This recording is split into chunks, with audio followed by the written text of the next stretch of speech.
Hello, welcome. Welcome one and all to the AstroPub. Tad here. Then I'll get my vest on and we can get started. How y'all doing? Welcome to the office hours. This is a live stream that I do live on twitch.tv/TheAstroPub, youtube.com/TheAstroPubLive on Thursdays at 8 p.m. Eastern, 5 p.m. Pacific, where we talk about the lore, news, and more of Star Citizen. How's everyone doing? Right. Welcome. I need to get my hair cut. That's on the agenda for tomorrow. For sure. Whew.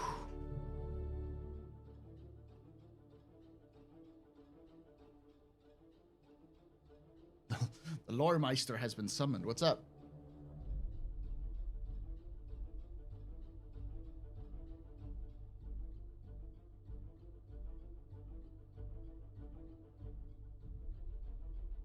Oh.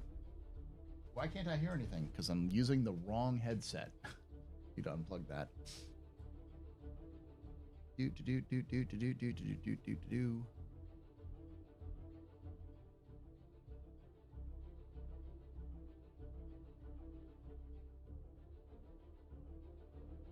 Welcome one and all. So we're going to do a couple things. We're going to look at the Q&A for the Ironclad. And we're going to do the Squadron 42 read-through. But I want to start us off. Audio low? I can change that.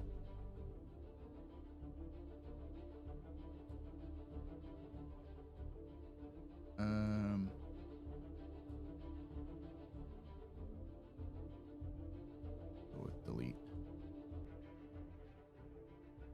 There we go.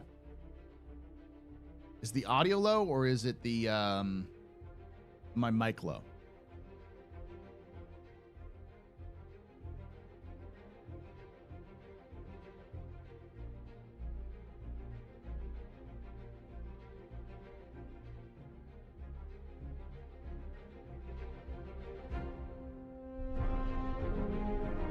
That better? Probably too loud. That better? Might be a little bit too low. You can take away my spaceship. Too much.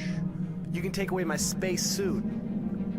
You can even take away my space lasers. Saying clipping has occurred. But you can never, ever take away my space game.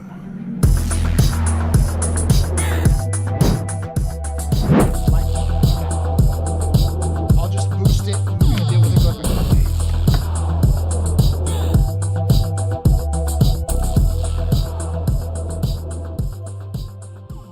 Rande_Lom just resubscribed for 26 months. Thank you so much for that 26 months of support there, Lander. You're a very important pupper, very impressive pisser, very good pedestrian. This is your fault. You're the reason I drink at night. Shots and cheers in chat, y'all. Shots and cheers. Mike is so just so y'all know, like, this is what's going to happen is that the mic is going to be weird until I can sit down with somebody and actually work out the kinks. That's going to be a while, and I don't really have a desire to do that right now. So.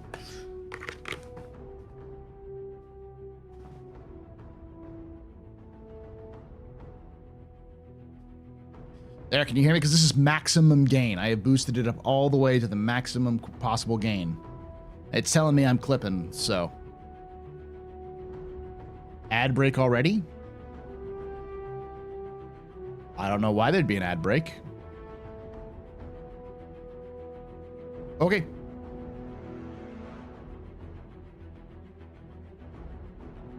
Yeah, I'm going to start off with the news. The news that's very interesting.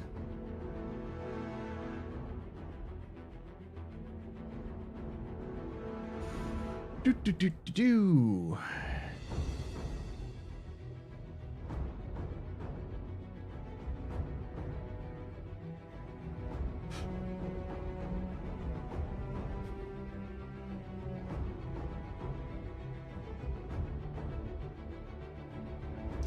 So this is from Will Everett, who is, I believe, office manager at CIG Austin.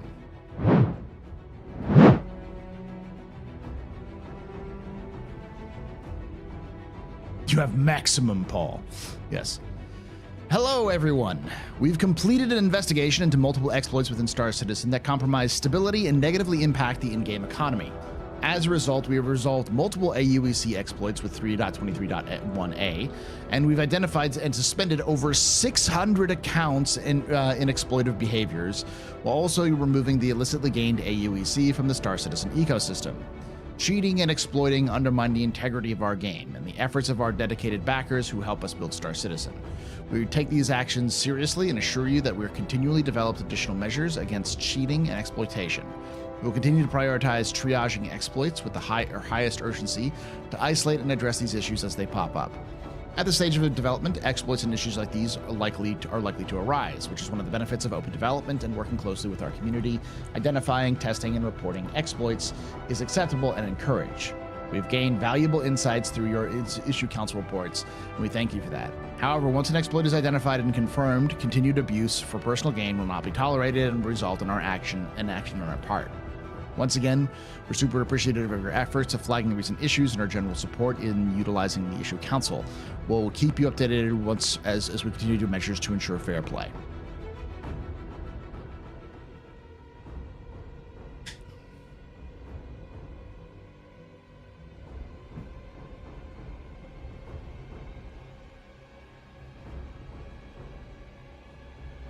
I support this message. Yes. Yes. Soul Crusher. Yeah, because he's the one who decides if a build gets greenlit or not. Sometimes he's often the one who's like, nope, not going out. It's not good enough. He has crushed many a soul of a dev for destroying builds because there's one problem. But yeah, good job on Will's part. Crusher of Souls and Patches, yeah. It looks like he's the Senior Director of Player Relations now. So many different names.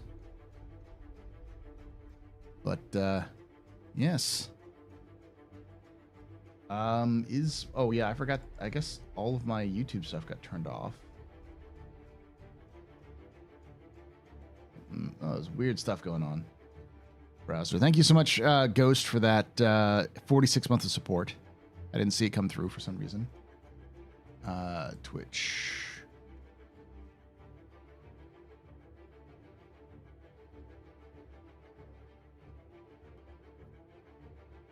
After all the cries of CIG won't do anything about it. I never said that. I think some people did, but I said that what CIG would likely do is they'll likely find the money and then delete the money, because this isn't the first time something like this has happened, and that's how they've done it in the past, is they find the money that's been made and they just delete it from the ecosystem. This is the first time I've seen them ban people for it, though. That's a big step. Haraback, thank you so much for that resub as well. That Twitch Prime for... It doesn't say you have. It says Ghost and Randelier have subbed, and that's it. I'm sure it'll come through here in a moment. Maybe RMC, etc. will be tradable now. It should be. And 3.23.1a, which they just pushed live like a couple hours ago, they said that a lot of the exploits have been fixed, so it should be tradable now. And the bans are months long.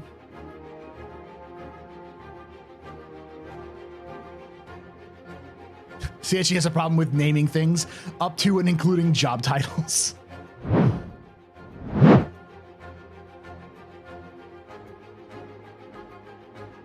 You sign a TOS when you sign into CIG, Star Citizen. Often CIG will not kind of use that. Like, for instance, I have multiple accounts. I've never been quiet about that. It's technically against TOS, and if CIG wanted to ban me, they could. They probably won't, because I don't use those for exploits. I use those for entertainment purposes. But it's a risk I take, and it's a risk many people have. There's lots of things that are technically against TOS that CIG just kind of doesn't care about right now, but they can.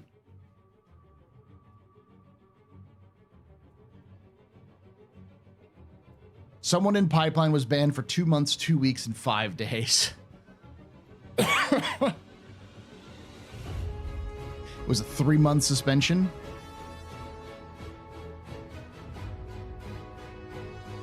That's fine, Harabak, that's fine. Yeah, if you do Prime subs, they don't always come through as they don't give you the ad block stuff. So yeah, I should change that from banned to suspended. I'll say that the punished. Punished.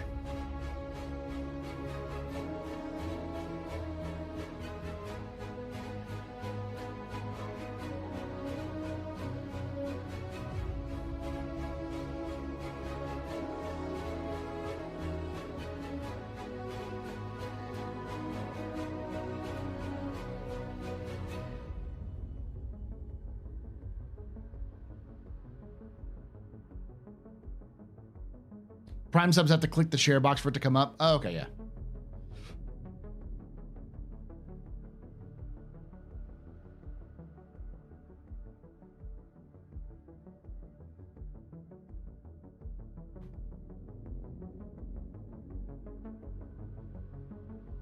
They obviously do track this.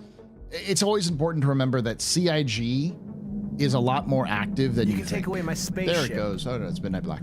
You can take away my space suit. Suit. You can even take away my space lasers. No pews. But you can never, ever take away my space game.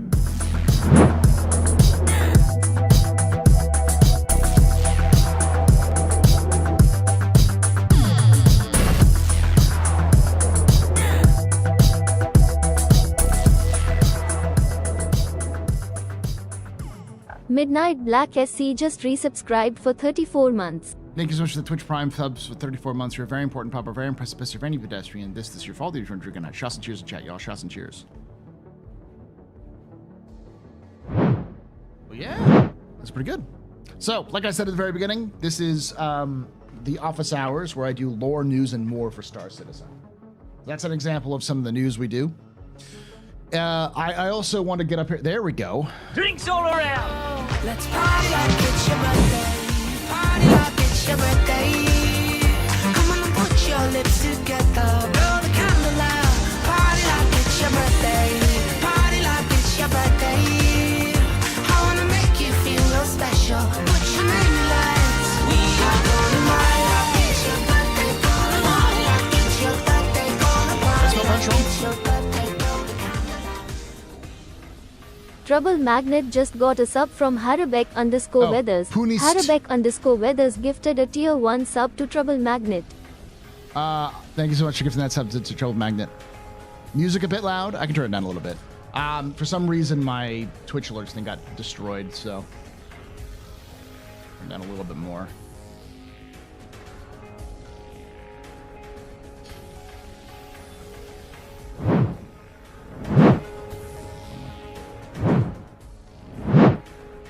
Paul, it says Dupers Punist. I'm going to keep it like that. I'm going to keep it like that. I'm going to keep it like that for another 30 minutes. Please tell me I spelled punished wrong. Make sure you let me know in the comments below.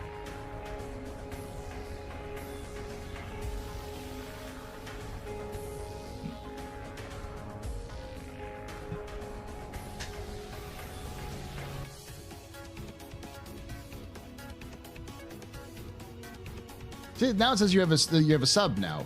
Arback, I don't know why it's doing that. It's a trap. Don't do it. Do it. Do it. I am going to.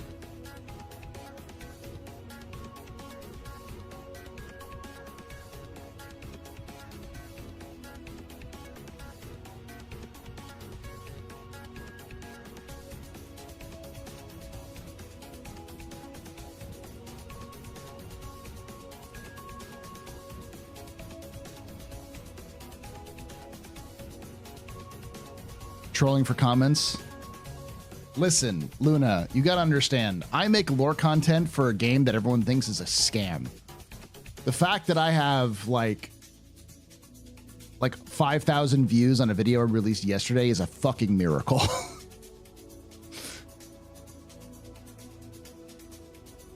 I'll take anything I can get.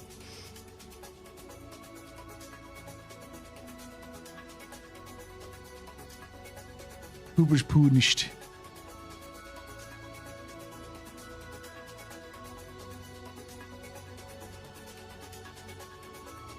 Thank you, Mindful Retreat. Drive community engagement. I mean, it's true. Like, part of the reason why I chose to do the doctrine video is because I knew somebody was going to tell me I was wrong, no matter if I was right or wrong. Take away my space suit. Suit. You can even take away my space lasers. No views. But you can never, ever take away my space game. Is that good? Or is it still too loud?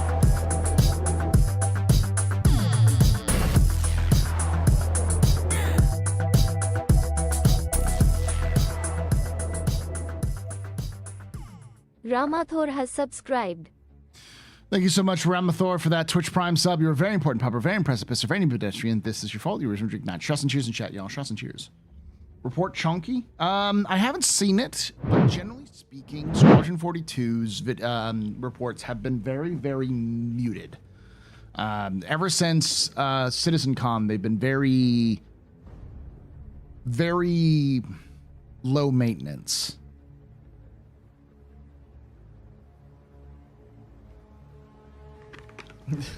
No, thank you for that. I haven't looked over it, but we will be going over it eventually.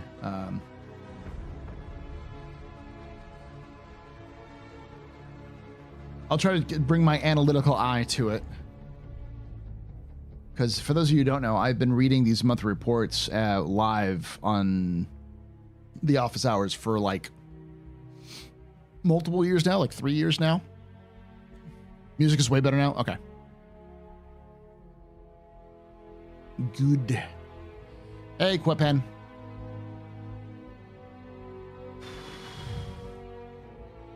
Pretty sure to try and stealthy polish Squadron 42 to get it ready for the release date announcement at CitizenCon this year. That has been my interpretation of the light ones. I'll kind of quickly look through it real quick. A lot of polish stuff, yes. Lots of polish.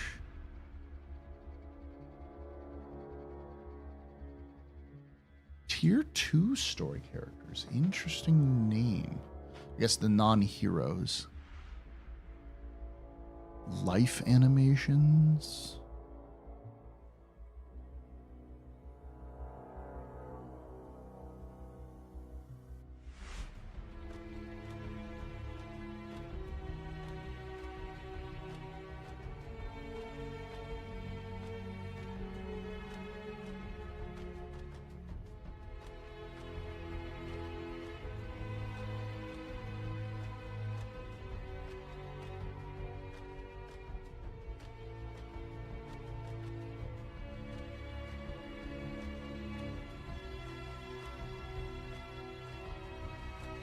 All right.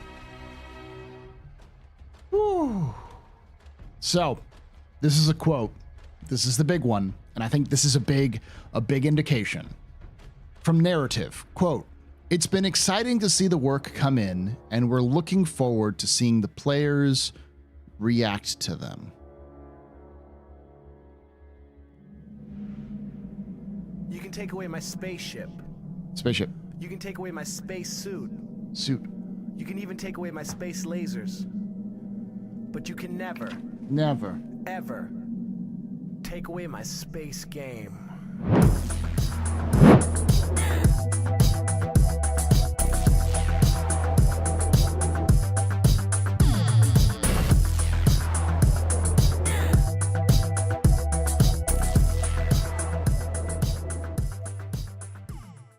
Axis0096 just resubscribed for 26 months. So are these folks that did the duplication super big mad? I don't know. Thinking face. Thank you for the 26 months there, Axis. You're a very important pub, very impressed. This is very pedestrian. This is your fault. You're drinking night. Shots and cheers in chat, y'all. Shots and cheers.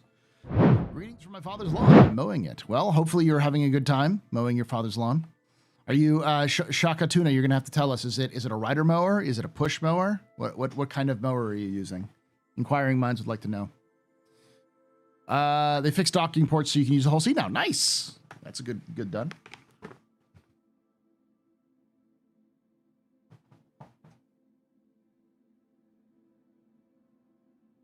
They fixed the F7A tuning, so no longer blatantly OP.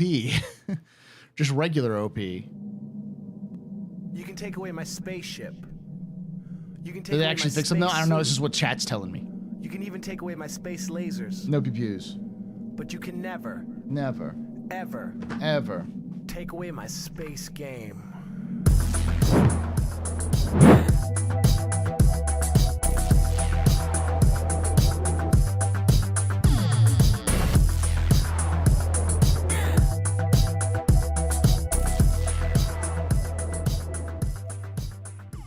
Hourglass Mage _ just resubscribed for 22 months. 22 months of endless entertainment. Thank you so much for 20. Cheers, Paul. Thank you for that 22 months of Twitch Prime sub there, Hourglass. You're very important, but very precipice or very pedestrian. This is your fault. You're drinking night. Shots and cheers in chat, y'all. Shots and cheers.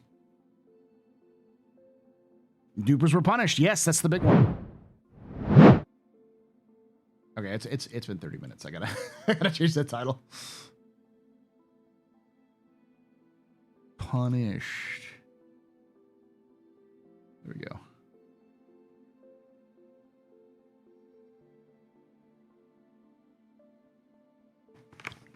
Whoa, never trust chat.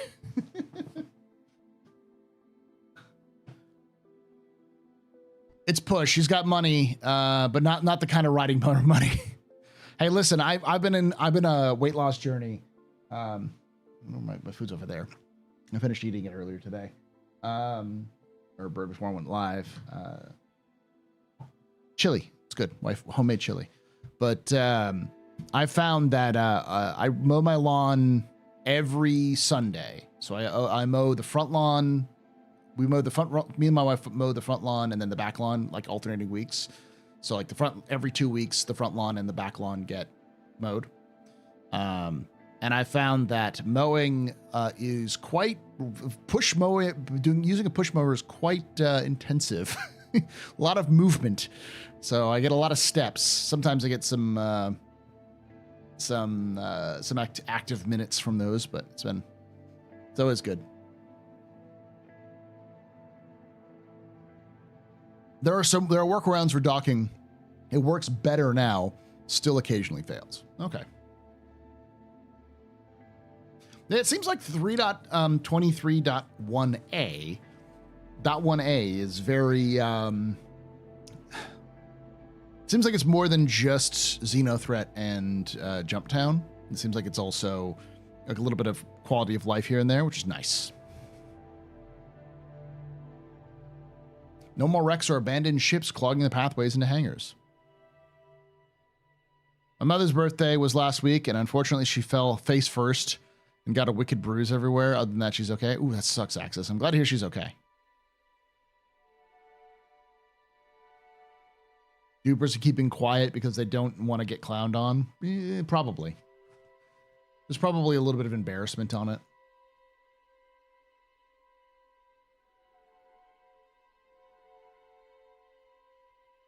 I'm going to pass put in this heat from mowing. That's why I do mowing at like 9 o'clock in the morning. So for those of you who don't know, I've been kind of posting this on Twitter. I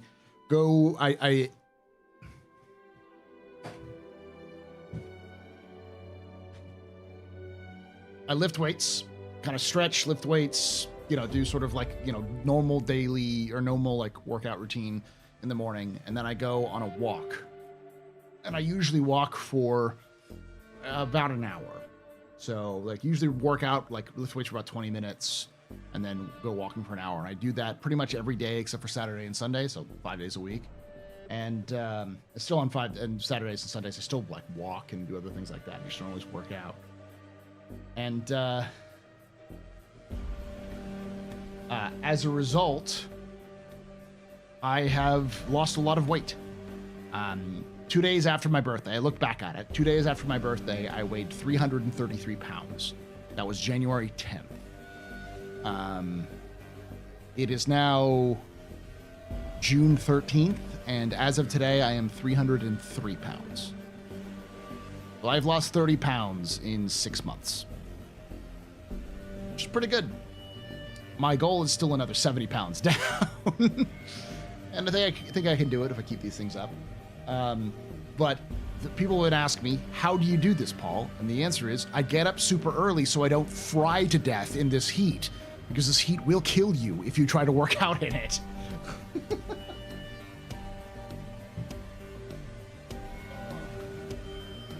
like I legitimately, if you don't live in Texas, my favorite quote about this is that it's hot in Texas. And someone on Twitter basically said, don't worry, just for you all who are new to Texas, Texas is just preheating.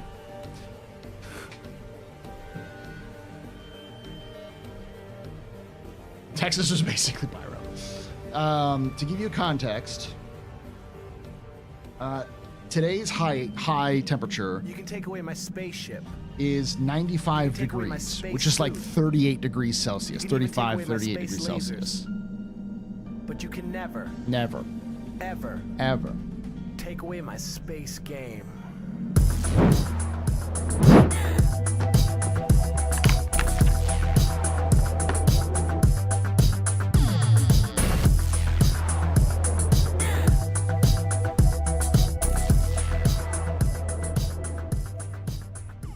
Cyclode just resubscribed for 11 months. Keep it going, brother. Easy weight, baby. Thank you so much for that. 11 months of support there. Keep going, brother. Easy way, baby. So I thought you're very important, very impressive, of any pedestrian. You rock. Shots and cheers and chat, y'all. Shots and cheers. I'm in West Canada, and our heat waves hit like 38, 40 degrees. Probably low compared to Texas, but it's sweltering heat. So the thing is that it was 113 index down in Texas Valley, in the Texas Valley yesterday. Generally speaking, for those of you who don't know a lot about American weather or just don't know a lot about how weather works, in my experience, I've lived on the East Coast, West Coast, and in Texas. And I can tell you generally how the summer works is the further north you get, the colder it gets. So places like northwest, so like Oregon, Washington, Montana, those areas. Generally speaking, they're a little bit colder, but the further east and the further west are the coldest. You're still looking at like 80, 90 degrees. It's just, like 30 degrees Celsius range, typically in the summer. But like those are like peak heights, and then especially along the coast, it gets super cold. Like when I lived in San Francisco, the highest it ever got in the summer was 73.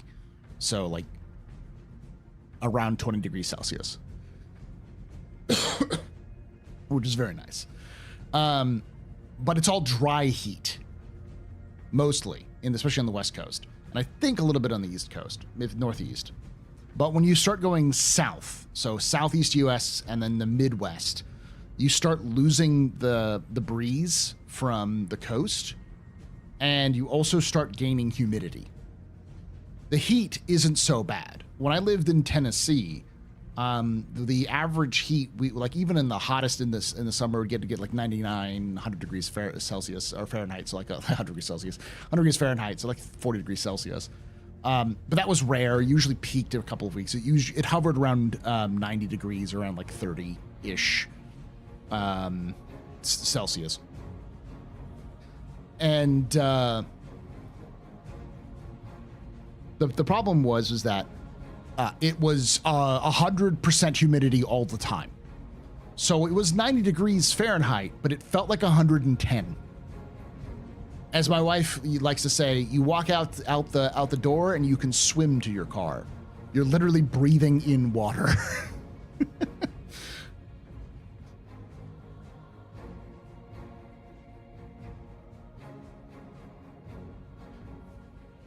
And that's the problem, is that like the dry heat is bad, but it doesn't amplify the heat as much. I've lived in dry heat and in humidity, and I'd prefer dry heat to humidity at times.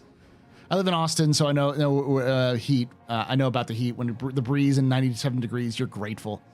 I also live in Austin, Thomas, so hello, fellow Austinite. So yeah, we know the idea. You get the idea.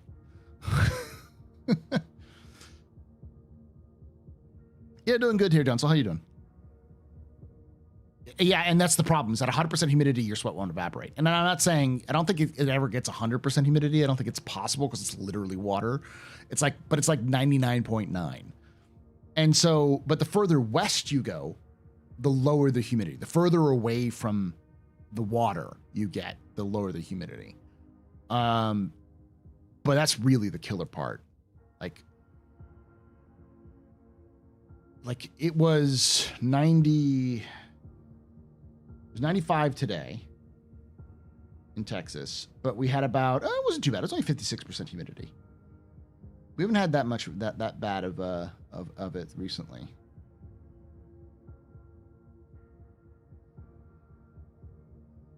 Upstate New York here, so it's almost never hot for very long. Yeah. Yeah. So I lived in East Tennessee, so that Atlanta thing, I know that feeling. It's just sticky. I believe that warmer air is able to hold more humidity, so it's possible to soak it up. Oh yeah, no, Austin's a lot better. We have the rain dome, so. And then June Boise. But yeah, we're in, and I know there's a couple people in Arizona. Arizona's a lot worse. So like the further west you go, the worse it gets, because like you get into the desert. Like I am about, a couple of hours away from the I think it's the Chihuahua Desert. Austin isn't that far. It's, a day's drive away, which is close to like the Mojave and such. And once you start getting like Southwest US, like summer, it's a good day if it's below 100. It's a good day if it's below 40 degrees Celsius. Though it's usually very dry. Do you even get snow? Yeah, we get snow every so often. But once a year in February is generally when we get snow, and it usually is for a day or two. In Afghanistan was dry, was hot but dry, but going to the UAE was hot and humid, would kill me every time, yeah.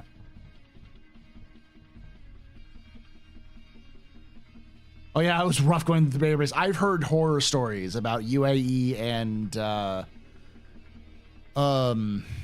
Kuwait.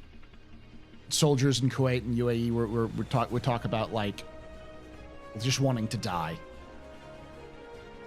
I just moved to Eastern Washington, very dry up here, being high desert, and there's days that seem to last forever. There's light in the sky past 10:20 p.m. Yeah, it's crazy.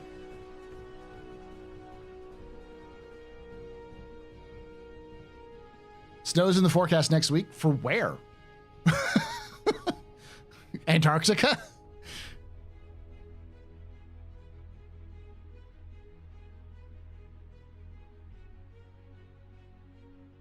Montana, don't ask me out, because you're in Montana. That's why. That's weird, though. That's neat. I guess it's neat. Snow in June. Newfoundland, Canada. Oh, yeah.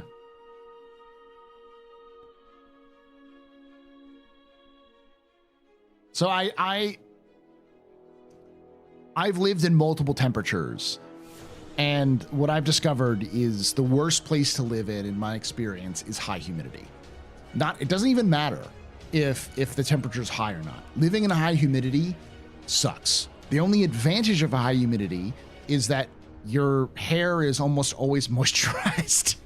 It's like you're constantly getting a light shower everywhere you go. So it kind of nice. It does frizz out your hair more, but it kind of keeps it a little bit nicer. Plants grow well. Yeah, you don't have to worry about the watering as much.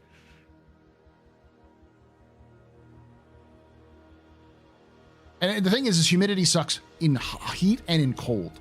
When you have high humidity and it's cold as balls, it makes the cold worse.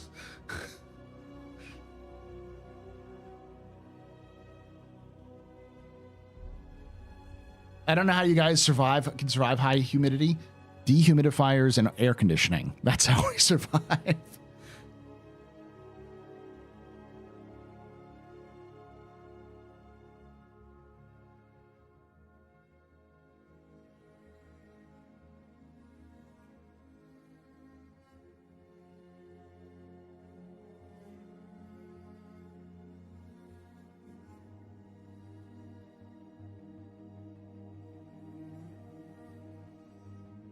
Well, of course, Mars is dry. There's no water on Mars. If there is water, it's an ice.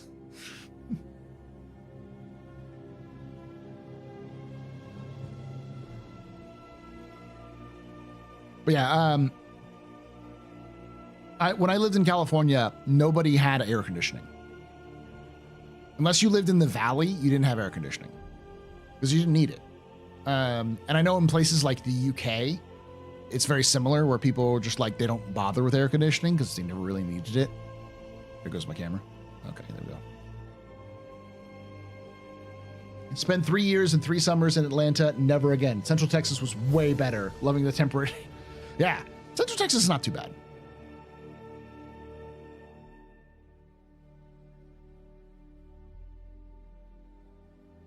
Seems like rock asteroid scanning got nerfed a bit. No longer shows distance to target. As long as it works, because I've heard it wasn't working. Can we get the Galaxy in 2024? Probably not.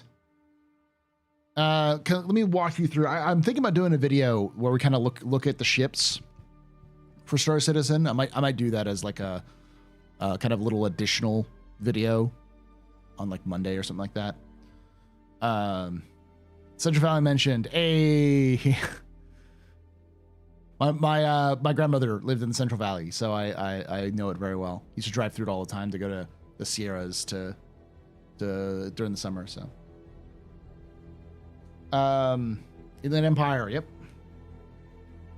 I live in the Inland Empire in California and try not to use the AC. But when you're working from home at 83 degrees, it can be miserable. And that's the thing is like people say, oh, 83 isn't that bad. 83 in the Central Valley sucks ass because it's just miserable. The air is miserable in the Central Valley because it's just, you're in an oven. You're flanked by the coastal mountains and the Sierras. And so like there's no wind coming. So it's not very windy in general. So it's 83 and stagnant. And fucking mosquitoes everywhere, flies everywhere. It's just fucking awful.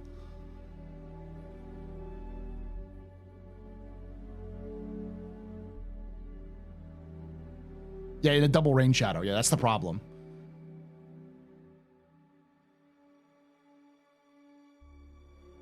Oh yeah, I was going to talk about this. Do we know when the next RSI Zeus ES is going to be up for sale?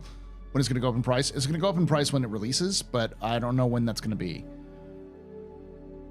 It's oven mixed with cow shit air. Yeah. Yeah. But let's talk a little bit about the progression of ships. Because everyone wants the big ships. And CIG has said it takes them 8 to 12 months, like 9 to 12 months, something like that, to make a single large ship. And there's a lot of factors obviously at play, but we know that the Polaris is going to be done for IAE. Now, IAE is in November. Likely, based off of what we currently have with the Polaris, I wouldn't be surprised if the Polaris was finished by CitizenCon, but it won't be released to players until IAE. And, you know, finished is not necessarily done. Like, the whole C had been done for like 2 years before it was released. The reason why it wasn't released is because they could go back and fix problems. They could improve on certain aspects if they needed to, and the gameplay wasn't there for it. So they were delaying until the gameplay was there. So my guess is that the Polaris is being delayed until 4.0 comes out with engineering so that they can have engineering, test it with test engineering, figure out how to make sure everything's good so that the next major patch after that, they can release it. So it might still be in 4.0 because I still think that 4.0 branch is probably going to be the end of the year.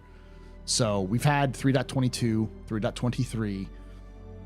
We're going to have 4.0, I think in like September, October. Then we'll probably have a 4.0.1 for IAE or, you know, CitizenCon. sometime after that, maybe a 4.0.2 and like a 4.1 at the end. But as a result, the Polaris isn't coming out until IAE. So let's just say they wrap everything up and they're all good to go before then. That's like, say, September. What's the next ship they're going to be making? Almost certainly it's going to be the Galaxy or the Perseus. My bet is on the Galaxy, because the Galaxy is a little bit more modern, like the Polaris, so it's a little bit easier to do. And let's just say that takes them 9 months. So starting in, what did I say, September, October? Let's just say October. Starting in October of 2024, takes them 9 months. So November, December, January, February, March, April, May, June, July. So we won't have the Galaxy until July of 2025. And then we won't have the Perseus for another 9 months, which will be August, September, October, November, December, January, February, March, April. So May, IAE 2026. It takes them a long ass time to do larger ships.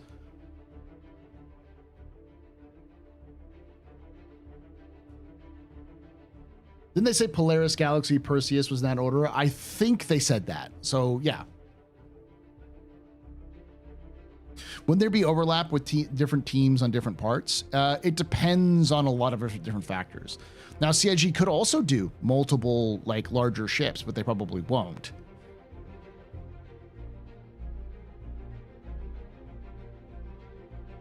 And that way we won't see the Astro until 2028? Yeah. This is the problem with large ships. Basically, any large ship that CIG produces, they can produce them faster now than they used to. But like, let's say like a Perseus, Galaxy, a Astra, Ironclad, all of those, let's say they take 6 months rather than 9 months. Cut it down a little bit because they're large, not capital class, so they're not nearly as time consuming. Still gonna take a long time. Hey James, how you doing? I thought they already started White Box Galaxy in May. They may have, but they haven't started production. So is the Ironclad 2 years out? Possibly. I mean, I think at the earliest we'd see is 2 years. More likely longer than that. The Endeavor is not coming out until like Star Citizen's actual release. I know CIG says 1.0 release. 1.0 release is not Star Citizen's release. It's beta. Because you won't have all the systems, which means they won't have all the storytelling.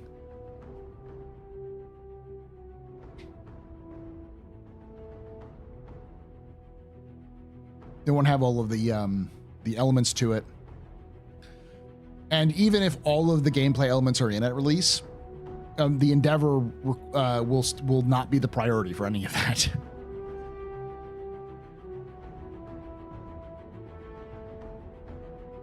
What do you see as a minimal viable for release? So I really hate the fact that CIG calls it release. I think it's a mistake. I think it's a marketing mistake. I think it's a mistake in terms of messaging, because what CIG is telling players is that it's done. And so when you have the release, people are going to stop calling you and stop treating you as a potential and start seeing you as what you give. And unless CIG is very, very, very good, I don't see a release of Star Citizen being in this sort of MVP, minimal viable product sort of idea. I don't see it being solid. I see it being bug-ridden. I see it having many problems. And at that point, CIG is setting themselves up for, it's no longer alpha. You don't have the excuse for alpha. It's got problems. You have to deal with it, which means that they're going to have to nose down, grindstone the whole thing, which means progress stops. Like, no more, like, you're not getting content, you're just getting fixes.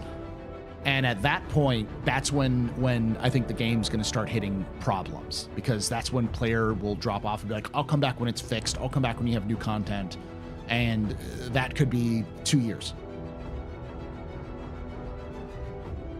So, and I think that's a mistake.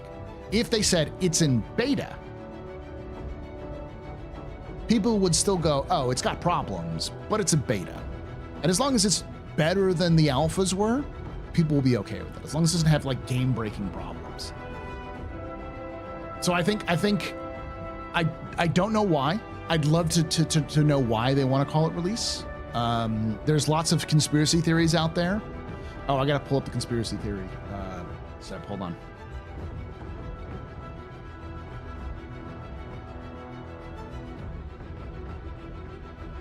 All right. I forgot we're gonna do this.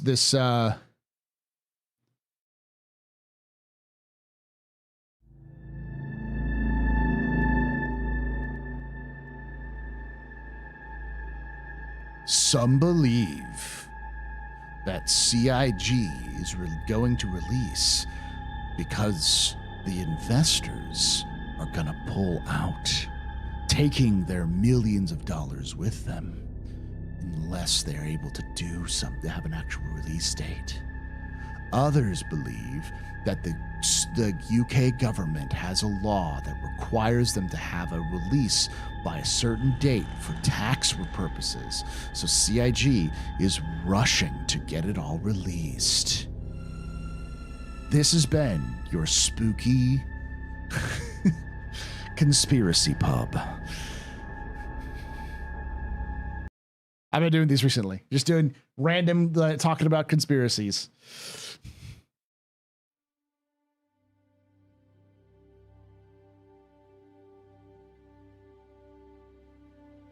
Others believe the investors demand that we can poop in ships.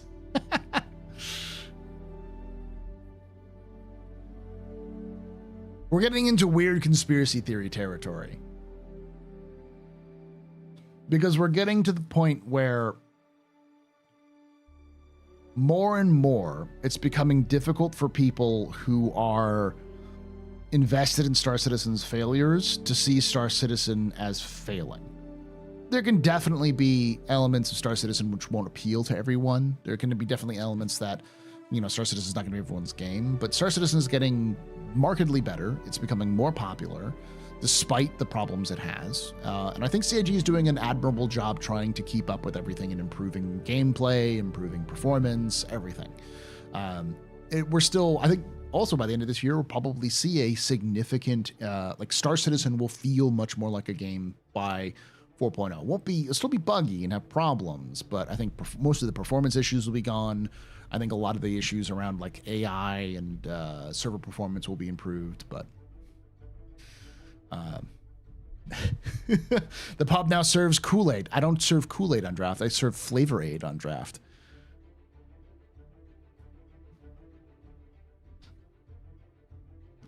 Speaking of conspiracies, is them enabling Resource Network on all dev branches a sign that it's nearly done? Oscar, they've been done with the Resource Network since the beginning of this year. Resource Network has been completed since I think like March. However, all of the systems that are connected into the Resource Network are not done. So a lot of the elements that need to tie into the Resource Network, like ships and bases and suits, not all of them have been tied in yet. So they have to tie in and use that system in order for them to work.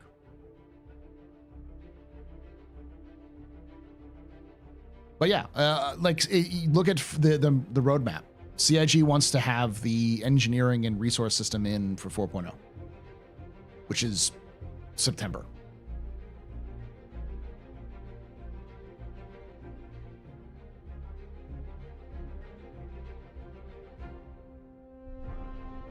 They need to be at least 10,000? No. So, Alternaut, I will use an idiom, which I don't think is universal, but I'm sure there are similar idioms everywhere in the world, which is there's such thing as too many cooks in the kitchen. CIG doesn't need more staff. They need, what they need is time. Money will help, but what they need is time and experience and coordination.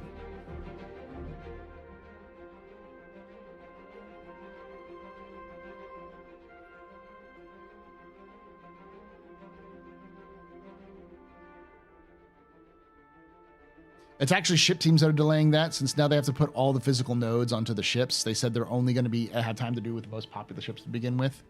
Can you link me that where you heard that, James McIntyre? Because I've heard other things. I do remember seeing on the, or listening on the SCL, that they said that they're planning on having all of the ships have engineering gameplay, like the resource system will work on all the ships, but only certain ships will have things like fire propagation and fully functioning like damage systems.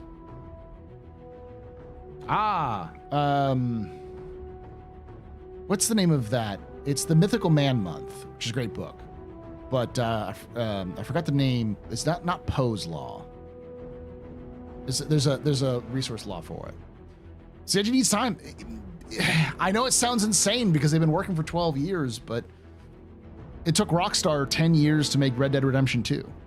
And they had the team, they had the studio, they had the resources in previous games they could pull resources from. They had the engine that they had already built. Like, still took them 10 years.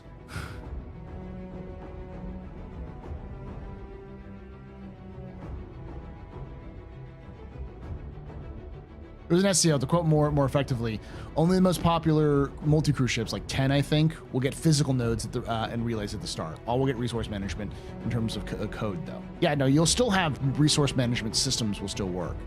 But, yeah, not all the multi-crew ships will get things like the, what are they called? The fuses and stuff like that.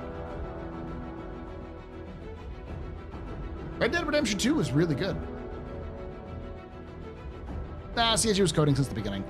And just a lot of the code, and in fact, coding since before the game was kickstarted. And just a lot of that code was effectively thrown overboard.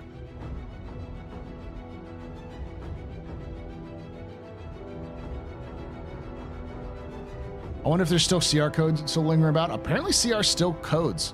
I've heard multiple reports on Twitter, because I follow a lot of CIG devs, and there's a lot of CIG devs who've mentioned the fact that, like, it's weird to pull open a code and see the signature for who wrote the code as the founder and CEO. like your boss's boss's boss is the one who wrote this code. You go, huh, neat.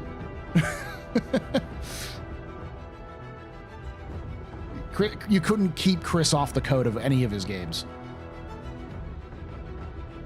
Took under 9 years. Actually. His point still stands. 9 years to make that game. It takes a ton of time to do games at the scale and complexity that Star Citizen wants to do. And CIG didn't have the resources it all had at front, so...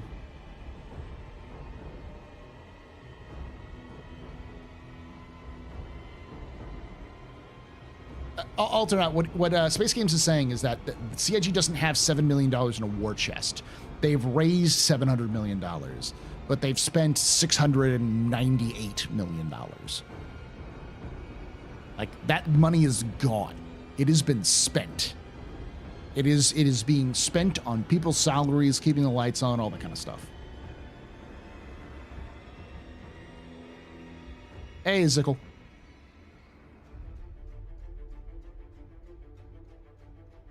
Have I missed to talk about the Dupers getting punished? Yes, you have. They've over 600 counts have been suspended for 3 months for duping. NCR, rent, wages, utilities, licenses for tools, etc. NCR's boat. Isn't static server meshing going to ramp up their cost like triple? Yeah, it's going to cost them a lot more money to do static server meshing.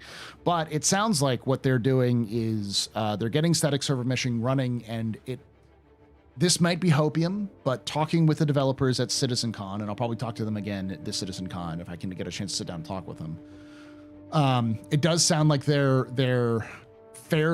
feel like they can fairly quickly turn around and create a tool for dynamic meshing 1.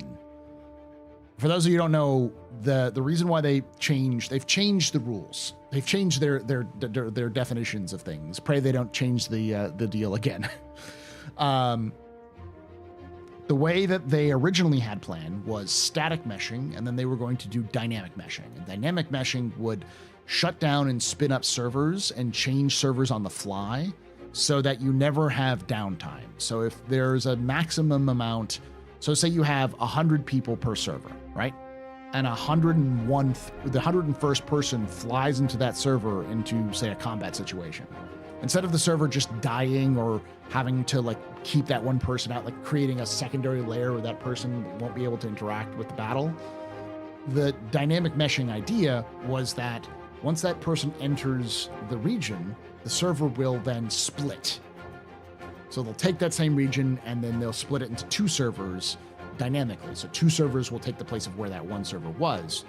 And they could get as granular as in single room being its own server if they really needed to. And with that tool, they could effectively make it so that you could have infinite number of players on a server as long as you had server space. But when no players are in there, they could shut down the servers and they don't have to run any servers for anybody. This allows them to save money because it's expensive to host servers all the time, especially if there's no players using them. So what they've done is they've taken dynamic and they've broken it into 2 parts. The first part is the cost saving measure. So in dynamic 1, which is something that they seem to be wanting to do really quickly, I wouldn't be surprised if it's before the end of this year, is basically taking static meshing, but then just turning off the servers when players aren't there and turning them back on when players get nearby. So if nobody's in the Stanton system on shard 725 alpha, and everyone's in Pyro, there is no servers running all of that Stanton system, like servers. Like all those servers are just turned off. But the second someone flies from Pyro to Stanton, the servers start to cascade back on depending on where that person goes.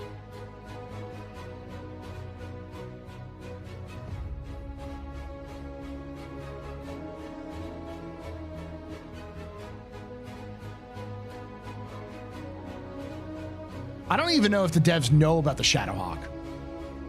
I could ask John Crew, hey John, when are you building the Shadowhawk? They'd be go like, I don't know what that is.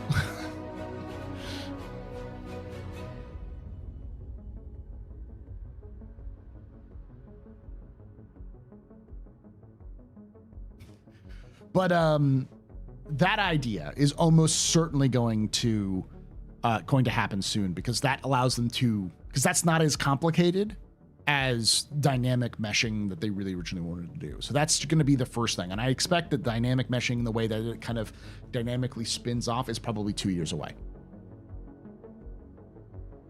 Yes, 600 counts were suspended for 3 months. Someone was asking about 1.0 though. Like what would I say 1.0? 1.0 needs to have every single gameplay loop done. It needs to have exploration. It needs to have bounty hunting. It needs to have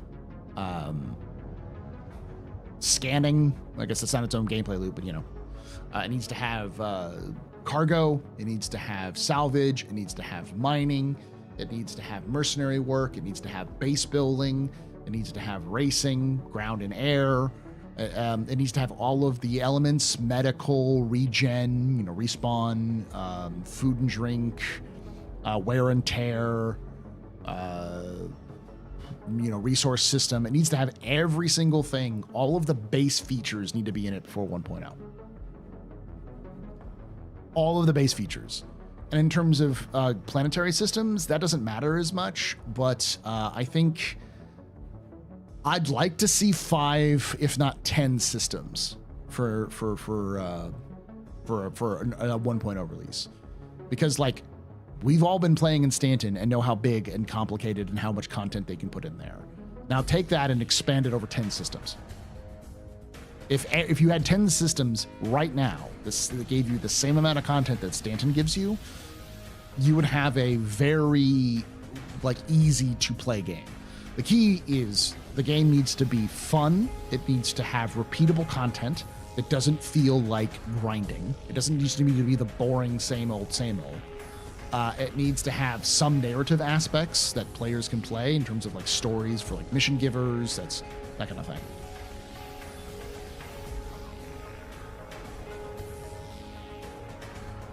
So if someone gets banned forever, can they player request a refund for his pledge? No, they can't, because if they get banned for breaking the TOS, and so they'd have to take that up with arbitrator that they have to pay for. So it has to be a game.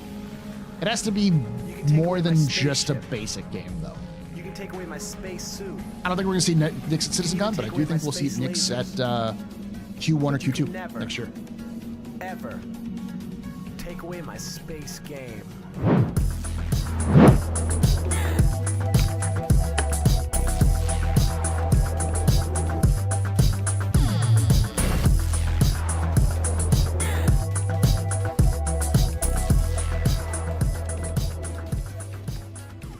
Obi 2447 just resubscribed for 8 months. Woo. 8 months, baby. Thank you so much, Yubi, for that 8 months of support. You're a very important Pupper Van Precipice. Happy to bearing you pedestrian. This is your fault. Your friend drinking night. Shots and cheers in chat, y'all. Shots and cheers. How is life for you, Yubi? It's been interesting. Is your game finally out yet? Because last we talked, you were still working for them, so.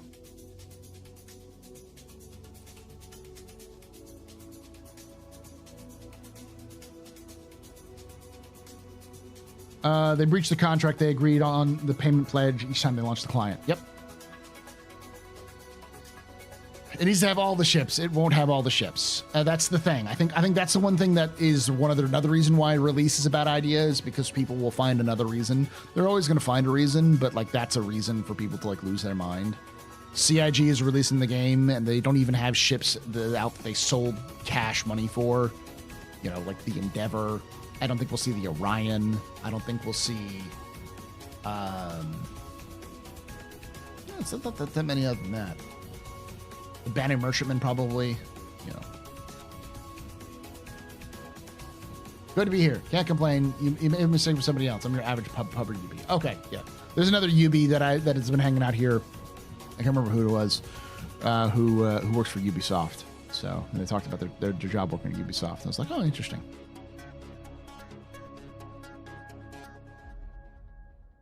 But I'm glad you're here. After 4.0, do you think one system a year or two a year? I think we're going to get 2 systems next year. 4.0 is coming out in September, October-ish. And I do want to emphasize this as well. I think people need to be prepared for CIG to take 4.0 and cut it up into 3 patches. I don't mean 4.0, 4.1, and 4.2. I mean, everything you see on the roadmap right now is 4.0. 4.0.1, 4.0.2, and 4.0.3.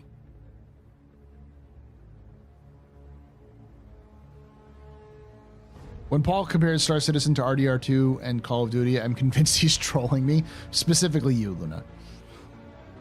No, I compare Star Citizen to Red Dead Redemption 2 because Red Dead Redemption 2 and Star Citizen have very similar design philosophies. It's clear that Rockstar, when they made RDR2, was very focused on being able to interact with everything. Be able to loot. You can open all of the cabinets, do all of the things, to try to limit as much, to try not to limit the player's actions as much. They can do a lot of things, and really an emphasis on player control, probably to the detriment of the game at times. With features that players don't even know that exists. That's very similar to the design philosophy of Star Citizen. That people complain about Star Citizen a lot. And I never compare Star Citizen to Call of Duty. Call of Duty and Star Citizen are completely different games. When I talk about Call of Duty and Star Citizen, I'm mostly referring to the fact that I don't think Call of Duty and Star Citizen are going to be the same type of game.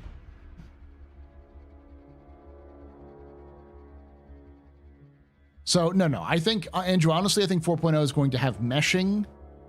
It's going to have meshing. It's going to have pyro. It's going to have jump points. And it may have engineering. But anything else is probably a 4.0.1. And the only thing that matters are pyro, jump points, and meshing. Those are the only three things that matter for the patch. And I doubt CIG is going to release 4.0, the base 4.0 with just meshing, because that doesn't make a lot of sense. That's the hardest part. Yeah, they're not going to split the system. They've already said they're not splitting the system. Inquiry. What needs to happen with planets to have now that you have 1.0 mark? Currently, they feel empty, almost Starfield-esque outside of landing zones and POI. They need to increase the number of NPCs, and they need to increase the number of random generated locations. I think the other thing that's important is resource extraction. So things like base building will help. But most planets are fairly busy. Even outside of POIs or around POIs at least. But yeah, it's just a number of NPCs. You're never going to have a ton of places. There'll be plenty of places that are empty. As long as there's a good balance of empty locations and busy locations, that's really what matters. Because you want to have places that are remote and isolated, like moons, feel remote and isolated, whereas you want places that are super busy to feel super busy.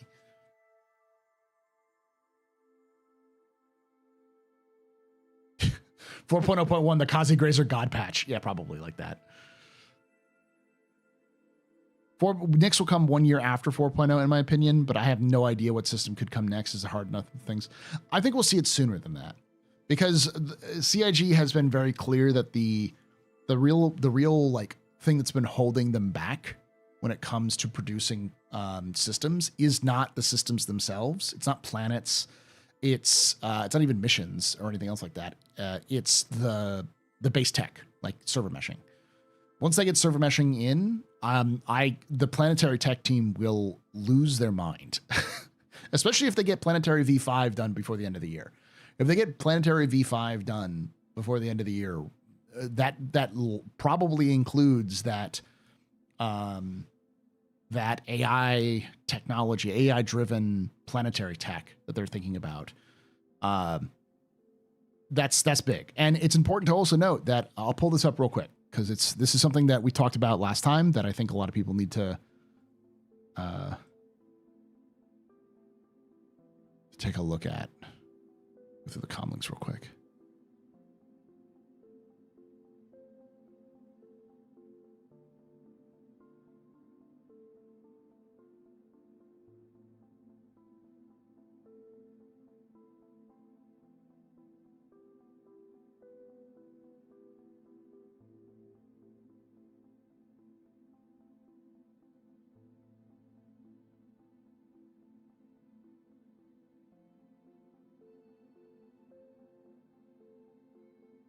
There you go. I've been saying CIG should just let 3.18 happen with 4.0. Obviously, they don't want it, but they're just not going to get the player concurrency. They need to make server meshing stable. Jared will spill some beans for us on what's to come. I do want to hear about Planets V5. Well, I want to show you something. So this is why I always say read the monthly reports, because CIG will say stuff that they don't have time to say anywhere else because it's just stuff. Let me look it up. It was like weather. Here we go. There we go. For biome accumulation, the team completed further Squadron 42 porting work and scoped out how the feature will integrate into the weather system. This was last month's PU monthly report. I don't think I've ever seen biome accumulation. I don't know what that is. But based off the name, I assume it means things like when it snows, snow builds up. When it rains, puddles occur.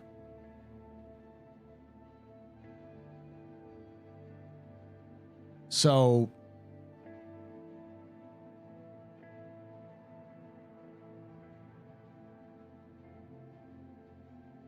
Yeah, like snow on ships, snow drifts on the ground. And it's obviously connected to the weather system right here because this is integrated into the weather system. So I think what we'll see with Planets 5 is the next version of the weather system. Because there's a lot of things that are falling into place right now. So like the Gen 12 renderer is done. Vulkan should be, I would almost guarantee you that Vulkan is going to be fully done by 4.0 since that's not coming out until September. So, 4.0. So you'll have Vulkan done, like multi-thread Vulkan. So you'll have him much more impactful. And if it's not then, it'll be shortly after that. They'll probably have more pieces of it. You'll have the resource system finished. The mission system's in a good place. All of this stuff will be set up for server meshing because that's really what they're finishing up right now is working on a lot of like connecting into the server meshing sort of thing. So as a result, what you're going to see is by the end of this year, CIG will be in a position where all of their content is finished. All of the back-end features in a base form are done. And whenever CIG is at a point where their base features are finished and they have very little limitations, the developers go nuts. I mean, they just start slapping out content like crazy until they reach the point where they can't do it anymore. And then they wait for core tech to be introduced. But once server meshing is in and resource systems are in, I think it's the only thing that's stopping them is is quantum. That's it. So I wouldn't be surprised if we saw a preview of like an in-engine, if not in-game preview of a weather system. The weather system working storms, rain, snow, sunlight, all that kind of stuff. And how it'll affect the biomes that it's in. I wouldn't be surprised if we saw Planetary V5 done so that it takes them from taking like a week to do a planet and its moons to taking a day. Like, I can almost guarantee you CIG will push themselves next year to go higher and higher. But I don't think they're going to push themselves to stupid levels. Like, I don't think we're going to see a planet every patch next year. Or that's like a planetary system every patch. I do think we'll see two planetary systems next year, though. So, like, May of next year, IAE will see, like, Nyx. And then the end of that year, Odin or Castra, maybe Magnus, something like that. Server meshing 2.0 is when, though? Server meshing will launch this game fully in my mind. Server meshing 2.0. So I'm going to be honest. The difference between dynamic meshing is what you're talking about, server meshing 2.0, versus static mesh, which is what we're getting with 4.0. The actual difference, technical difference, isn't that much. What you're talking about is the difference in player count. That's it. How many players can you shove onto a shard? Which is good, but the day-to-day gameplay is not going to be player-based. It's going to be NPC-based.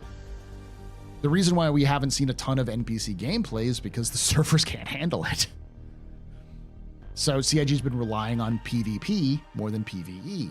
But I can tell you, having played the game a lot this last patch, there's a lot more PvE than there is PvP. Like, they're really upping the amount of NPC interactions that are going on. So... Is Paul okay? Opium overdose? No, I'm just saying that, like, there is every indication that CIG is at the stage where they are going to start producing content at a level that we haven't seen before. NPC meaning bots? Yes. So non-player characters. So being able to, like AI. So running around and shooting them, that kind of stuff.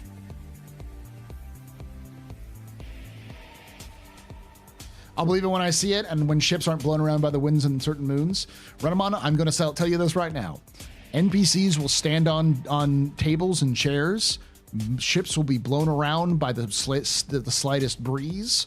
Your ship is going to explode in the hangar randomly. All of those things will continue to happen well into release and beyond. Those things will exist in Star Citizen for the next decade.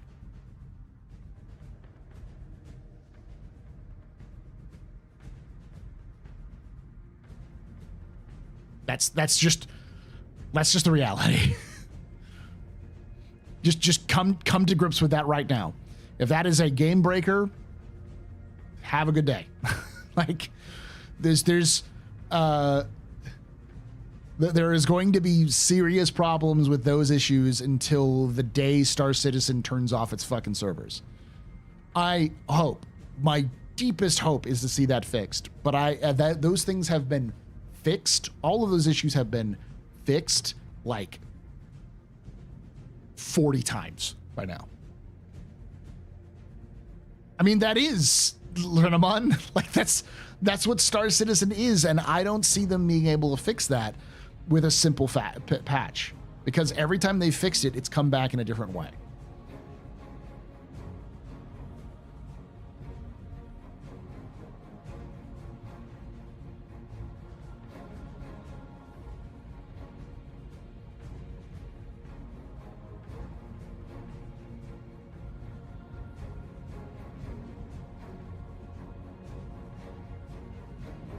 Fix like the Grimhex elevators, which still break. Yeah.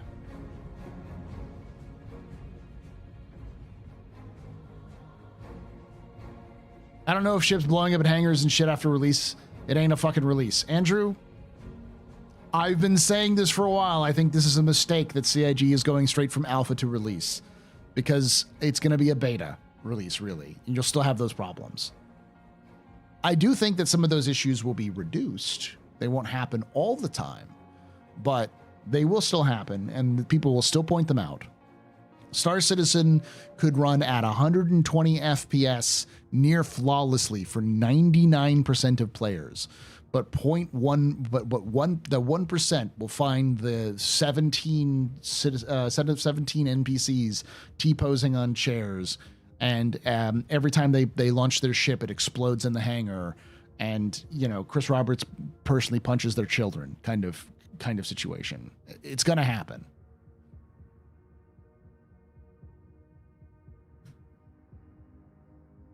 And they all work for Kotaku. Skyrim says hi with its bugs and critically acclaimed rewards. Helldivers 2 has serious problems with like visual glitches and ghosting and all sorts of things. There are problems with every released game that is ever released ever.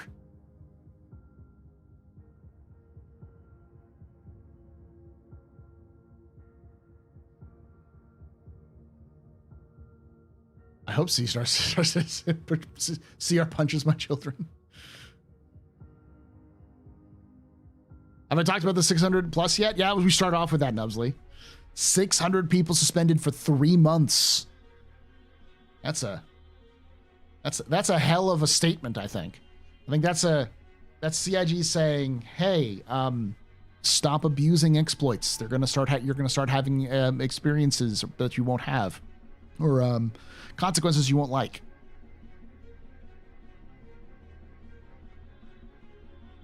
I think CIG is also mad because it is probably the reason why Invictus was so bad in terms of performance, was because of the dupers. So it was one thing if it's CIG's fault, but it's a bug that players were actively taking advantage of that was causing problems that they couldn't fix until after Invictus. So like their second biggest marketing event of the season got fucked over by players being greedy. Yeah, I'd be pissed too. I'd be very pissed if my player base decided to take this time that I'm trying to use to introduce new players to the game and bring older players back to break my game. You deserve that 3-month vacation, ladies, gentlemen, and NBs who decided to introduce. Enjoy that vacation. It was 2.5 months. Okay.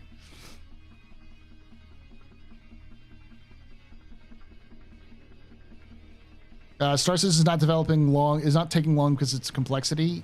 It's because they spent years developing ships itself but not developing features and functionality. That is factually and completely incorrect, Luna. For somebody who's been following this game as long as they have, that is quite literally like scam citizen sort of misinformation shit. Thank you, Pappy, for becoming a member.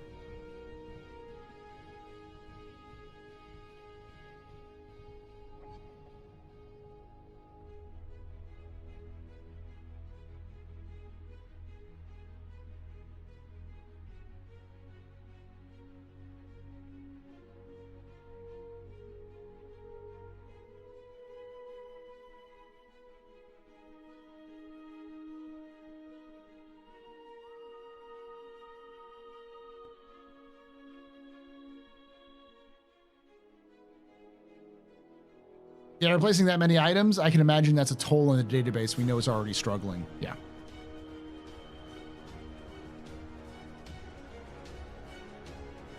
Yeah, if only shipbuilding guys would just stop building ships and start fixing NPC logic. You should get those lore writers to start coding.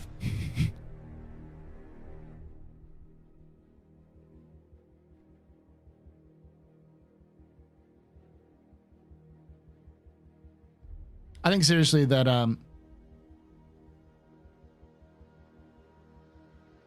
yeah, but you're saying that was the only reason why, that's the reason why CIG is taking so long, Luna. That is factually incorrect. CIG has been developing content for a very long time. We had things like the social module. It's one of the reasons why we had Levski in the first place. It was because it was the secondary, I think, yeah, it was the second thing that was going to be added to the social module, and they decided to put it out into the game. Saying that Star Citizen took 12 years to produce something because all they were focusing on is ships is very wrong. For somebody who claims that they want to look at facts only, that's very cherry-picking facts. It's like saying that Elite Dangerous was a failure because it doesn't have certain things. That's unusual.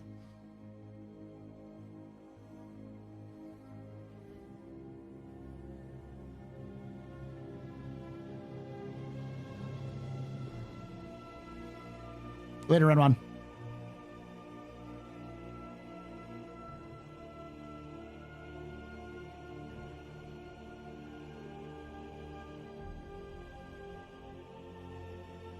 I bet the lore writers would come up with some hilariously creative code. I spent nearly 30 years in software development. Star Citizen continues to amaze me with the groundbreaking development. Stuff that CIG does takes time. And it didn't help. I could read it again. Star Citizen's not taking long because of complexity. It's because they spent years developing ships to sell, but not developing features and functionality. That is what you're saying. You're saying that the reason why Star Citizen's taking so long is because they were developing ships, not features and functionality. You're saying they were developing ships, not features. Which is factually incorrect. It's okay. It's okay to be wrong. It's okay to do these things, but don't try to sit here and play the victim. That's incorrect. You are saying only.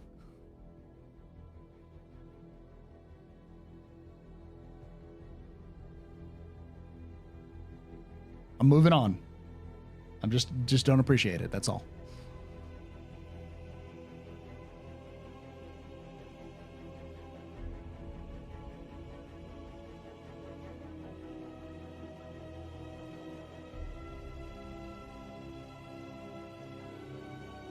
No, you're just cherry picking facts, Luna. Unless you can find me a source that specifically says that CIG was not developing features because they were only developing ships.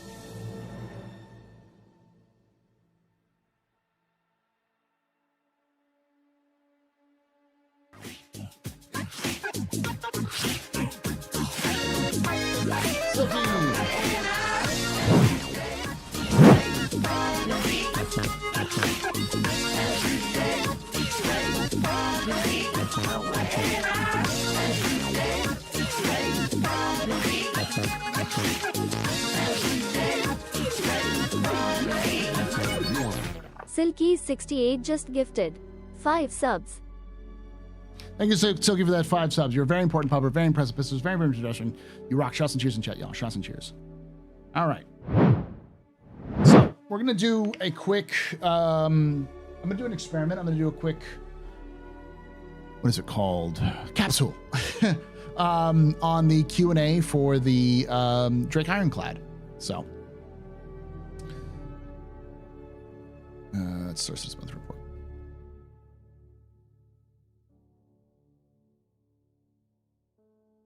I'll be right back, and your fun button is on. I'll be right back. We're going to. I'm gonna get some water and stuff.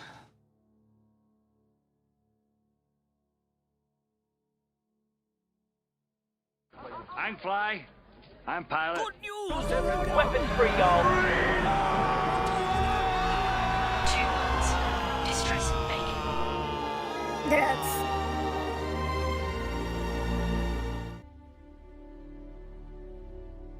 Hello, I like money.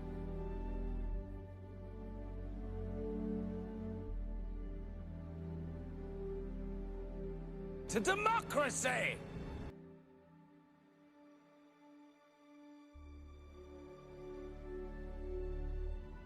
Everybody and his dog calls himself an outlaw.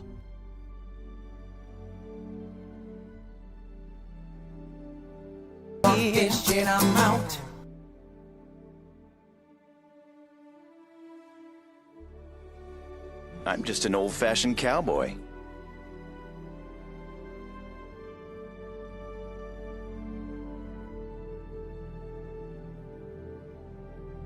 Mission complete.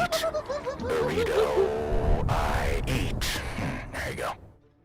2 words. Distress bacon.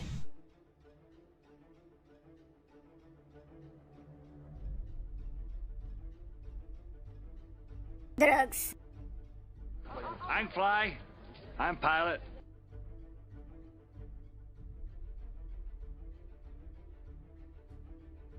Weapons free, y'all.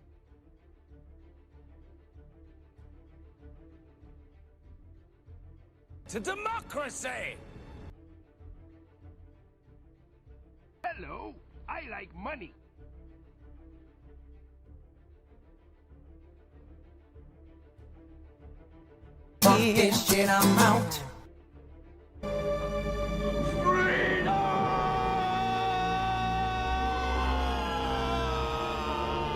I'm just an old-fashioned cowboy.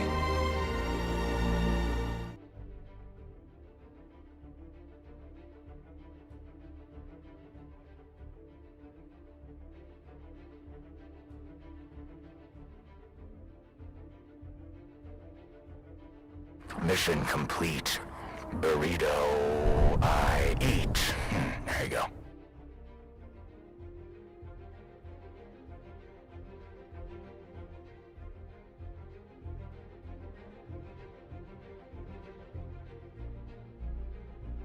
I love democracy.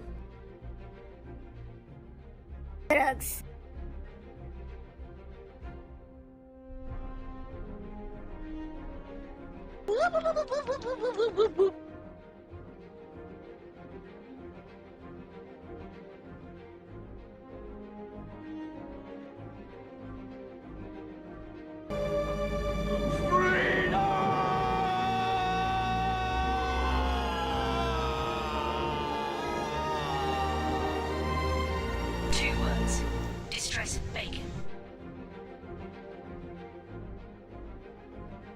To democracy!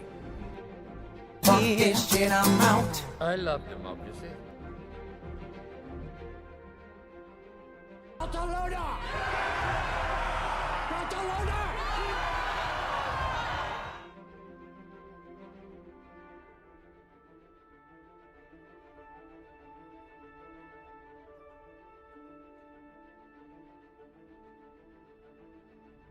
Good news, everyone.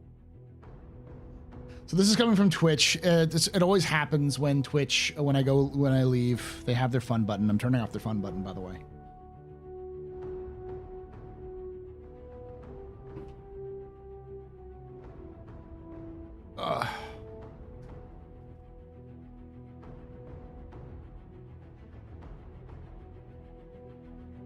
What would happen if I gave you a soundboard, YouTube? No, I don't.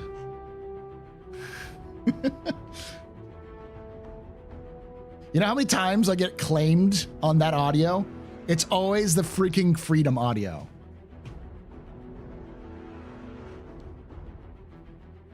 Paul, what size do you think the main guns and the players will be for at IAE? Size 6 or size 7? Size 7.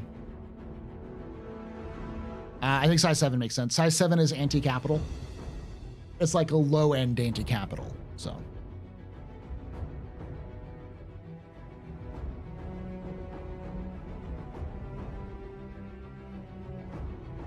If you gave us a soundboard, I would use the burrito quote all day. I'm also going to add this to it. Here on, I'll pull this up again.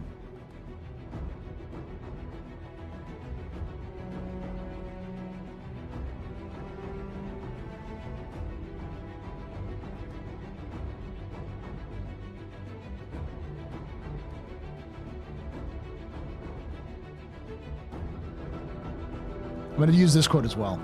You'll love this one.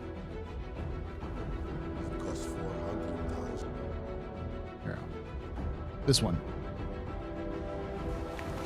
It costs $400,000 to fire this weapon for 12 seconds.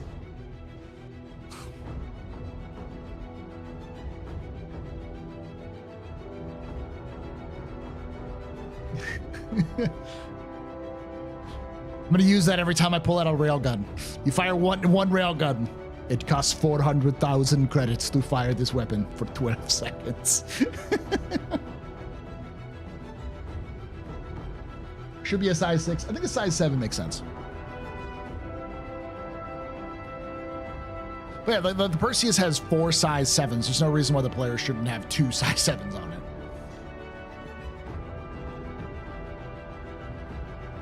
Hey, Paul, why do you think they canceled the gala? Quite honestly, based off of what happened last year, CIG literally couldn't let people tour the studio because it was a fire code violation. The reason why they had their party in basically the parking lot of LA was because they couldn't get a space big enough for everybody. So my guess was that the numbers of people that they were looking to put into for the gala would be too small for them to really like make it worthwhile. And my other guess is possibly the guests that they wanted to have may not be able to make it. I know there's a lot of theories that there was going to be like what were they called? Like the actors from Squadron 42 might show up to do kind of like stuff, but like to do like discussions and such. I think honestly it's just a cost thing. It was a cost versus like benefit thing. Like how much money would it cost them to do all of those things, and how many people could they bring in, and how much money would that cost, all that kind of stuff. It's probably just a logistical thing, because they're already spending probably a lot of money on CitizenCon that they're just like, yeah. Because like I was at the VIP party. It was nice. It was good to have that one-on-one time with devs, but it was basically a bar citizen. And I think it would have been better to have a bar citizen than it would have been to have that.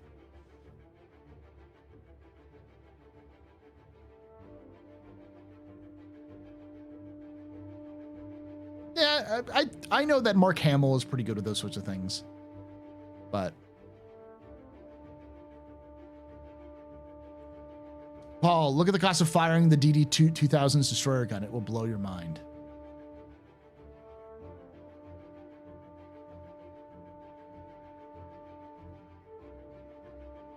Probably won't. Oh, the Zoom Walk class? The Zoom Walk class?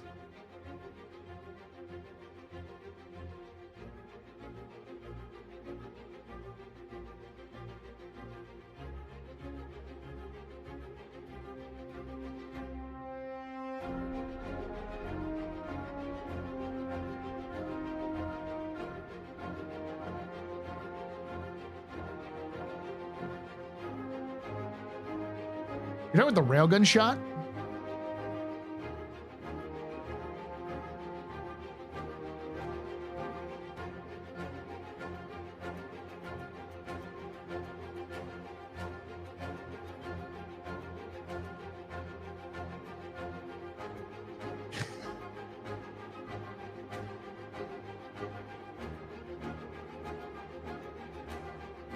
$400,000 to $700,000. These are the railgun shots, right?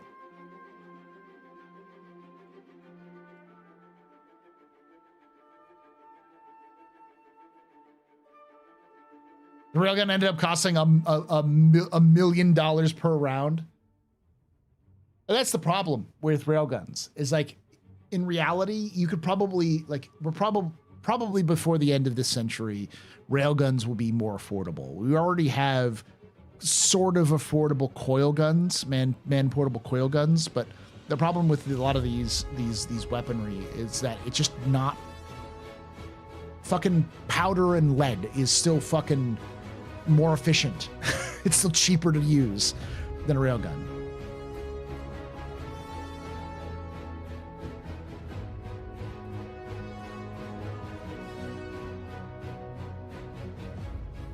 Oh, I was going to ask if you haven't done any videos on alien cuisine. I haven't. A U.S. Mark 48 training torpedo, no warhead, costs around $4.5 million per shot. But they can retrieve that, can't they? Zumwalt wasn't even a railgun. That was just this regular smart ammunition. Oh, okay. They only tested the railgun on land. Wasn't the Zumwalt built for the railgun though? Like that was its original purpose, was to house the railgun.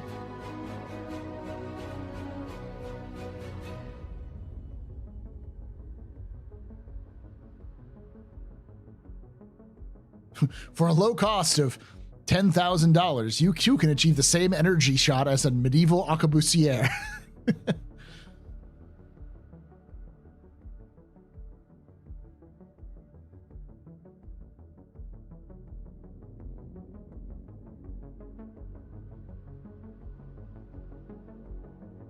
Paul, but a neutron can be calibrated to dump its energy at a specific depth after penetrating a specific distance and density. A neutron? What are we talking about? Oh, man-portable particle accelerators.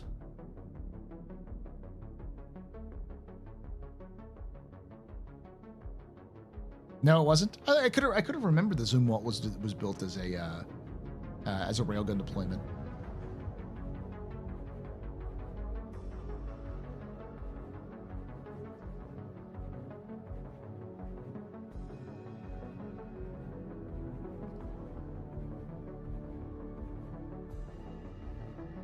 I will solve this problem. I'm going to look it up.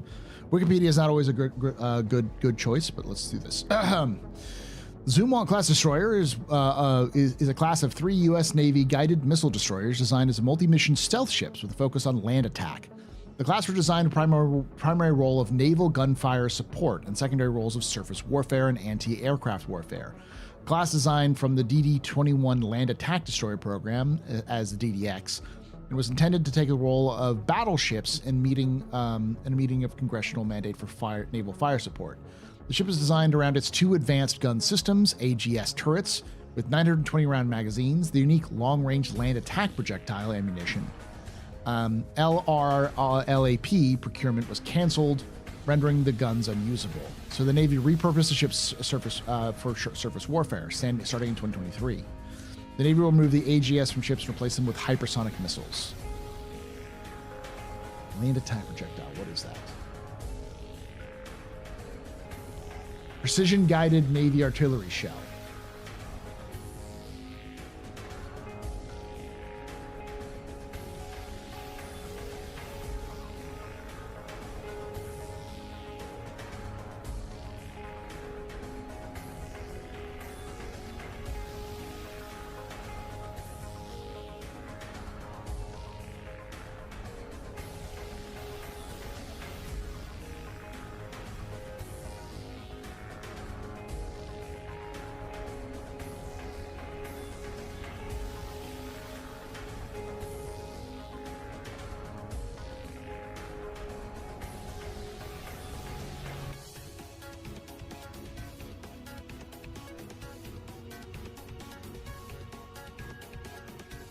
The advanced gun system, naval artillery, is developed and produced by BAE Systems, for the Zumwalt class destroying United States Navy. Designed as the 155 millimeter Mark 51 advanced gun system, it was designed to provide long-range naval gunfire support against shore-based targets. A total of 6 systems were installed, two on each of the 3 Zumwalt class ships. The Navy has no plans for additional Zumwalt class ships and has no plans to deploy the AGS in any other ship. AGS can only use ammunition designed specifically for this system. Only one ammunition type was designed, and the Navy halted its procurement in November 2016 due to cost. $80,000 to $1 million per round. So the AGS has no ammunition and cannot be used. The Navy planned to remove the AGS systems, AGS from ships for starting in 2023. The Zumwalt and AGS were designed to develop the context for the United States battleship retirement debate. Battleship proponents argued that battleships should not be decommissioned until an alternative method of providing naval gunfire support could be deployed, while others argued that such support was no longer needed in the era of missiles and aircraft. And I tend to agree on the latter. You don't need a fucking battleship when you can hit something with a missile.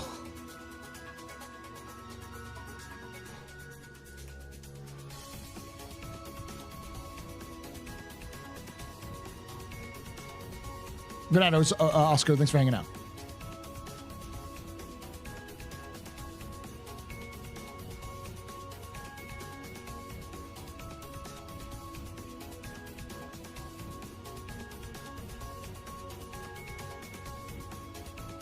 But powder and lead is cheaper than missiles.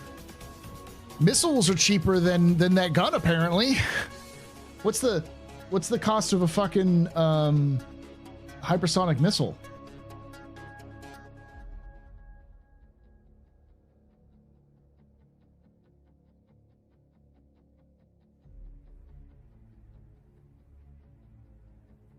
Look at the wave darter. Or wave rider.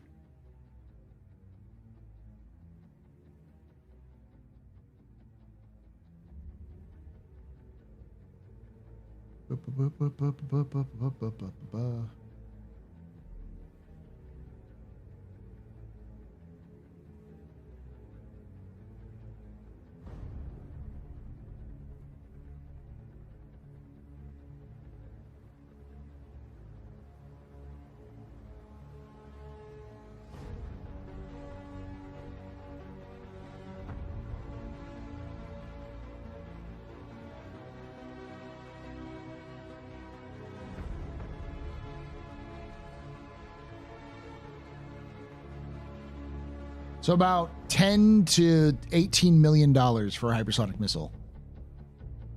That's one shot. That's what? 20 shots of that LGS. Told you that the Gladiator story and lore is pretty accurate. Oh, I knew that.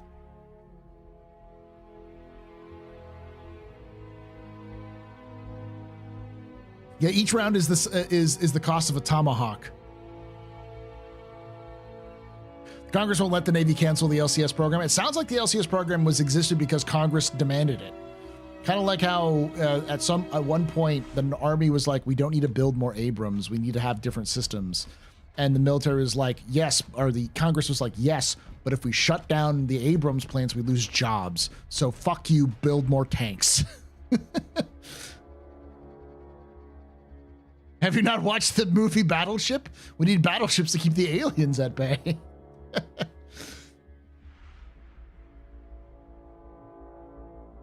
Glorious military industrial complex.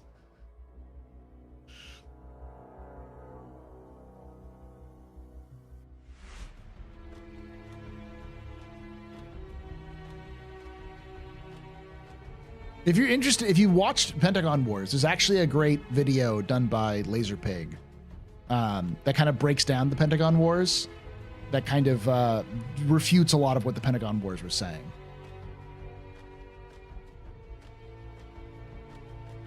The thing to understand about procurement in the U.S. military is that procurement in the U.S. military is so fucked because everyone has a different idea of what they want to do. Like, the reason why we have the F-18 Hornet is because the Navy didn't want to have the same ships or same planes as the Air Force. They wanted their own version. And the inter service rivalry and competition between the various branches, the Army, the Navy, the Marines, and the Air Force, has been around since all of those branches have existed. There's some famous ones that happened when McNamara, I believe, came in and was like, none of this squabbling bullshit. You're all going to take standard. We're going to standardize the fuck out of everything, and you're all going to use the same parts. And they all screamed and squealed, and McNamara put his foot down and said, no, you dumbasses, we're doing this, and pissed off the entire military force.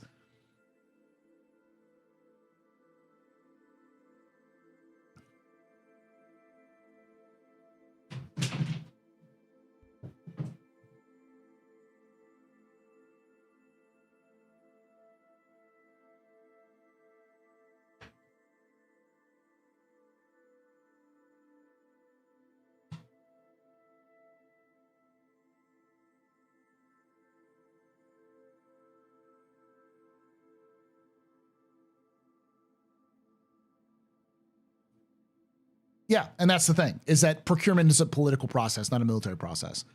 And Congress has its own implications.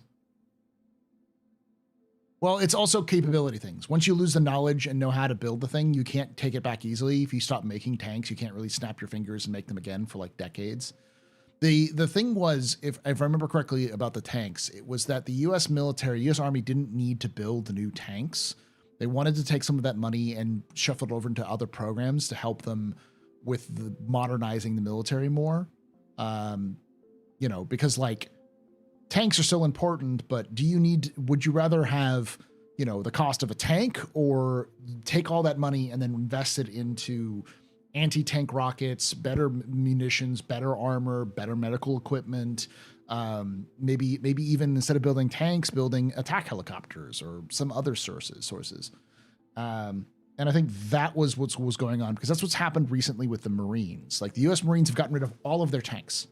There are no more tanks in the U.S. Marine Corps because they felt the tanks were too big of a logistics headache, and they wanted to stay lighter and more flexible in terms of what they were doing.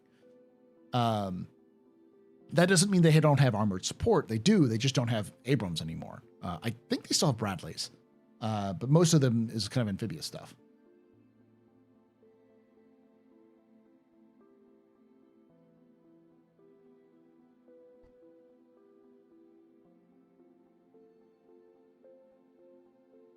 They're redefining the tank, but they aren't going away as a weapon.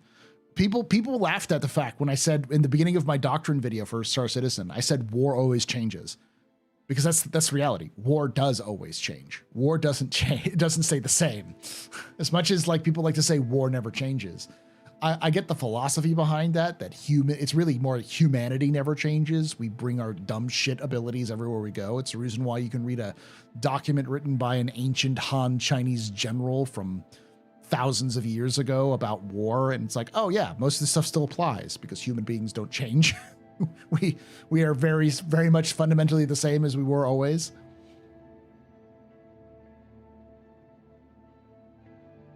But how we wage war is completely different.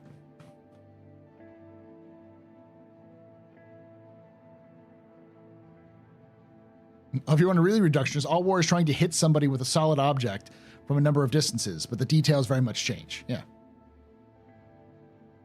Sun Tzu is mandatory reading for business students. If I remember correctly, all MBA programs that I've heard of, you have to read Sun Tzu. But I'm gonna blow your minds right here, because as a historian, I'll tell you, Sun Tzu is kind of like Machiavelli in that what he wrote was an idiot's guide to war. The Art of War, which I don't have up here, I do have it downstairs. But The Art of War is just the dumbass's guide to war. It's things like, you know, it's best not to fight a fucking war if you don't have to. You need to do things like bring supplies to make sure that your people don't die. Make sure that you have the right equipment for the right things you're going to fight.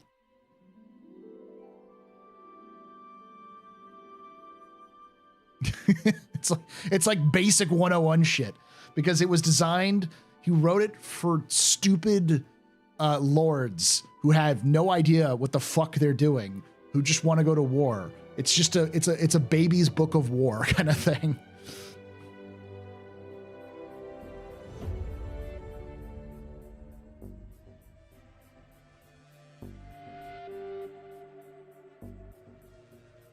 It's not that sad that people need to read it. It's like there's another what is it? It was it's like it's a Prussian.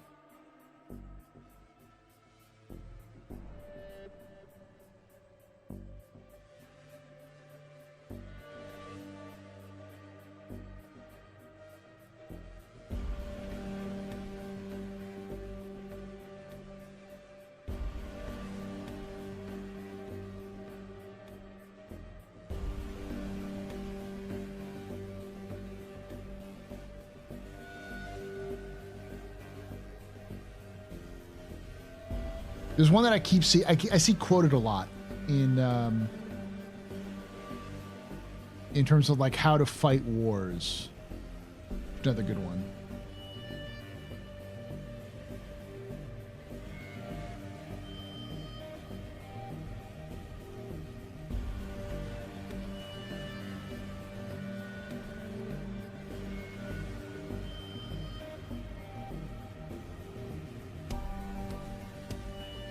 Unrestricted Warfare. I can't remember. It was, yeah, I think it was like von Clausewitz. Yeah, I think that's what I'm talking about.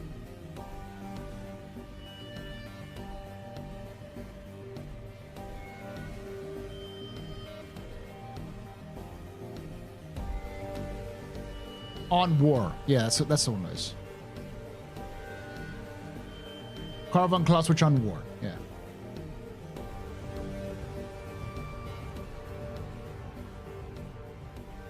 And the Principles of War.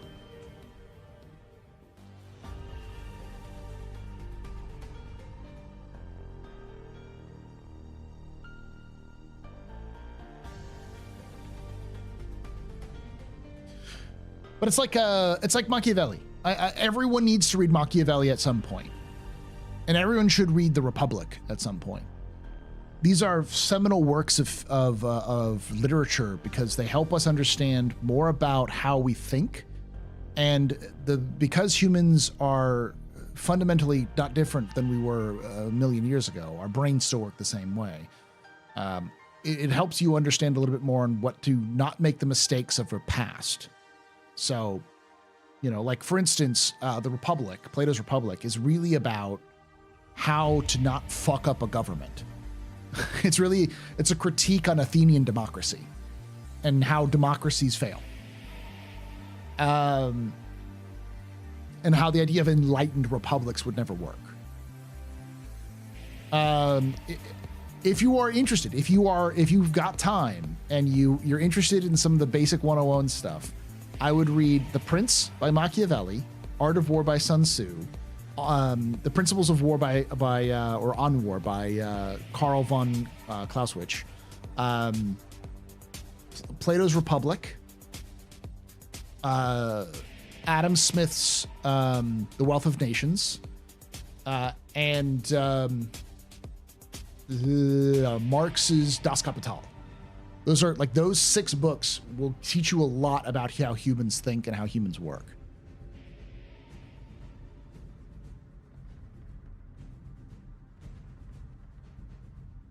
Also, if you're interested in how the United States government works, the Federalist Papers. Oh my fucking God. Oh, I have PTSD from that. Arrakis, Caesar's Commentaries in the Gallic Wars. Oh my God. I had to read that in the original Latin. Oh, my pain, my brain. Caesar doesn't know how to fucking write, and it hurts me. It hurts me so much. Caesar having been through the city as Caesar has entered the city with Caesar's army, Caesar then brought the couches out to fucking fuck, dude. But it's very common. This is why like a lot of a lot of early Latin, like if you're learning Latin, that's one of the books they make you read, but yeah.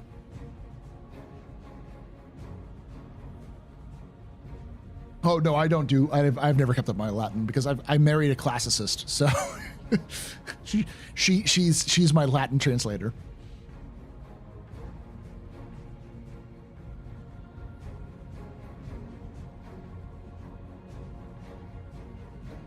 The only person who is more insufferable than Caesar is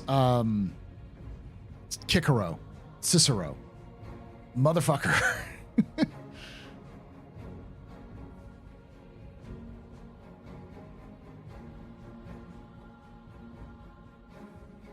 Yeah, that's a good way of putting it. Caesar understood that the key to writing your own propaganda is to let them forget that even one paragraph, who you are and how much of a boss you are.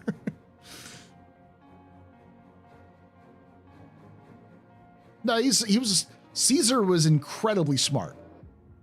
He was a populist. People don't realize that. Like, Caesar actively courted the people in a time when, you know, most leaders of Rome didn't. So he was part of that faction that was really like emphasizing the people. There's a famous example of Caesar during the Civil War. His men hadn't been paid. They were well over, or they had been paid, but they were well over their campaign limit. Like they had like a year or so or something like that, or it was at the point where they were going to be disbanded as a legion, and they were like, we want to go home, we don't want to keep fighting these fucking wars. And Caesar went out, addressed his legion and said, you're right, you served me well, you'll take your money, and and I'll see you when you're a civilian. He guilt-tripped the fuck out of them because he called them civilians. He didn't call them my men, my brothers, he called them civilians. Good job, civilian. You know when you leave Kleischer, when he says, welcome back to the world, civilian? That's what he was doing. He was doing that to his men, and most of them signed up again. They got guilt-tripped as fuck. They were like, oh, fuck me. Oh. God damn it.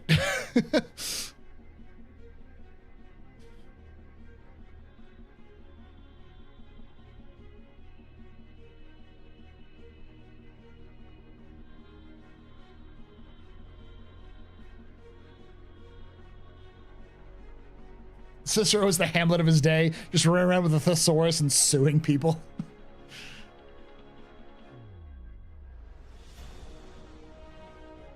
I didn't know motherfucker was his middle name. He is. That is his middle name. His name wasn't I don't think it was Caesar. Publius, I think. If I remember correctly, the way that his name has sort of been corrupted, but like, because Julius was his last name, because he was a Julian. He was Julian. So like that, he came from the Julian line.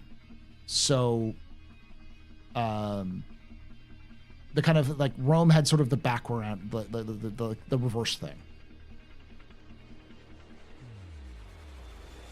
And before Messer was a Caesar fanboy, complete with Shrine, he was.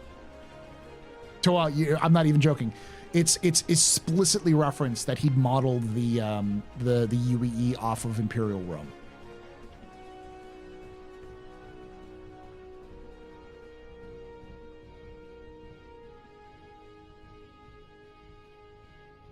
I thought it was the name of the salad.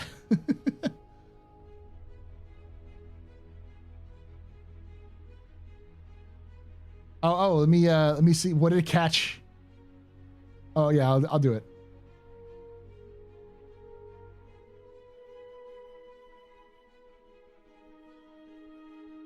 Time, and you're interested in some of the basic.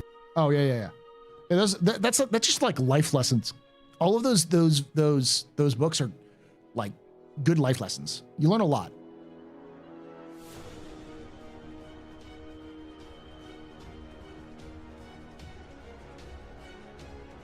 Yeah, so there are no soft C's in Latin, but everyone knows him as Caesar. So that's why I cited Caesar. If you want to know how they actually pronounced it, it was W's or V's. Or no, V's or W's. V's or W's, C's or K's, and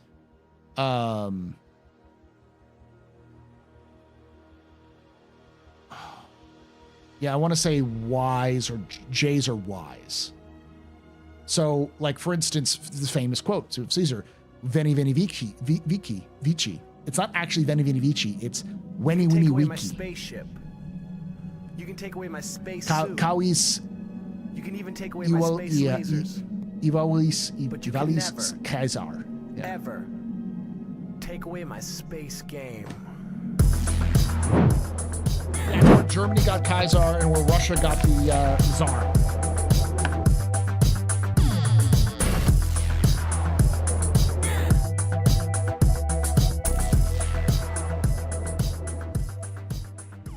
J_Culvane just resubscribed for 69 months. 07 Paul. Ooh, 69 months. Nice. Thank you so much for that 69 months of support there, J. Calvin. You're a very important pubber. Very impressive, Mr. Randy Pedestrian. This is your fault. This is your drinking night. Shots and cheers and chat, y'all. Shots and cheers. Kaiser.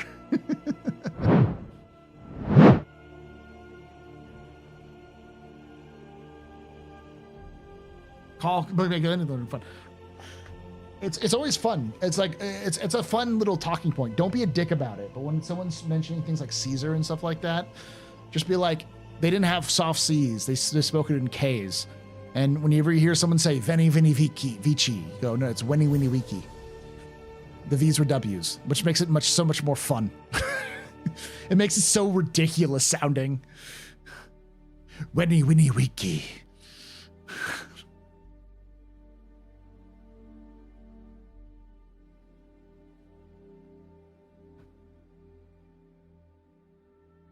Uvu, yeah.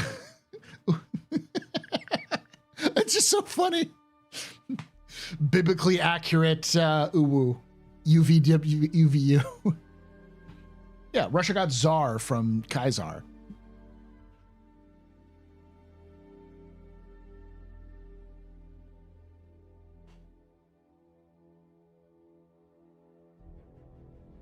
F7C Mark 1 game package still available, I see. Has CIG said if it's going away with 3.23.2? Not a clue.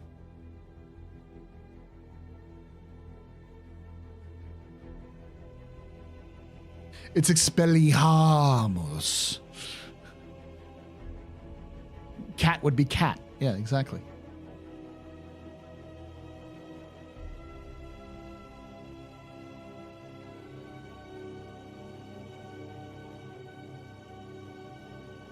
I'm doing good, I'm doing good, Jay Calvin. How you doing? Gives Wiki a new spin. Yeah. I always wondered if Wiki and Wiki were connected. If Wiki and Wiki.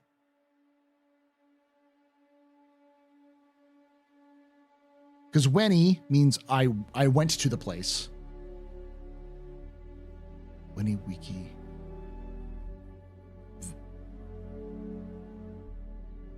Winnie Wiki. Winnie. I don't remember thinking if it was I saw. But yeah. We're the pub of enlightenment. For over a year, I had the Latin quote from Dante's Inferno about the gate of hell over my door of the office. Abandon all hope, ye who enter here. Yeah. Vidi. Yeah, I always remember which one it is. It's Vici, but it's not Vici. It's Wiki. It's I saw, but I'm trying to remember VD. I think it means I think it means I saw.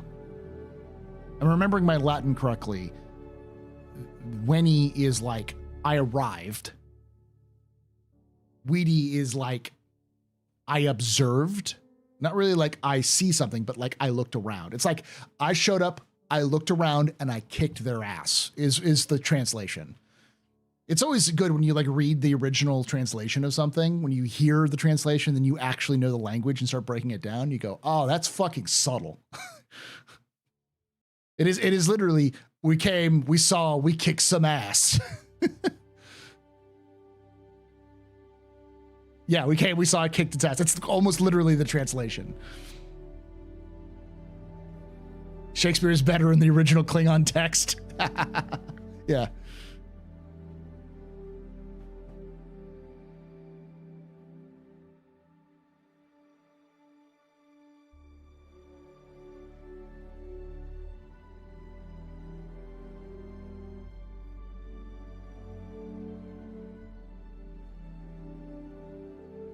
I learned a lot of Church Latin and its associated pronunciation. My wife has a burning hatred of Church Latin. She's a classicist, as I said. She was trained in Latin and Greek, and Church Latin is the bane of her existence. Speaking of history, the Polynesian migrations, 5 of them, I think, of human beings spread over the vast Pacific Islands. That's an awe-inspiring to me. It's still insane to think about, because they did it with Stone Age technology. They did it with knowledge of the sea, knowledge of navigation, and something effectively basic wooden rope and ships, like super basic stuff. And not only did they do that, but they also transported like but chickens and like food and other sort of like they transported, like did logistics networks out there.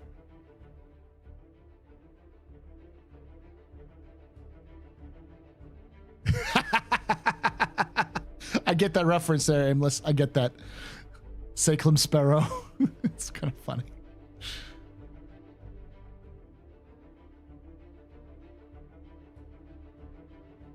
Astronomy seamanship and simple materials, well constructed. It's just experience. It's stuff like that that makes me get mad whenever someone says, "How did ancient people construct such crazy things?" It's like, because people are smart and we're resourceful, and you give us enough time and energy, we'll do fucking anything and everything. Like, we are very good at shit when we're motivated. We're just lazy these days. I'm not saying it's aliens. I fucking hate that. For those of you who are newer, Ancient Aliens is the bane of my existence. I get so mad at them.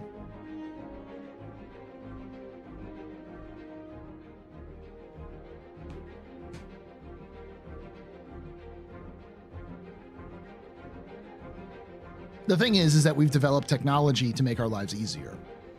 Like, people have asked me, because I do history stuff, they go, "Hey, Paul, what time of history would you like to be alive in?" And the answer is right now. And the only other time is tomorrow. And the day after that. Because when you study enough history, you realize human history sucks ass. It's insulting to our ancestors that they were too stupid to build something. It's like, no, they were very smart and very clever, and they were able to do a lot with very little. But if you gave the constructors of the Great Wall of China fucking power tools, they would fucking take it, because that shit sucked ass. Also very bored, probably. Yeah, they did some stupid shit. There's a reason why pretty much every ancient society was either high or drunk off their ass most of the time.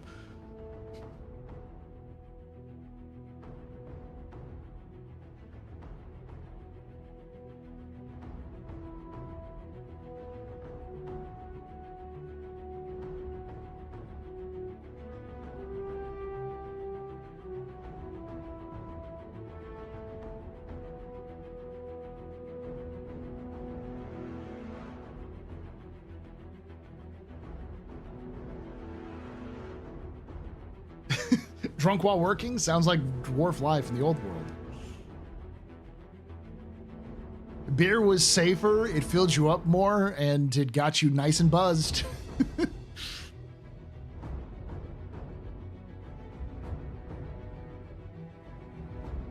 Progress can be summed up as quest to make life suck less.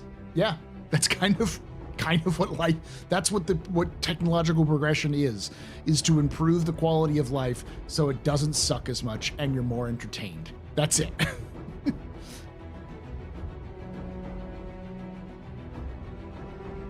Like how they say, where are the tools at the pyramids?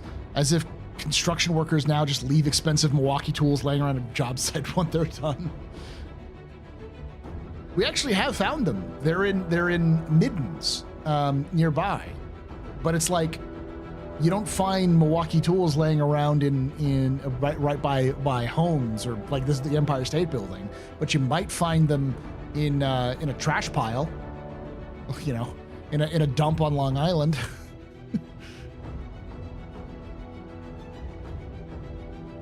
Middens are fucking cool. They're really cool. For anybody to, this is a word. Good word, use it a lot. Instead of calling things trash, like your trash can, call it a midden can. Because a midden, and I believe it's M-I-D-D-E-N, it might be M-I-T-T-E-N, is just a trash pile. It's a fancy word for trash pile.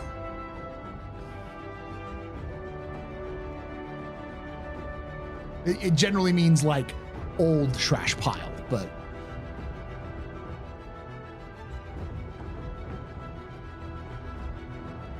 also less of a body count in modern building materials. Yeah, that's true too.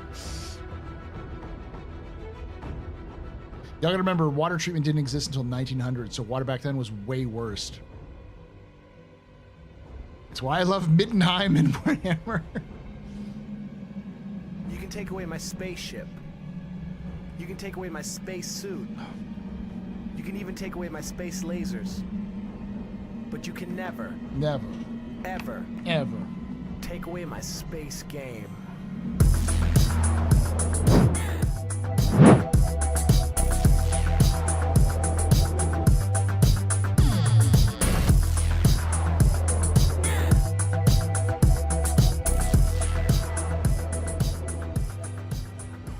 A terrible Anansi just resubscribed for 13 months. I made a mistake of reading the suspension announcement in public and made a mess of my pants, Ralph Gazin. Thank you so much there, Tabor Anansi, for that 13 months of support. You're a very important pupper, very impressed, very pedestrian. You rock. Shots and cheers in chat, y'all. Shots and cheers. But how do they build the pyramids? Booze. Booze and teamwork. Get a bunch of you know, teenage to 20-year-old men together, give them a leader and say, hey, you drag this stone up this hill faster than anybody else, we'll give you twice the beer this today. Watch how fast they pull that fucking stone. They'll figure out how to do it. Like one of my favorite modern examples of this is, and we'll get onto Star Citizen here in a moment, have you heard about the Marines who beat an AI detection system? U.S. Marines beat an AI detection system through the stupidest fucking methods imaginable. They literally Metal Gear Solided it. They put a box over them and walked. According to the reports, they were giggling the entire time. I think they literally did the tree method where like they pulled like sticks up like with things and they just walked like they were very slowly with the tree with the branches and it defeated the system. Like they did the stupidest fucking shit and it's like, don't tell me that humans aren't ingenious.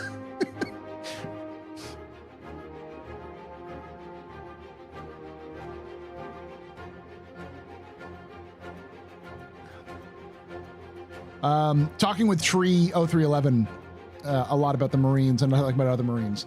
I've come to learn that the Marines are the best, are often the best branch of the military, not because they're so good, but because they're broke as shit. So, because they're broke as shit and have no money to buy anything, they have to beg, borrow, steal, or create things to make them work.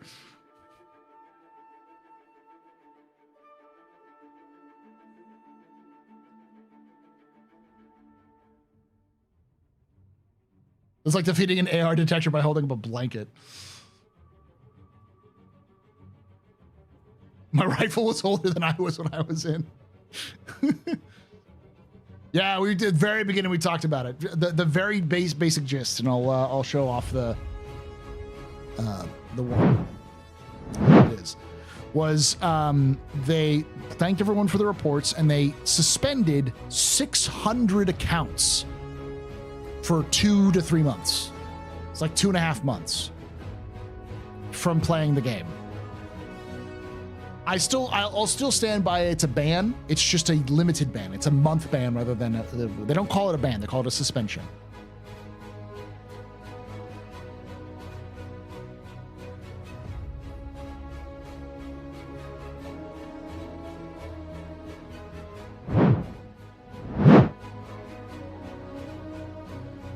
Damn right, Semper Fi.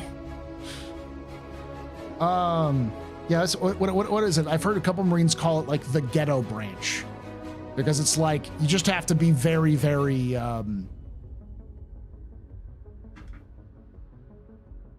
like creative with how to get things done.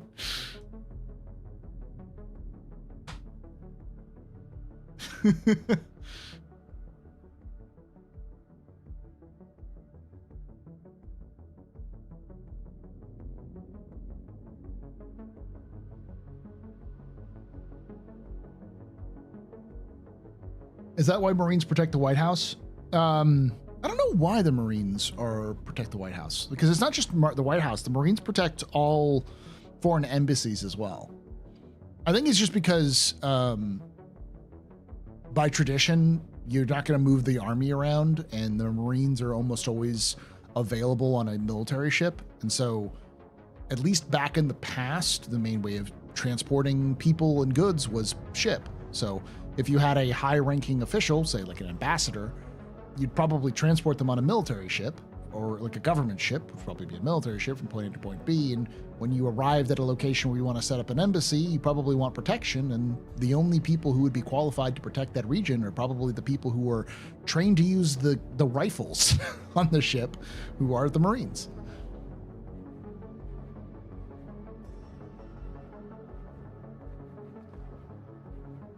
I saw screenshots of someone that was suspended at the time was 2 months, 2 weeks, and 5 days, 18 hours. Yeah. How did the Dupers get punished? 2.5 months of ban. 2.5 months suspension. They cannot access Spectrum or the game for 2.5 months.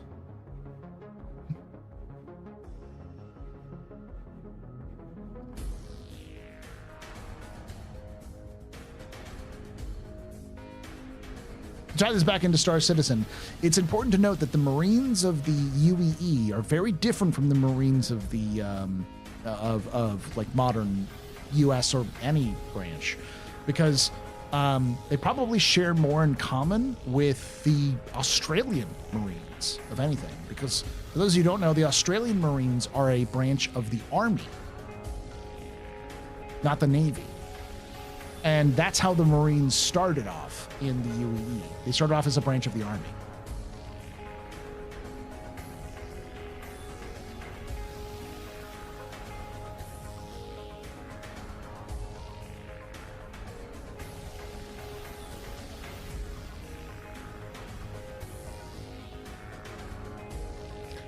Does this mean that CIG is starting to cracking down on TOS to get us to get us used to it? Almost certainly. I mean, CIG is already talking about 1.0 release, so they're probably at least internally trying to adjust their responses as if they would be a released game.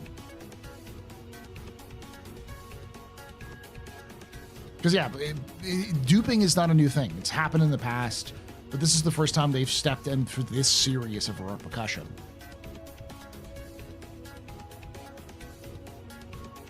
Australia doesn't have Marines, it's just soldiers on boats.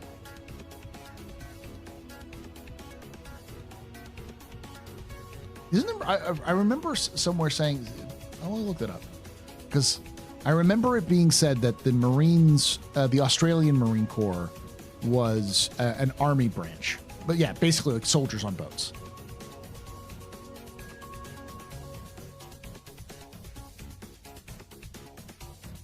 But yeah, the UAE Marines are, they have a fascinating history. We have a lot of information about them, actually. They didn't exist until after the First Tavaran War. Technically, there was, or during the First Tavaran War, I should say, because the Marines were part of the invasion of Idris IV, and it was a Marine raiding platoon, or not even platoon, it was a squad. It was like 10 dudes, 10 dudes in a dream, who Ivar Mezer kind of turned to and was like, turn off the fucking anti-ship batteries. You need to go find them and turn them off. And they'd captured a Tavaran skiff, and so the Marines smuggled aboard the skiff, snuck around the enemy lines, found the control center for the planetary defense batteries, infiltrated the defense batteries, killed all of the Tavaran guarding it, and then turned the defense batteries onto the Tavaran fleet. And then when shit got bad, they just blew up the whole facility and left.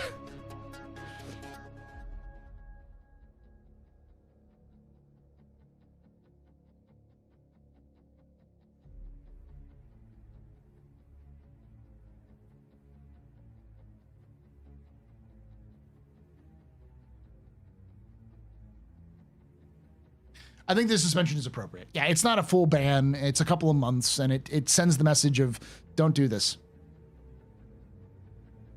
The French Marines are also a branch of the French Army. Okay, yeah. Oh, I gotta look up the name of that guy. That dude is pretty cool, though. The guy who did the and Star Citizen lore. Battle of Idris.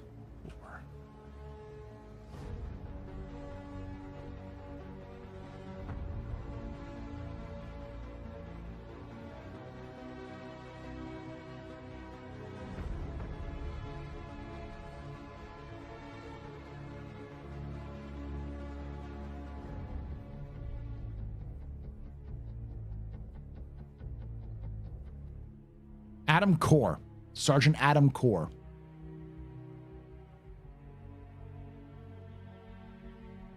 A small recon force, organizing a small recon force to destroy the planetary defense system, but was still devastating the fleet above. The group commandeered a downed Tavaran skiff and slipped past the lines. The infiltration team, led by Sergeant Adam Core, which is implied to be a Marine, managed to not only discover the nexus of the planetary defense system, but overtake and assume control of it. They turned the devastating weapons against the massing Tavaran fleet long enough for the UPE naval reinforcements to enter the system. The Battle of Idris IV had taken another turn. Over the next few hours, the Tavaran forces began to fall back. Unfortunately, Core and his team had to abandon and detonate the defense system before reinforcements arrived.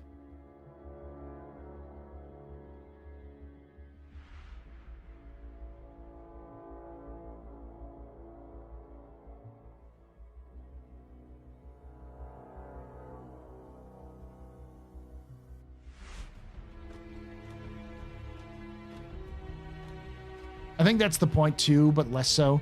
It's temporary and not permanent. There's no leg for a lawsuit to stand on. No, they also broke the TOS, EULAs and TOS. They broke the rules. They knew they weren't supposed to do it. They did it anyways.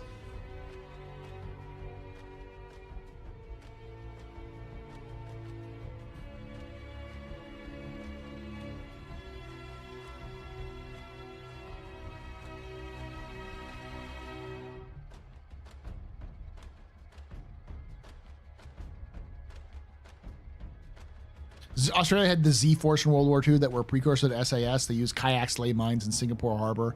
I'd imagine it's inspiration CIG took.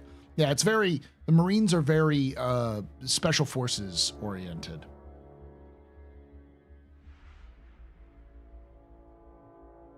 I'm curious, will there be escalating bans for the next time? Probably.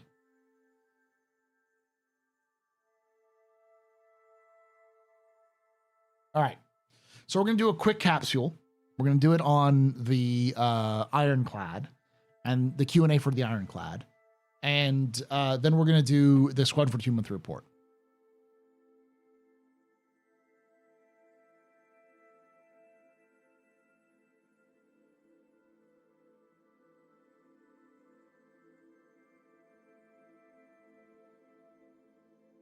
Someone on Reddit said when they ban, it's usually until next patch. The ban lengths I've mentioned are 3 days and 2.5 months, given that it's not 3 days until the next patch. 2.5 months is August. Almost certainly. Yeah, I mean, I was thinking it, but I don't want to like put that much thought into it. The idea that we're going to see the CIG kind of tip their hand on when they plan on releasing 4.0, which is August. But that's not a fucking news. The CIG has been saying they wanted to release 4.0 in summer since last year. Since December of last year, they said that 4.0 is targeting a summer release. And the problem is that most people don't realize that CIG's summer patch is always in August or late summer, not early summer. So.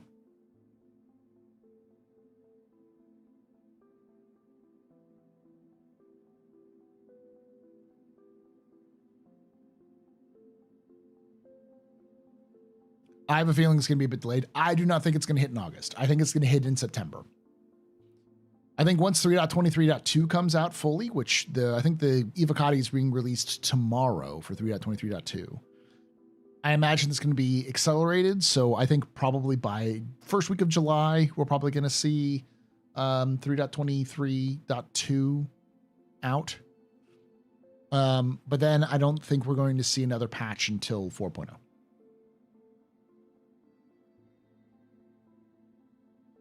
What thought? I'm reading tea leaves here.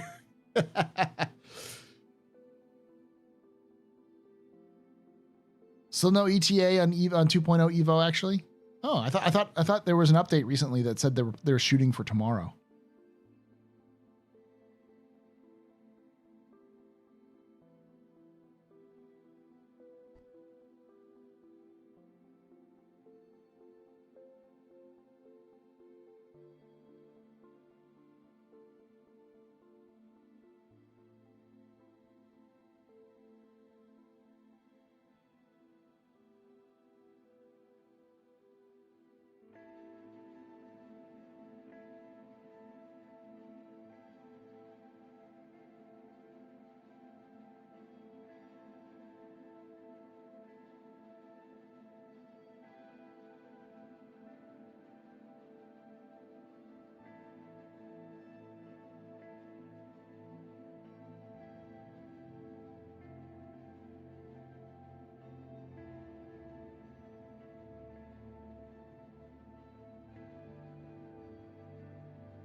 Trying to find it.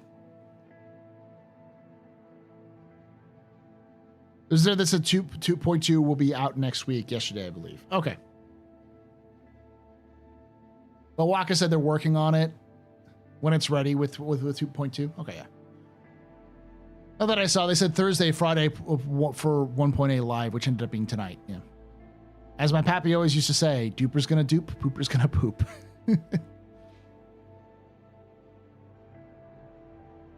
But considering 0.2 is it's a smaller patch in comparison to everything else. It's kiosks, which are already in the game. It's cargo elevators and personal hangars and cargo missions. It's those four things. That's a lot fewer things to happen.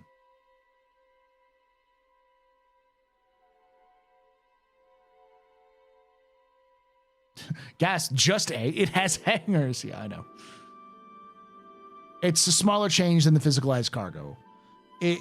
From the way that CIG talked about it, the issue wasn't that it was complicated. It was that it was complicated to do on top of everything else that was already complicated. Yeah, it's less features, more content. But like everything that they're doing isn't stuff that doesn't exist in the game. Like the biggest thing is the interface, the new interfaces for how you deal with cargo and stuff like that. But your cargo is already streamed out into the back end when you store your ships. And yeah.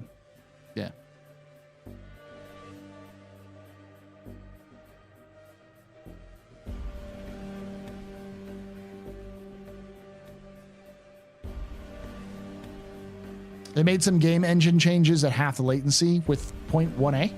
That's good.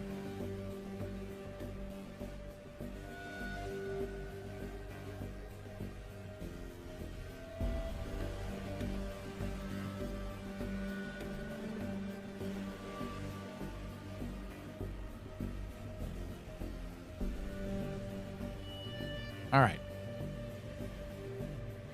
Whew. All right, chat, you ready for this? Drake Ironclad. We're gonna do a quick read through of the Q&A for Capsule. I'm gonna start the recording, and I'll be right back.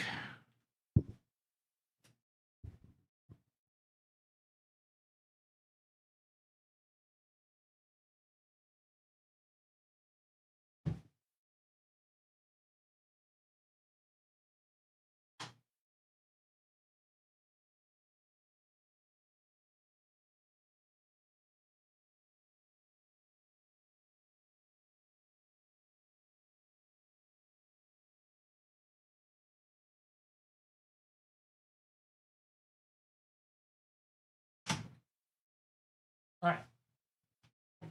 Starting the recording now.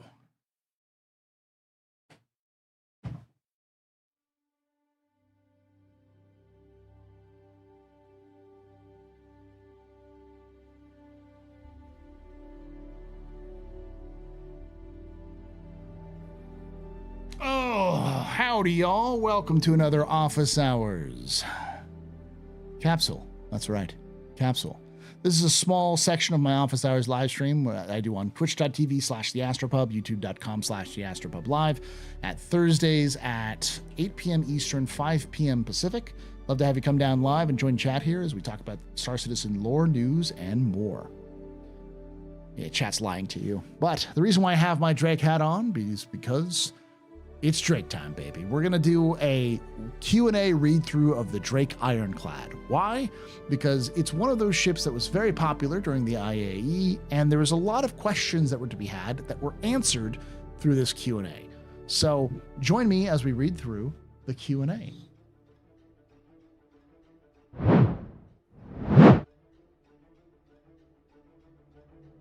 All right. So, what ships are the main competitors to the Ironclad and the Ironclad Assault? For example, how does it compare with the Crusader Hercules, as it seems to be better in every aspect? The Anvil Liberator and the Crusader Hercules are the Ironclad's closest competitors. The Liberator is dedicated vehicle transporter, so naturally, it excels at that, though its cargo remains relatively exposed. The C2 and the M2 Hercules are the closest on-paper competitors, providing enclosed cargo capacity and the option for multiple turrets. However, the Ironclad Assault beats the latter, while the base Ironclad beats the former in cargo capacity. So it's an upgrade.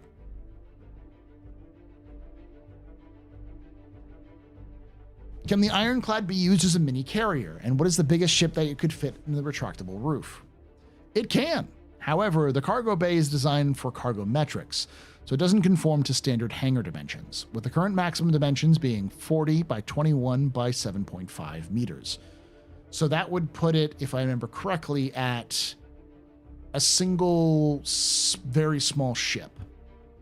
So I think, let me look it up real quickly. I want to say that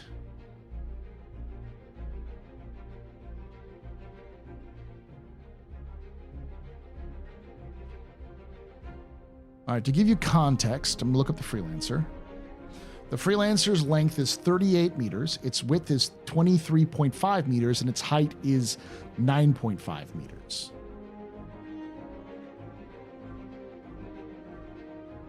I think the Cutlass is a little bigger, yeah.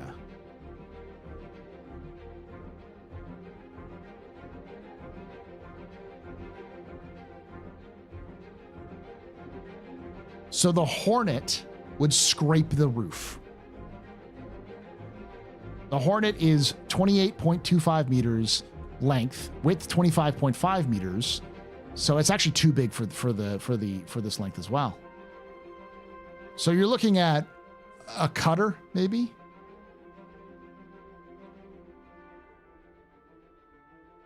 Yeah, a cutter. It can hold one cutter.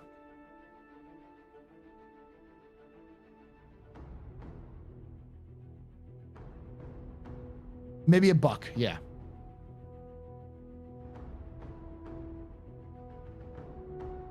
So keep that in mind. Bear in mind, the roof does not retract over the full volume, limiting the maximum length. Of course, this may change during production. Even if it doesn't retract over the full volume, you can still fly it in as long as your width is the same. You can kind of nose it in. It's just not, it's going to be a little awkward for that. So. Will the Ironclad have a retraction roof like the base version? So this is the question that I brought up in the Inforunners episode we did on this. And I still think it's an important one to look at because it did not seem to specify that it had one. And that was a big question. But they say here, yes, the retraction roof is a shared element between the two versions. However, the tractor beam setup is removed, so utility is significantly compromised in the Assault version. Doesn't matter, it still has the repair bay. The question is, what will those repair bay do? But we'll talk about here in a moment. Will either version have a strong VTOL thrusters to assist in atmospheric flight? Both versions have identical thruster layouts, including integrated VTOL thrusters underneath.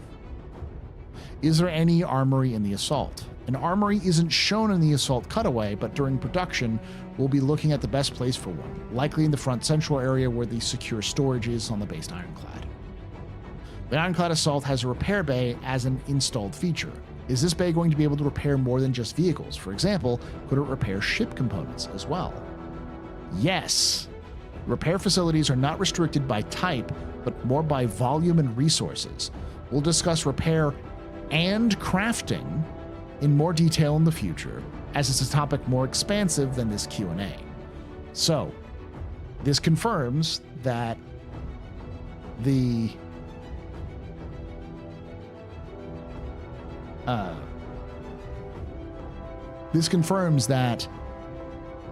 repair facility on the Assault is also a crafting facility. So any repair facilities are also constructions. So that's big. This is not just a like an Ironclad thing. This is like any ship with a repair feature is now a construction vehicle. So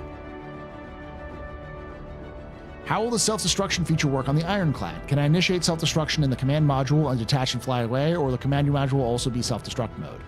There are 2 independent self-destruct systems on the command module and one in the main hull. Setting it off in the command module will self-destruct both if attached, while the main hull of the base can be triggered from the control room.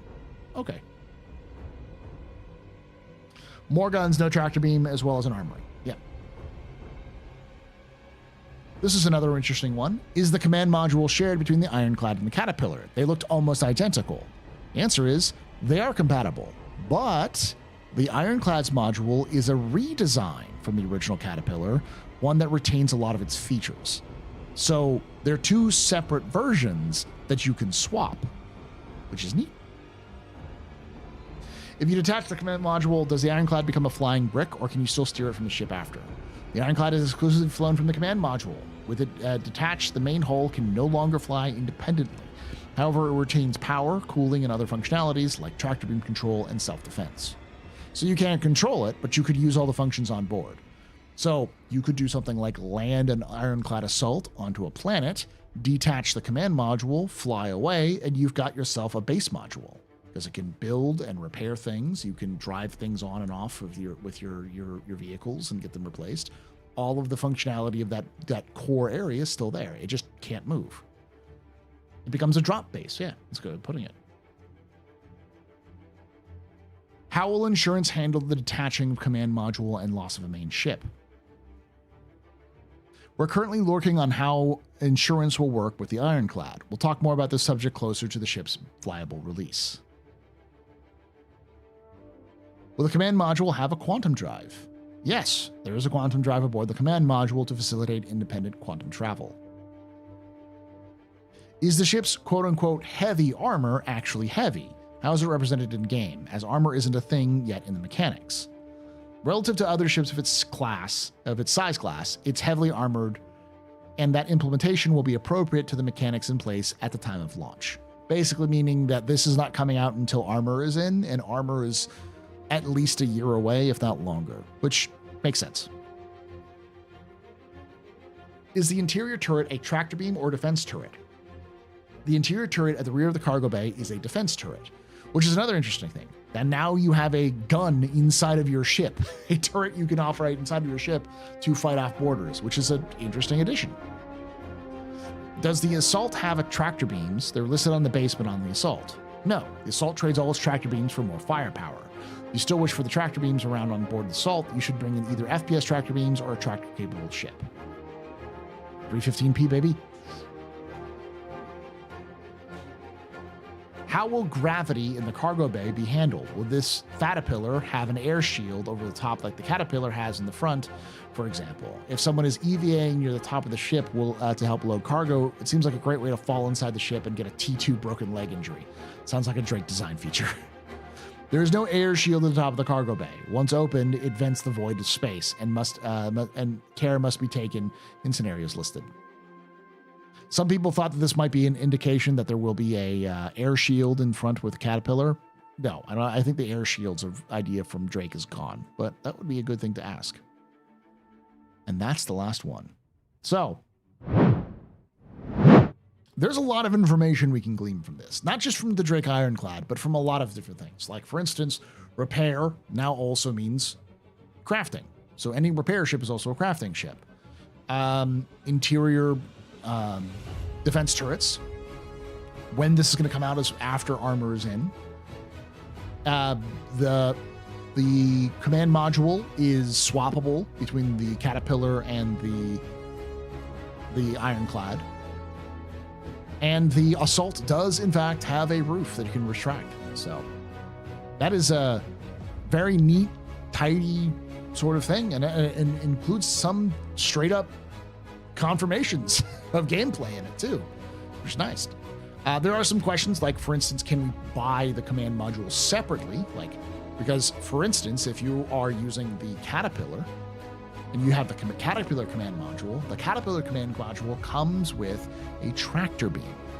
So that would be a much better addition to an Ironclad than the Ironclad's version, because you could detach, in theory, from the Ironclad, fly around, load up cargo as you need to, and then come back, redock, and attach with the Caterpillar and fly away. Now, the question still remains, can you detach and reattach, or is it a emergency quick pull, kind of like an ejection seat where you can't put it back in there?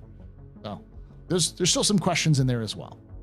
But that is it for our little capsule here, read through. If you like stuff like this, I can start doing this more often with Q&As and other small updates. I mostly do this for monthly reports and other things like this, but I found that this was a very important hot topic, and as people seem to not really know that this was going on, so I wanted to add this in because this was only released on Monday.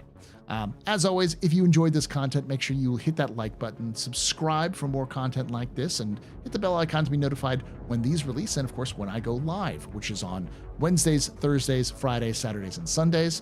Love to have you come by and watch and hang out with chat who are liars and tell you this is pre-recorded. And with that all being said, like I say every time, hope to see you someday in the black.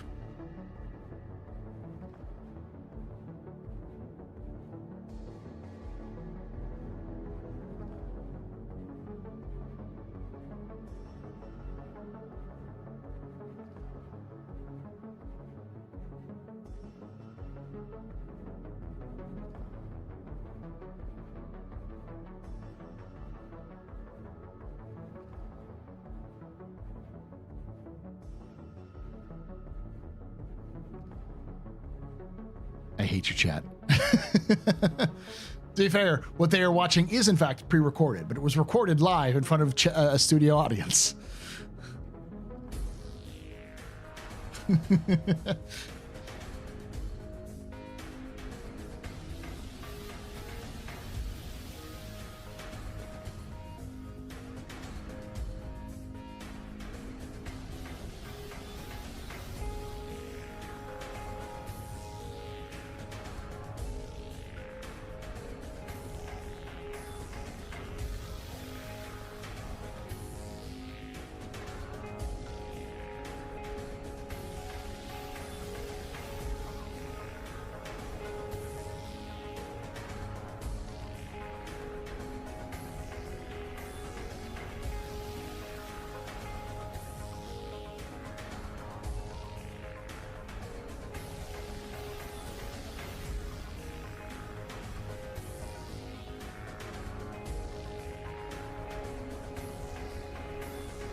Turns on the applause sign.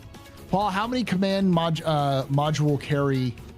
How many command modules the Ironclad? Can the Ironclad carry? 1? As far as I know. So this is funny. I've been following, so for those of you who don't know, Jeff Zanelli and Pedro Camacho are the composers for Squadron 42 and Star Citizen, respectively. Respectively, I should say.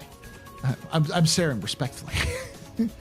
And there's an article from Film, which from Slash Film magazine or thing that says that iconic themes have vanished from modern movies. And I'm going to, and both of them saying this seems wrong because they were both heavily inspired by cinema with their themes. And I agree. I still think that both Jeff and Pedro could improve on their theme a little bit more so that we can hear the theme more often, so we can actually associate it with the game, similar to like Halo. But I also would argue that a lot of that sort of cinematic feel has gone to video games. For instance, I'm going to play this, and I want you to tell me what this is from.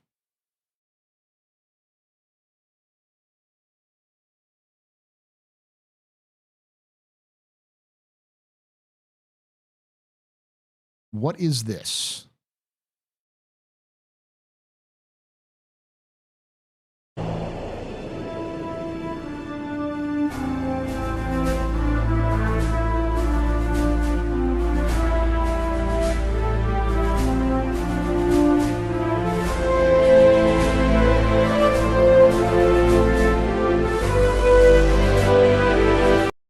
Okay.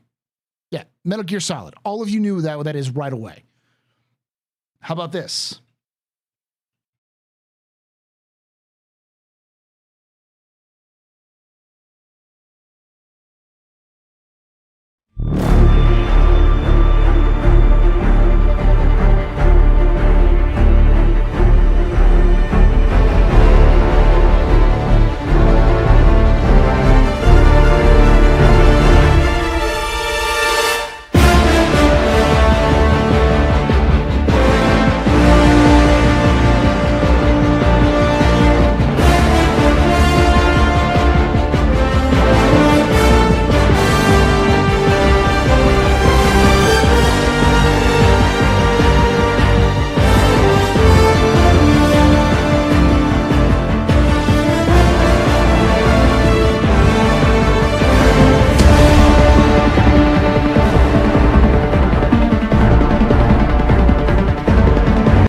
Sorry, I had to listen to it because it's such a fucking good song.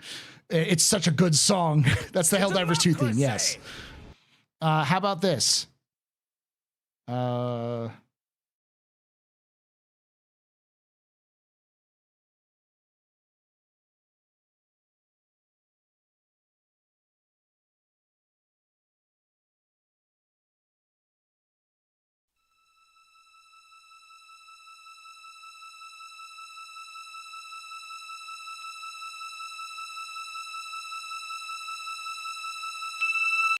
I'll do this a little bit better. Here we go.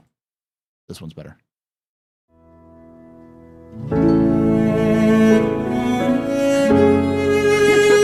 You knew it was Final Fantasy VII instantly. Final Fantasy VII was released in like 2000 or like 99, right? It was in like 90s, early 2000s. The song is actually called The Cup of Liberty. Yes, it is.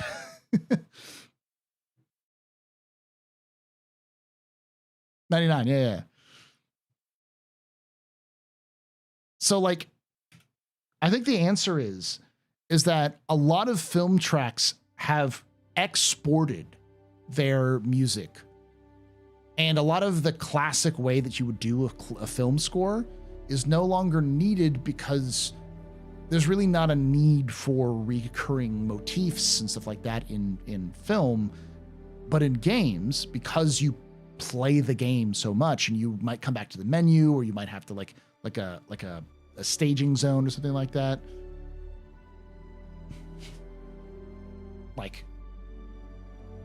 you end up with a lot of the same themes drilled into your head because of how it works. And for those of you who want to know, Star Citizen's theme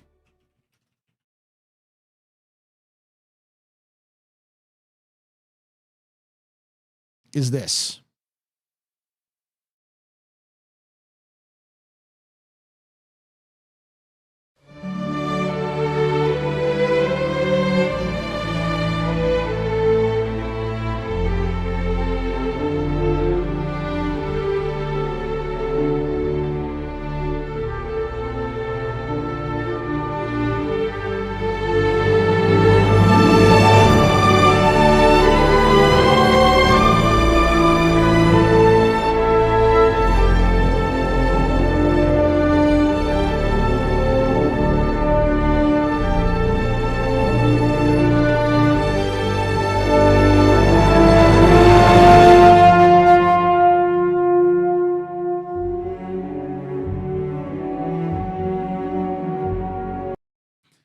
The Squad 42 have a theme song? It does. So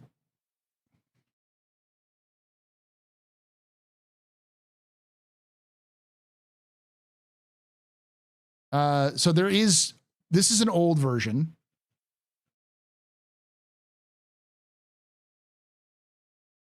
This is an older version. It's probably going to be updated a little bit. But here you go. Actually, this is the newest one. I think this is the newest one. No, I don't want to do that one. This one. Okay. This is it.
That was a 2016 rendition of the theme. It is likely improved and been refined since then, and I think that a lot of that is not actually live recording. Now, if you want to hear what Squad 42 soundtrack is going to be, here you go.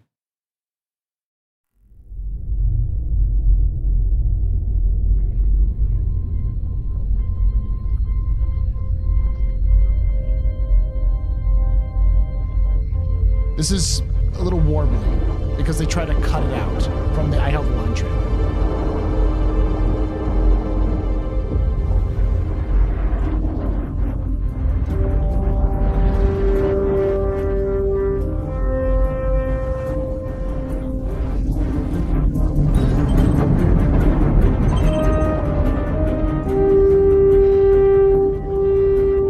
I'll just do that.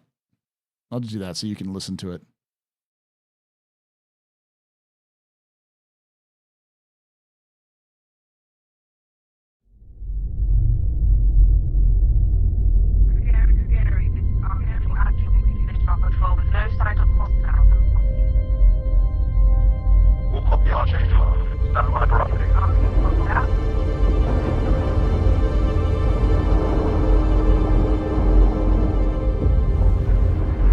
Archangel 6, come in. Go for 6. I'm getting a faint contact on bearing 287. You picking that up? Yeah, got it. Scanning now.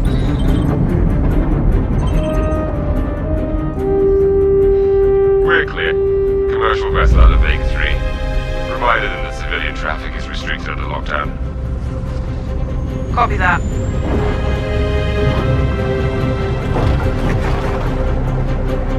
Archangel, this is Krugeri. Come back, Krugeri. Redirect to sector 7 Bravo Echo for immediate tasking. Copy that. On our way.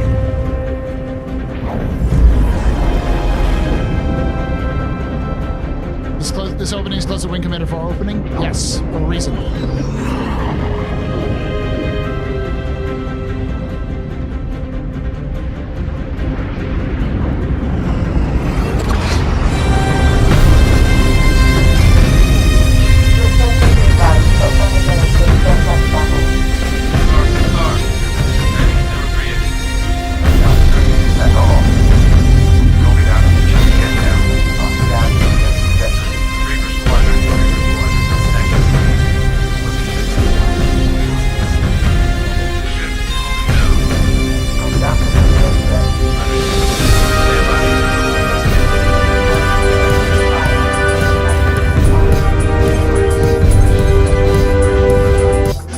Text vandals. That's Prime Sub. The Vertigo bagpipes. X-Tex Vandals has subscribed. Thank you for that. You came in at the right moment for that one. I'll finish this up. Hold on.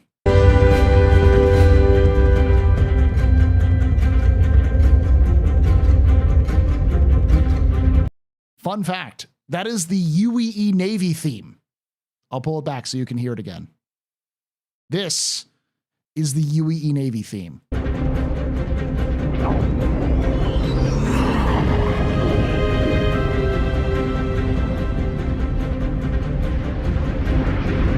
Right here.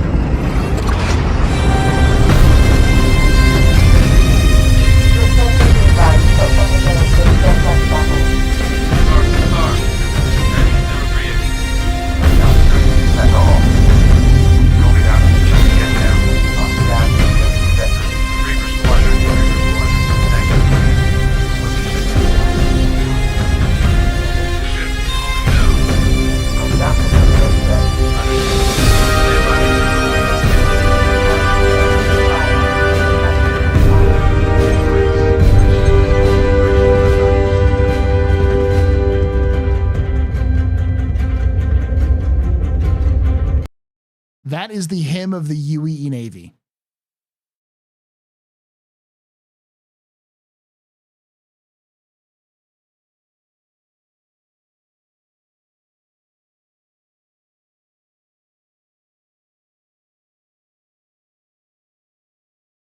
Didn't the composer say this music was made for this CitizenCon video? Yes, I think. If I remember correctly, he mentioned on Twitter that this was actually the theme, or no, was it on the live? He mentioned that it is an actual piece of song as part of Squadron 42, and that it is the theme, it is the hymn of the UEE Navy, and it actually has lyrics that he hasn't released.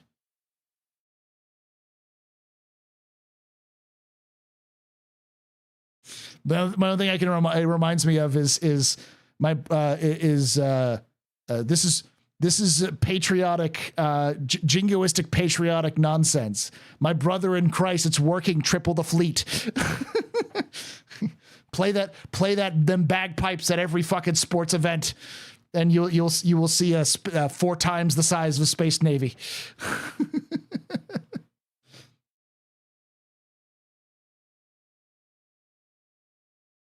The guy in the bagpipes going harder than the violinist during the charge of the hero.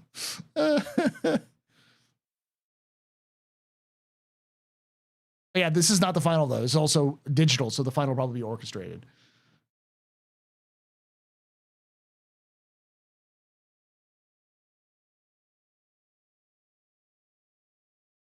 Play it at every Santa ball game.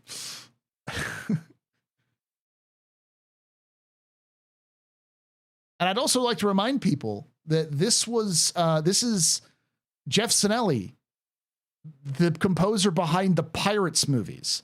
All of the Pirates of the Caribbean movies were orchestrated by Jeff Zanelli. Does the UE have a national anthem? If it doesn't, it will. I'm sure Zanelli's already wrote it. Battle in the Mist.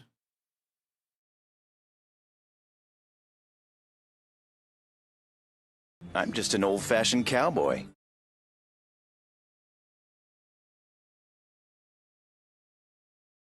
Is this the Genshin Impact one? It's the only thing is Duel in the Mist.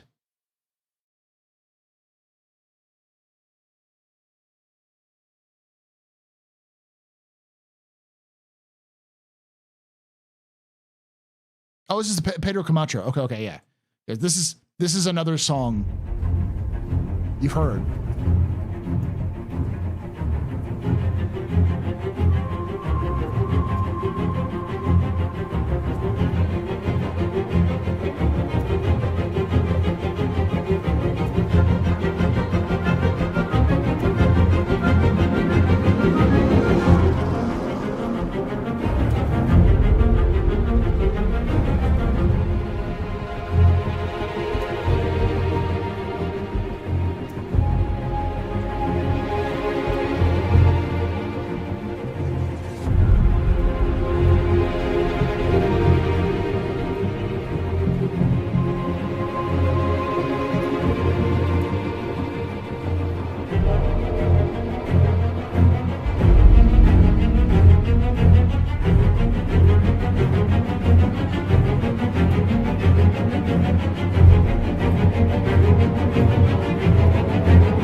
Sorry, that's first Battle in the Mist by Pedro Camacho for Star Citizen.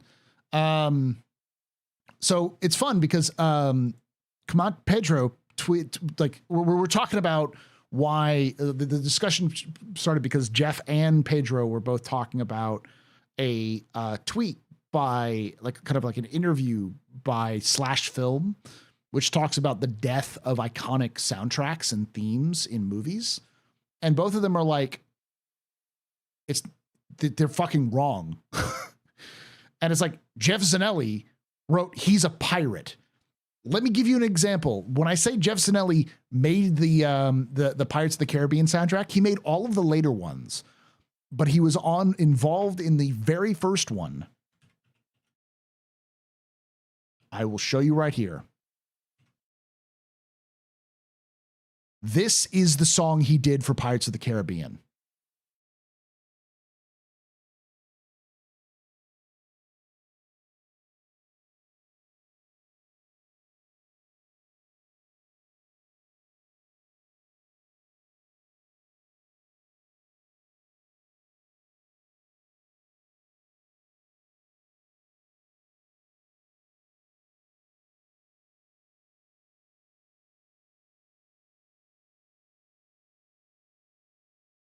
It is the fucking theme.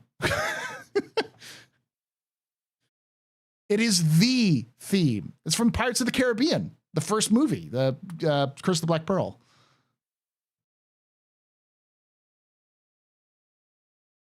It is such a wrong boy take. Interstellar alone. Yeah, there's so many good themes from movies and stuff like that. And Broadside is this other one.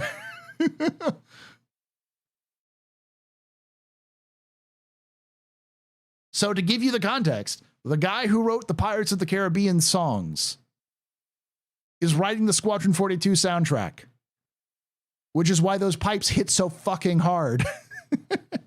This is the DMCA stream. Yeah, I'll mute it. It'll mute the sections of that kind of stuff. Yeah, Moonlight Serenade is the one that plays when Barbarossa says this Ghost Stories line. Basically, all of the iconic tracks from Pirates was made by him. He was credited. He's credited as additional music. And those are the songs he did originally. If you look at the soundtrack, he's actually he is credited on it. It's composed by Klaus Bladet.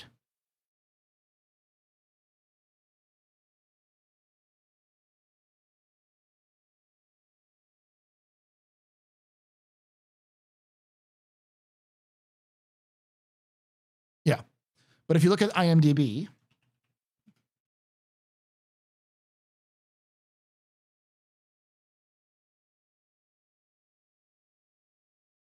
you look at go down to cast and crew,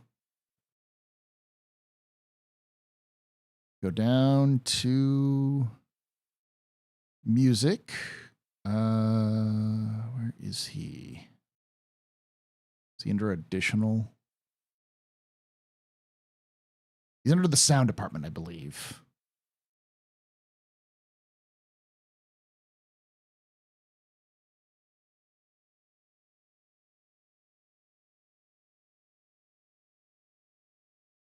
Yeah, the way at the bottom.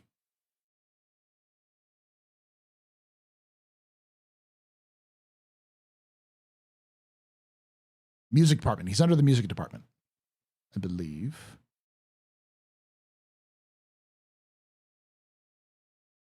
Jeff Zanelli, composer, additional music. Yeah. So you go in the IMDb.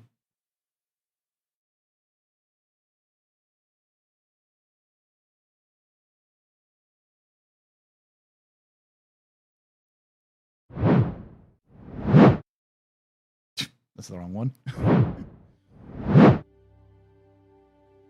If you go to IMDb, music department, you see all of the musicians who were there. You see composer, Jimmy, Ramin, and if you go down here, Jeff Zanelli, composer, additional music. If you go to his website,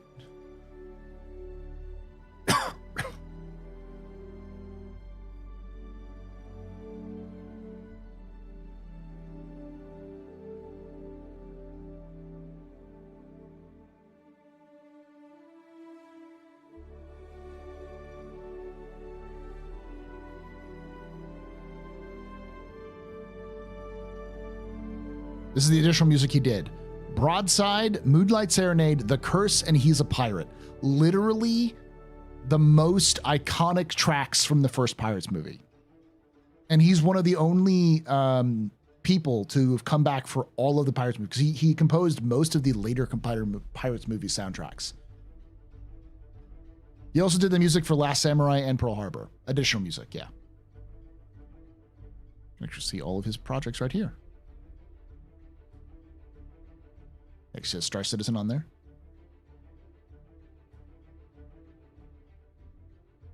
He did Chicken Run too. And El Dorado. I didn't know that. And K-19. Damn. Last Samurai. What are you doing Last Samurai? The Final Charge. Of course he did The Final Charge. Fucking shit.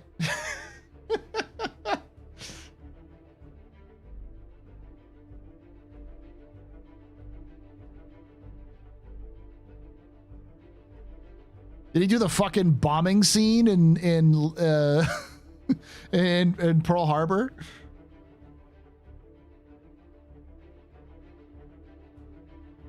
He did Battle of Britain and The Attack. Yeah, he did. He fucking did. Of course he did. Ladies, gentlemen, NBs, the soundtrack for Squadron 42 is going to be lit as fuck. That shit's going to be something like you will forever and always play.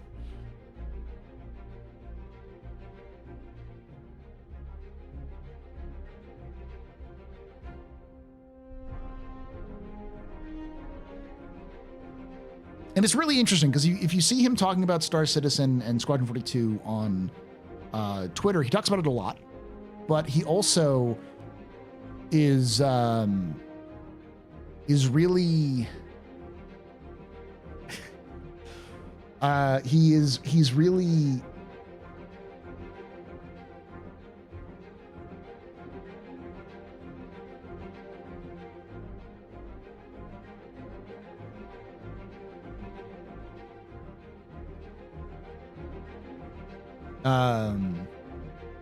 he's really like he's been on Star Citizen Live and he talks a lot about his music. He's a sarcastic douche, and I love that. I love that for you, Jeff. Don't take this the wrong way. If you're watching this, you probably aren't, but if you are, I don't mean this as a mean way. You're a sarcastic douche and I love you. But that's because he's very good at what he does.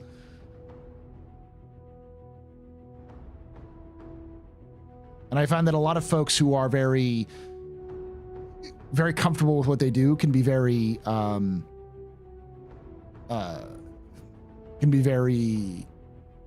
sarcastic. I guess sarcastic with what they do.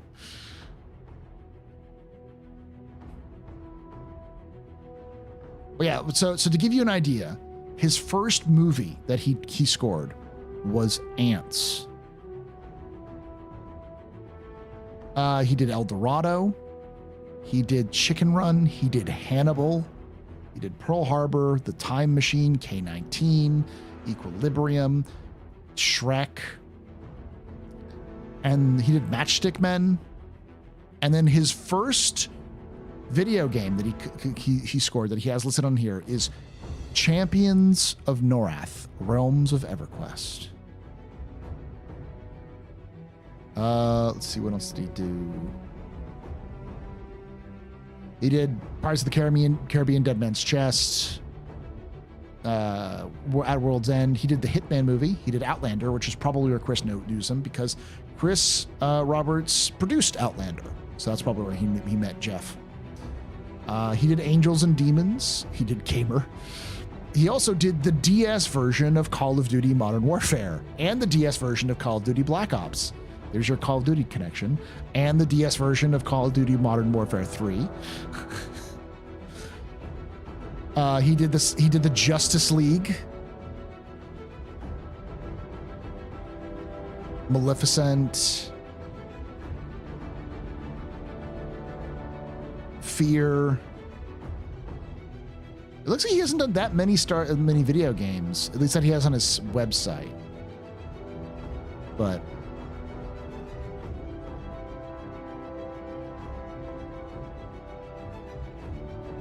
he scored the Pacific. Again, I would like to explain that he is very, very passionate about what he does. It feels like, it feels like with Squadron 42, he was allowed to be more creative. My understanding, based off of working in theater, myself, in college, is that he's probably used to very tight deadlines. And anyone who's creative knows that when you have tight deadlines, it can either blossom your creativity or it can turn you into a nervous wreck who's addicted to caffeine and doesn't sleep for long stretches of periods of time to get things done. But when you are given, if you are that kind of creative and you're given a lot of freedom and like leeway, you can do a lot of crazy things. The dude wrote a fucking hymn for the UEE Navy.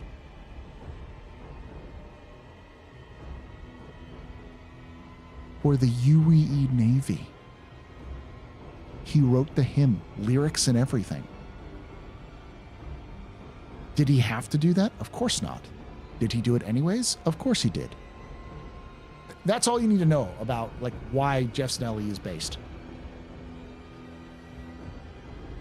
Yeah. Like, I don't think you would see most film scores go out of the way to like write fictional themes for a fictional military force in their film, unless it's a main part of their the story. You know, that's like it's the theme of that force or something like that. But no, he not only wrote the score for it, he wrote the lyrics for it.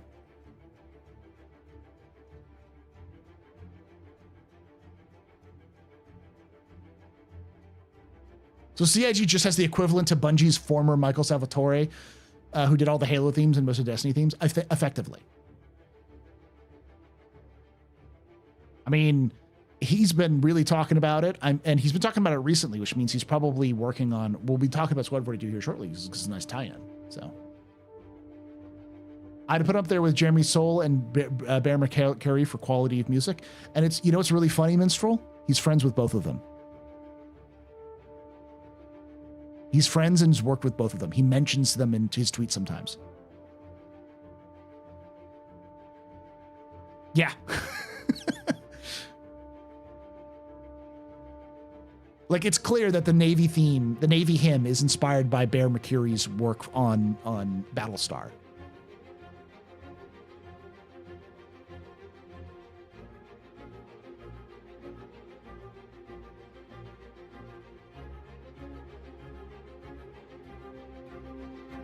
Well, it's interesting to hear his backstory, because he actually started off as a I think he has a very similar background to Michael Salvatore, because Salvatore started off as a musician for, like, I might be thinking of Marty O'Donnell, but I think they started off as like a jazz musician or like a fusion band sort of thing.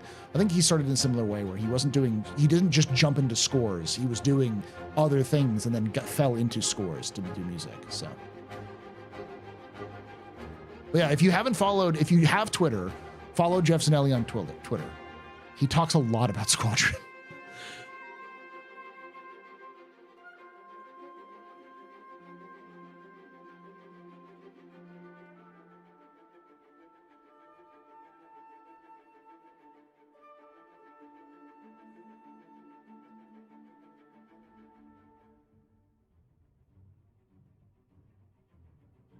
Yeah, like, of his last 4 tweets, on June 12th, he talked about Squadron 42.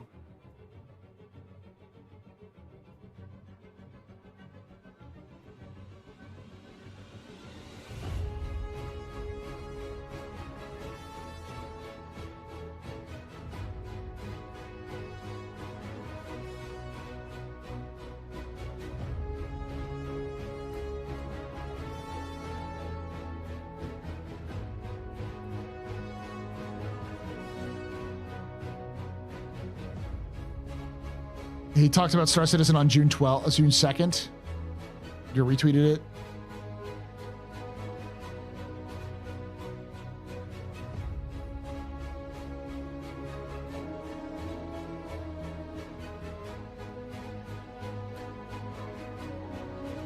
On May 27th. Like, every other tweet he does is about Squadron 42 or Star Citizen.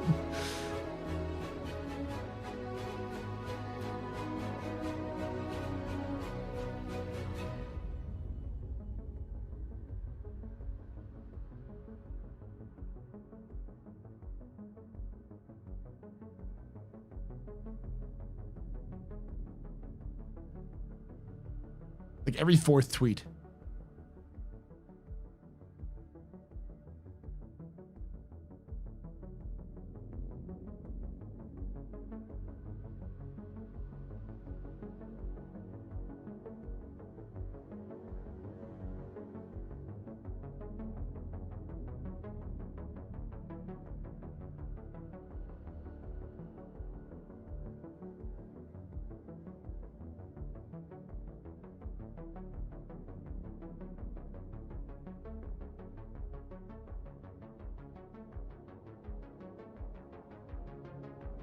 All right, I'll be right back, chat, and then we're going to do the Squad 42 monthly report, because that should be pretty quick. Anywho, I'm going to leave you with what at least Pedro Camacho says is the Star Citizen theme. You're welcome. Weapons free, y'all. I'll turn it down a little bit so you don't blow your ears out.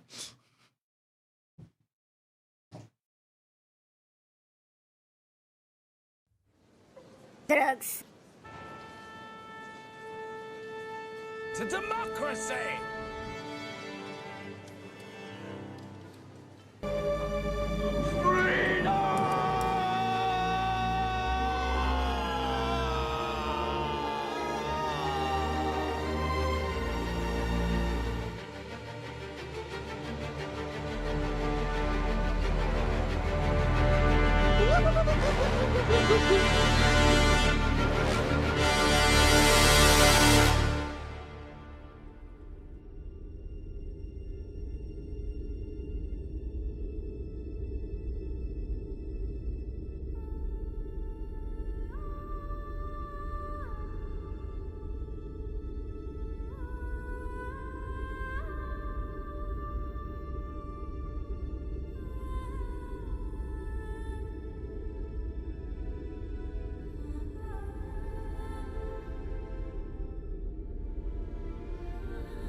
According to Pedro Camacho, that is the theme song for Star Citizen.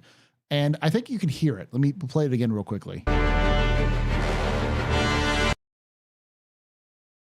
This, at least the very beginning of this. I'd be okay if they change this, if this is the new theme song. Because it's good.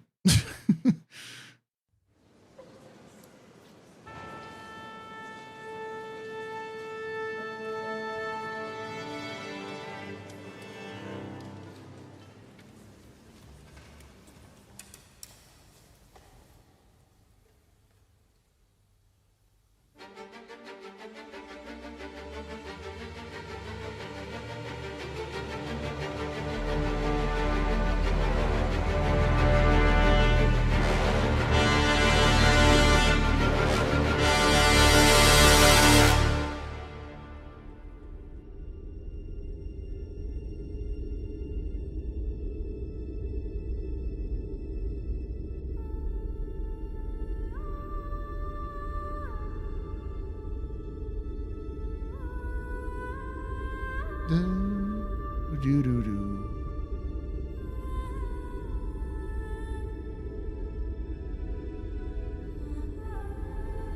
can hear the theme in there, yeah.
This song just cut without the background noise.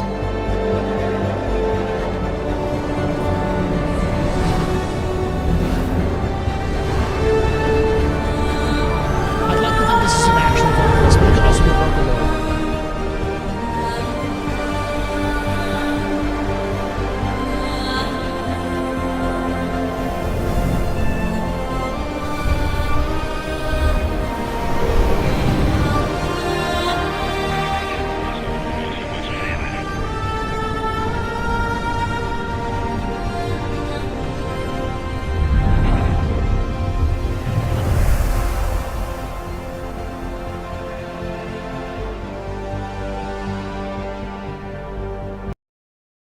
I think the Squadron 42 music and the Star Citizen music are perfect encapsulations of the two themes, because Star Citizen's theme is exploration and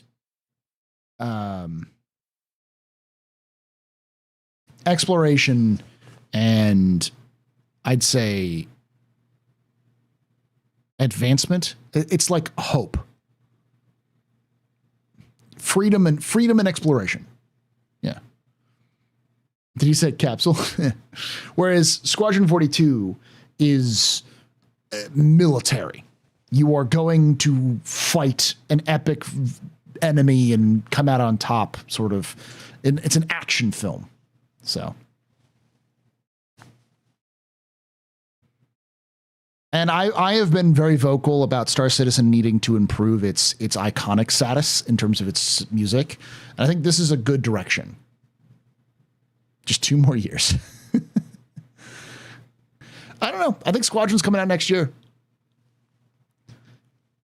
I would be okay if Squadron didn't come out next year because they pushed it to like 2026, but you know. Yeah, this version of the theme is very First Light. But I don't think First Light is really as iconic as people think. Because this is First Light.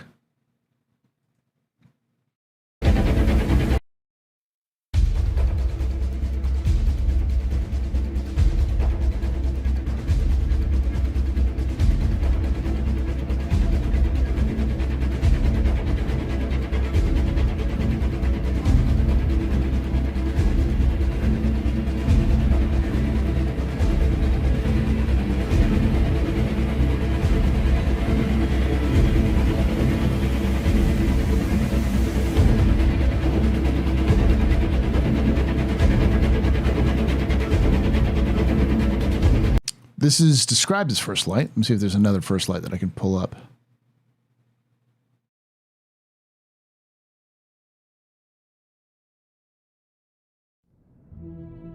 This is First Light, yeah.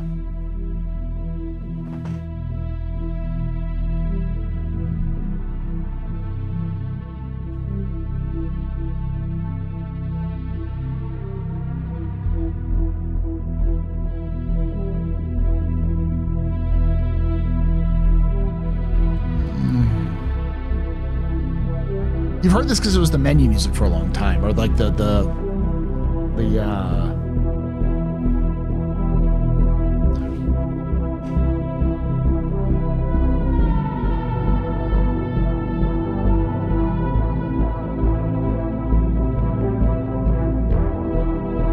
launcher, yeah.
So I don't know.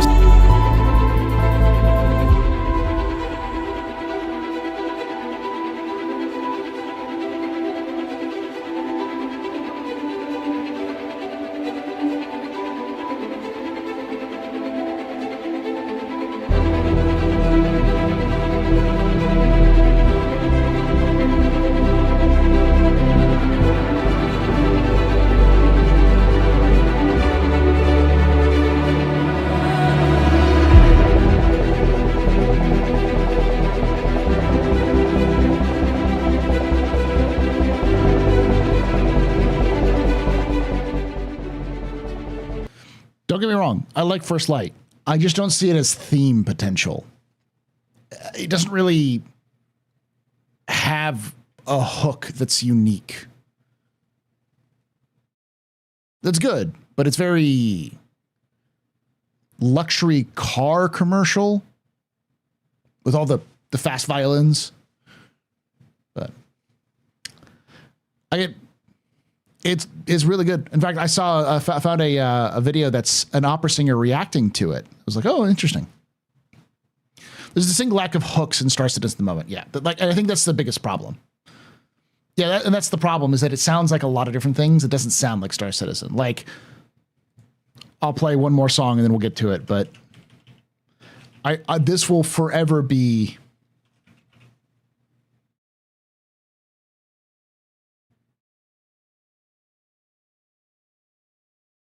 this will forever be the most iconic song in gaming next to the Halo soundtrack.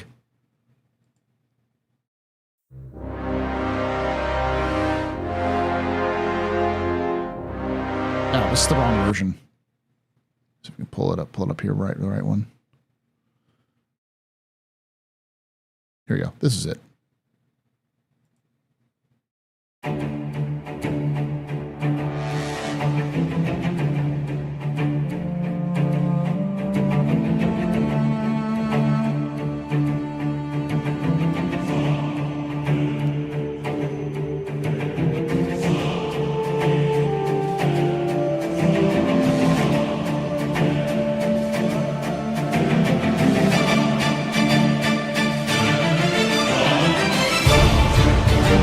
This right here.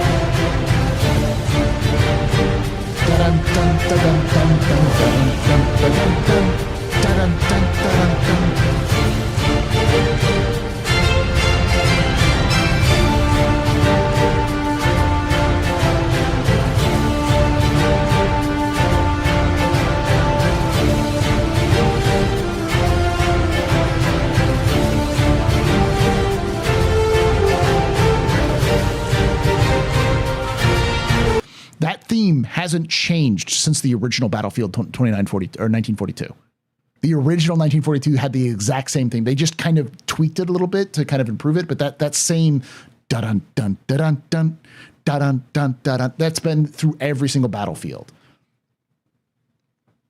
It's so perfect. I think the stream died. It should come back here in a moment. It should be back now. Tell them to F5.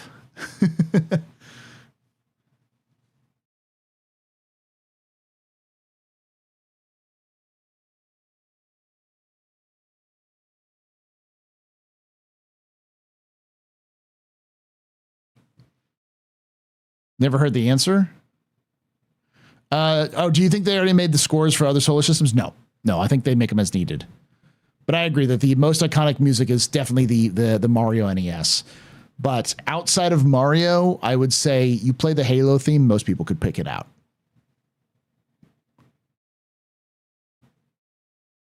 Mass Effect's pretty good up there. I would say, because like Call of Duty doesn't have a theme. As far as I know, there is no real theme for Call of Duty. Zelda's pretty good, but I think Zelda is probably not as popular as Halo, as weird as that sounds.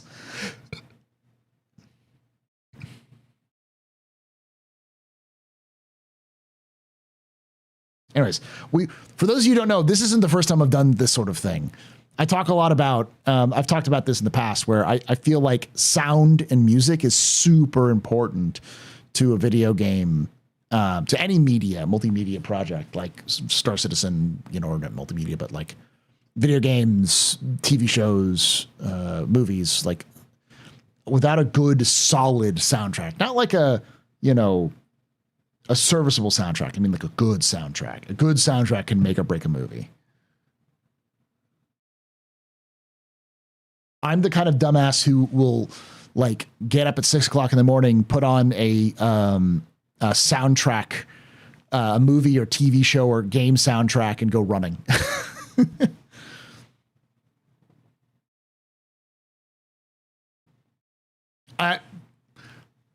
Oblivion and Battlefield. I think it's because I kind of discovered them around the same time, but they still hit me. Both of their leitmotifs are just mwah. Do do do do do do do do do do do do. Yeah, it's just so good, so good.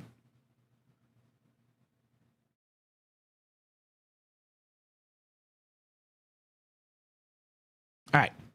With that all being said, let's listen to the Squadron 42 monthly report.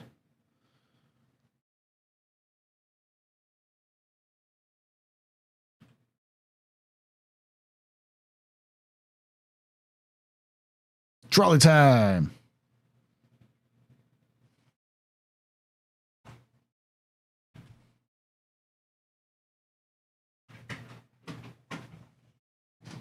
All right, I'm gonna do something stupid.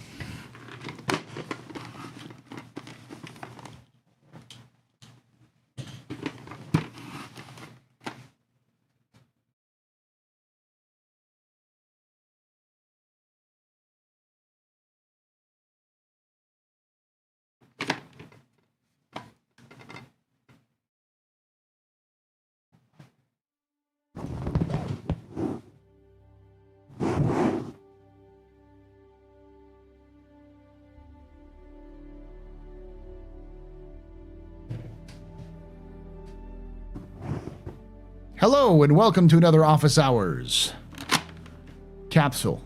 That's right, capsule. This is a short piece of my Office Hours live stream that I do on Thursdays at 8 p.m. Eastern, 5 p.m. Pacific on twitch.tv/TheAstroPub, youtube.com/TheAstroPubLive. I'd love to have you join us live. Join the chat. I do these little segments so that you don't have to listen to 4 hours of a podcast or of me talking.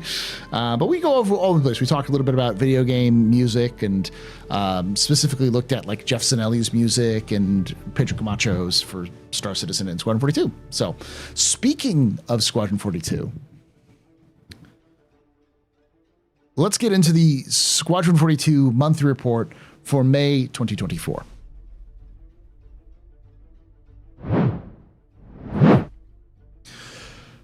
Alrighty, so monthly May 2024. AI content. AI content developed a new background manager to handle all non-scene scripted sequences. This update has streamlined the main mission manager, stabilizing it for core flow operations and significantly reducing bugs.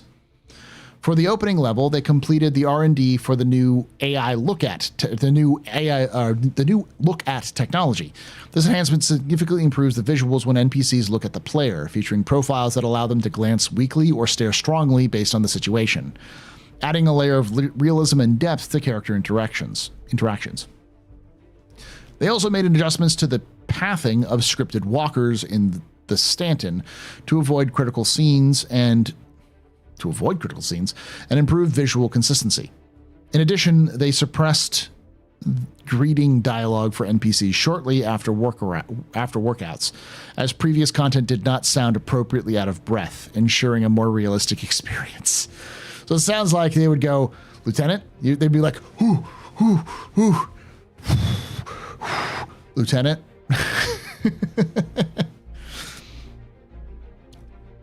The chat line was improved by decreasing idle times between interactions, making AI feel more responsive and realistic. To further enhance dynamic conversations, facial animations were added for additional voice packs. Janitor cleaning spots were also adjusted to avoid high traffic areas to help reduce bugs.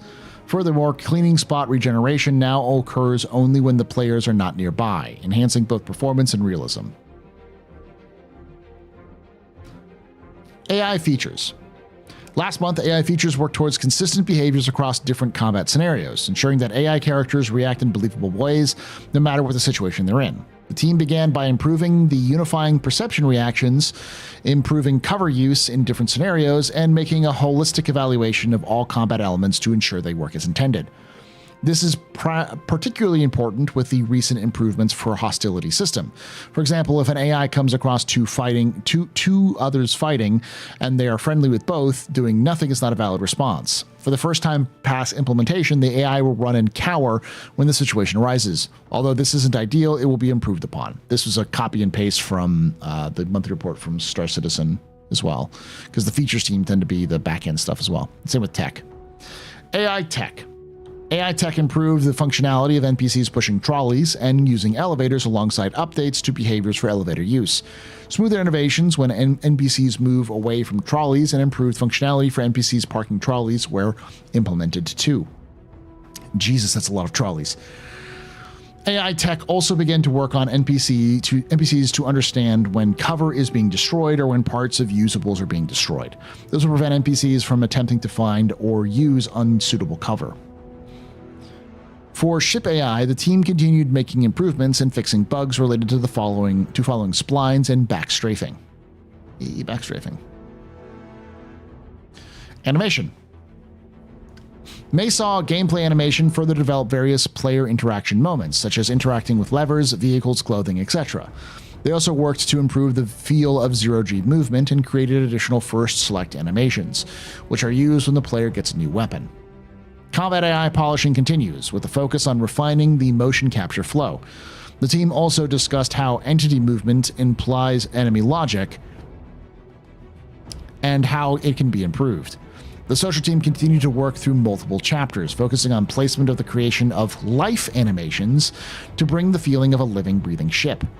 The motion capture team supported both gameplay and story elements and completed a shoot for a new enemy class. They discussed how to leverage the mocap team's experience in solving and retargeting to improve burn down in other places. Vandal face animation progressed too, as well as animations for various Tier 2 story characters and the player character. Gameplay story. Throughout May, Gameplay story continued polishing characters for Chapter 1. in Chapter 1 following feedback, including fist bumping, looking at the player, fiddling with turret buttons, and walking off with their helmets. That's a pretty big indication. Again, for those of you who don't know, I am of the opinion that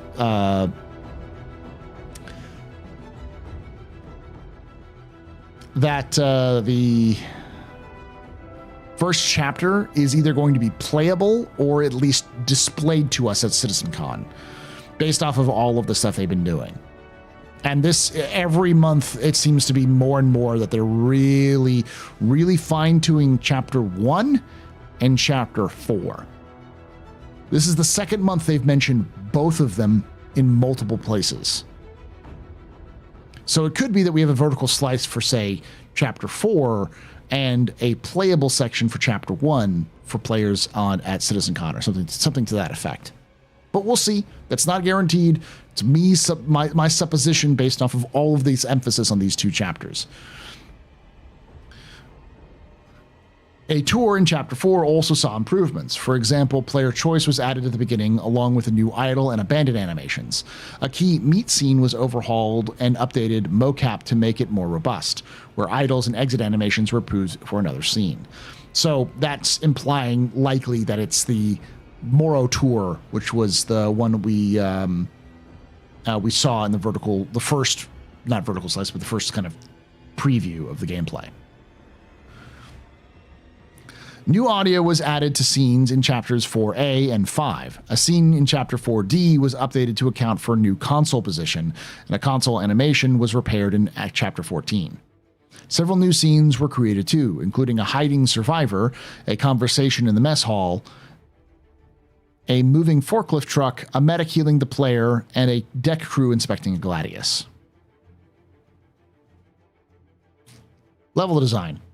Social Design continued to work on their focus chapters, alongside addressing review feedback and fixing bugs. Part of this involved implementing fail states, objective markers, emails, ship chat, checkpoints, Galactopedia entries, and more. This was also an opportunity to clean up loose ends with various scenes. For example, new mocap was used to improve several scenes where the narrative content played out well but didn't close out as cleanly.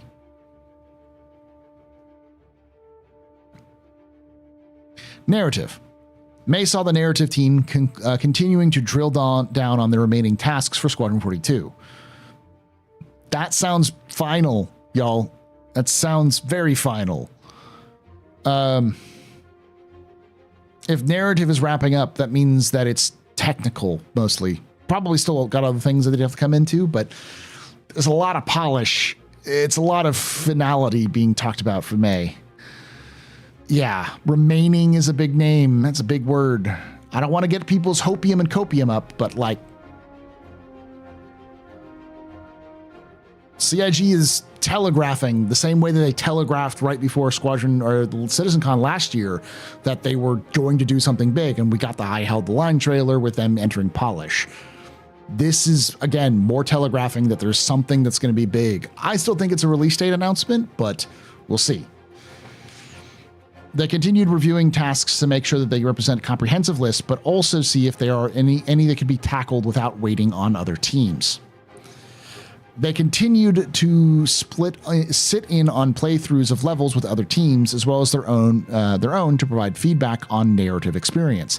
Narrative also continued writing Galactopedia entries and worked with core gameplay to define where they will appear in levels.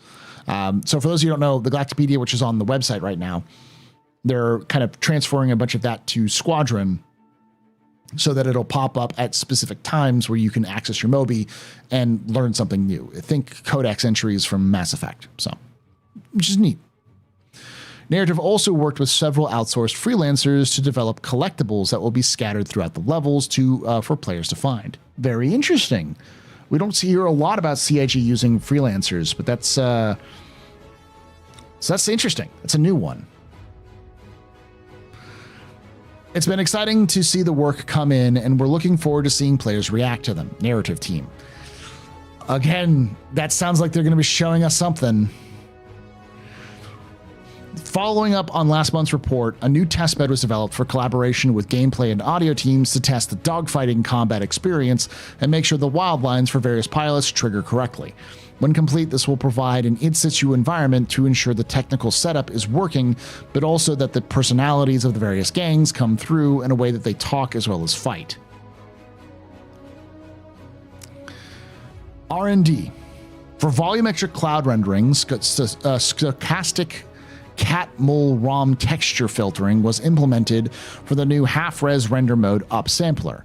The number of ray marching steps now also scales with the scene depth to improve performance in scenes with near-distance occluders, buildings, cockpit terrain, etc. Moreover, progress continued on the temporal render mode. All confidence metrics and transmittance filtering received further tweaks and improvements. A first draft of the code was submitted for internal use. That was a lot of words that I know. Did I say in situ? No, in situ up here, yeah. Tech design. For flight, tech design integrated new AI flight behavior from the PU to Squadron 42. From the PU to Squadron 42? What? Usually it's the other way around. And began improving various combat encounters. They also fixed bugs and made improvements to interactables across multiple chapters. For instance, in Chapter 1 again, terminal screen interactions were polished and new UI art was implemented, and the interaction flow is streamlined. VFX team continue to support art, design, cinematic teams in May. Several cinematic teams are reaching edit lock. Killing me with this hopium CIG, which means the camera positions are mostly finalized, enabling VFX artists to dial in their effects to match each shot.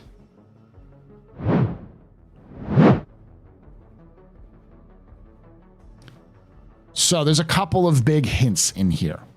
Number one, a lot of words that seem to implement it to imply that CIG is reaching an end state for Squadron 42.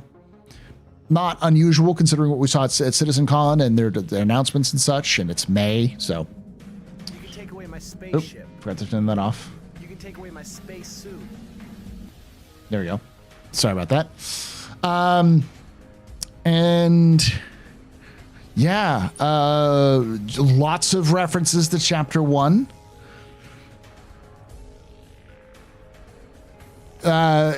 Mention of AI flight behavior being ported from PU to Squadron, which is another thing that's pretty big. I think a lot of people were concerned that Squadron would take up more resources because once Squadron wraps up, they'll be working on the second kind of installment for Squadron, because Squadron is going to be 3 games. We're just going to get the first version soon-ish. Soon. So the fact that they're starting to use PU data back into Squadron 42 means that they've tested the Squadron 42 AI with players and found things that the players are doing better, and so they're changing the PU combat AI and moving it backwards. So now we're starting to see that. Yeah, I'll say there's a lot of stuff that seem to be pointing towards something being announced at CitizenCon, and that they're wrapping stuff up. So we'll see. Am I just overdosing on copium? Are you of the opinion that Squadron 42 will come out when the Heat Death of the Universe comes out? Do you see the same signs that I am seeing in these monthly reports? Let me know in the comments below.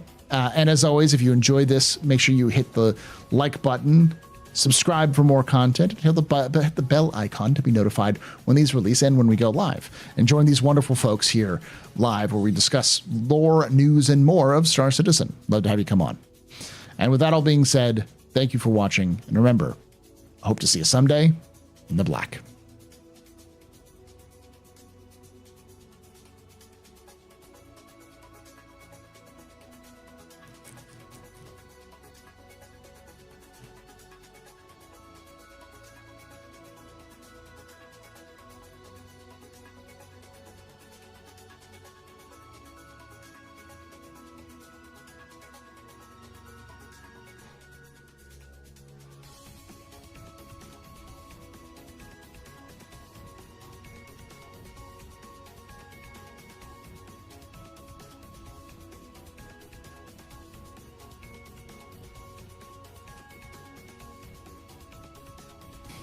These freaking reports are getting smaller and smaller. I didn't mention that either, because that's another indication. CIG is in shut the fuck up mode. I think the one thing that would be a lot of people's concerns is that CIG is super focused on chapter 1. They are not fucking like playing around when they go like, oh yeah, chapter 1, chapter 1, chapter 1. They're not being subtle.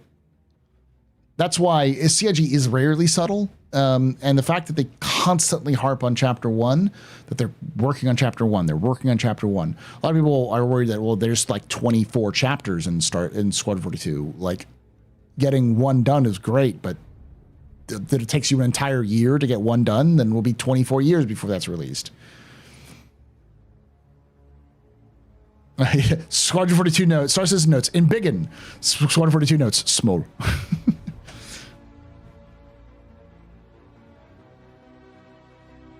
It is in polish phase. It just... Polish phase isn't beta, it's post-alpha. It's left alpha and is now between alpha and beta.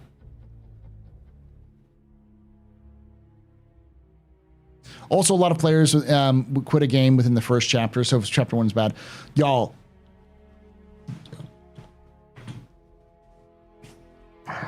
Okay. So for those of you who have been longtime viewers of the pub, know this, but I'm going to tell a lot of you the realities of, or like what I know.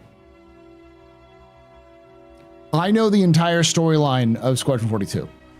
I know the twists. I know the bad guys, the good guys. I know the options. I know everything. Because I'm an idiot. And I spoiled myself. So when I say the first mission, the first chapter of Squadron 42 it's CIG big balls time. It's we're gonna like fucking front load the shit out of your emotions with this.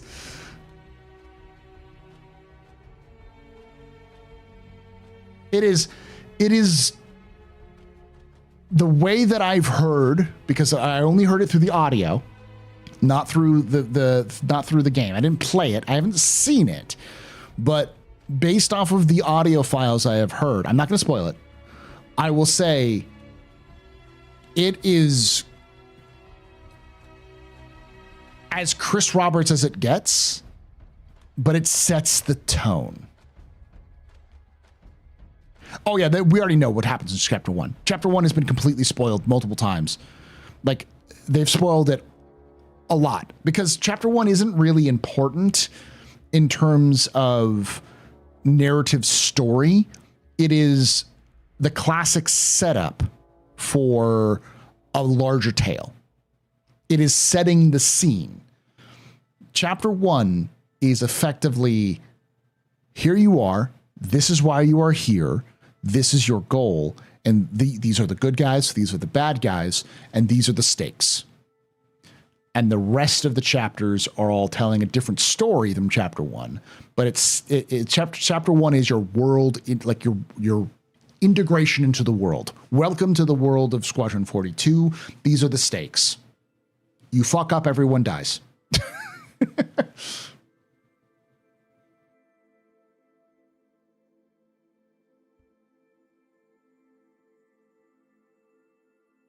Better or worse than Wing Commander movie? Better than Wing Commander movie.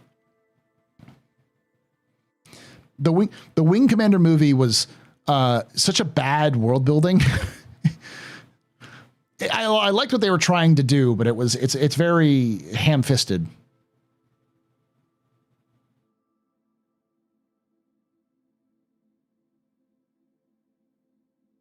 Goal survive. Yeah, it's solemn.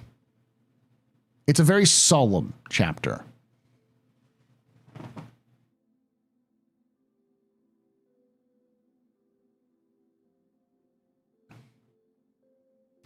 I was reminded of all of this partially because there was a leak a while back of similar to like the 2019 visual trailer. I think it was like 2020 or 2021 kind of video that was leaked out, and then CIG tried to club the leak because they didn't want it released, but everyone saw it and was like, this is well before, like this is back when everyone was complaining that Squadron 42 was taking Star Citizen funds and it was awful. And that leak came out and it completely shut the fuck up. People who saw it were like, oh, that's what they were working on. If you know what I mean, if you've seen it, you know what I mean. I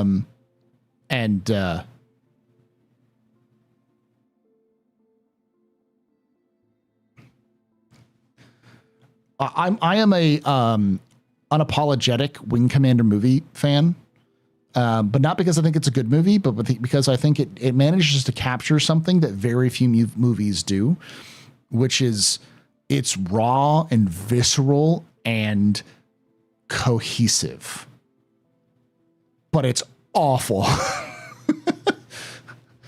Like, the only other movie I can think of it that kind of captures the same sort of moments would be something like Black Hawk Down. And Black Hawk Down is a much better movie, but in that sort of like, you feel like you're watching an actual professional fighter pilot. Even if it's just jargon and sci-fi mumbo jumbo, it feels like an action movie.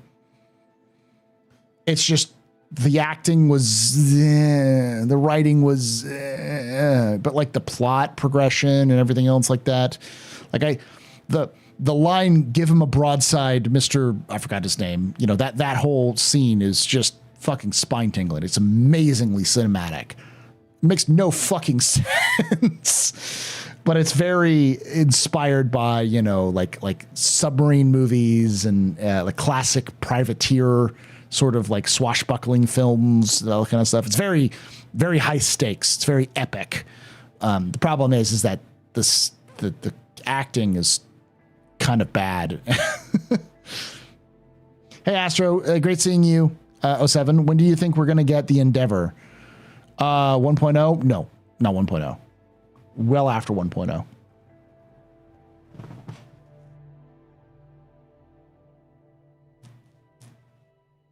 I still watch it occasionally.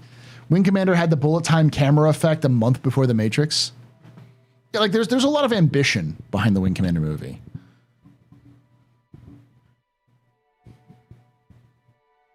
Yeah, 4.0 release maybe. I always can say that the Wing Commander movie is a solid B movie. It is a solid B movie. It had ambitions bigger than its budget, and it did its best to do what it could. But like a lot of B movies, it starts off pretty interesting. You get bored by the middle, and then by the end, it gets better. But unlike a lot of B movies, I would say the asteroid dogfighting scene is pretty good. Like it kind of pulls the movie back up. After you're bored about all this Pilgrim bullshit, it pulls the movie back up into like, oh, this is the plot now.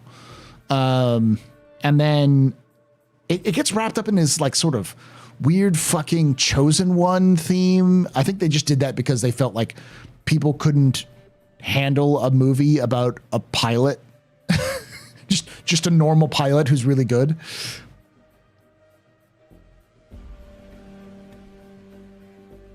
Yeah, it's a submarine movie. It was a submarine movie and a World War I, World War II sort of like Battle of Britain sort of film, you know. It had a budget, it got cut. Yeah, I've heard the story.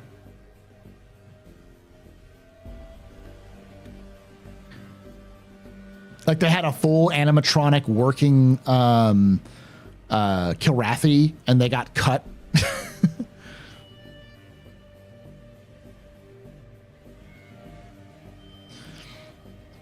If you have a chance to, and I think it's free on YouTube, you can get it. You can watch it pretty cheap, if not for free. It's a great, like, go you clean your house and put it in the background. Every so often you'd be like, ooh, interesting things are happening. And the interesting things are done. I can go back to cleaning. It's a good background noise movie. Do you think the Endeavor crew requirements are going to be increased? Yes. I think it's going to be a very big ship.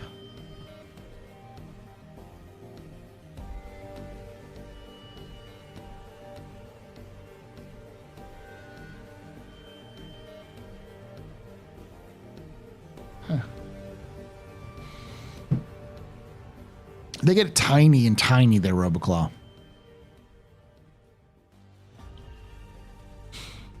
Will there be NPC crew for release 1.0? Depends on when 1.0 comes out, but I think so. I don't know how complicated or good it will be, but it'll be there. The only thing I can tell you that almost certainly will not make it into 1.0 is ships. The Endeavor, probably the Orion, the Kraken.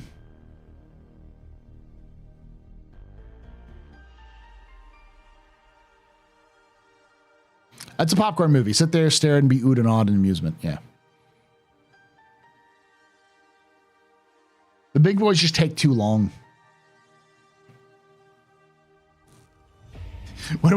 Then they'll start posting Squadron 42 sequel reports. So I firmly believe that what CIG will do is they'll release Squadron 42, and then about a year after Squadron 42 releases, they'll port it to consoles, or they'll have worked out a deal to port it to consoles. I'm not going to spoil you, Ram. I don't plan on spoiling anybody. Whenever I mention these sorts of things, it's more because I think a lot of people are like, "Oh, what's going on?" And I always have to put it in perspective, because whenever I get excited about it because I'm really interested in it, and people say, "You don't know if this is good or bad." It's like, of course I don't know if it's good or bad, but based off of what I have seen and heard and read, I am interested in the game, and I don't think it's going to be the best game ever made. I don't think it's going to be the best game ever released. I do think that they're tackling some subjects that games have tried to tackle in a worse way or in a decent way sometimes, but like not as impactful. Like I really, really want to emphasize something for all y'all. Squadron 42 has a large section. I would say a third of the game is social interactions.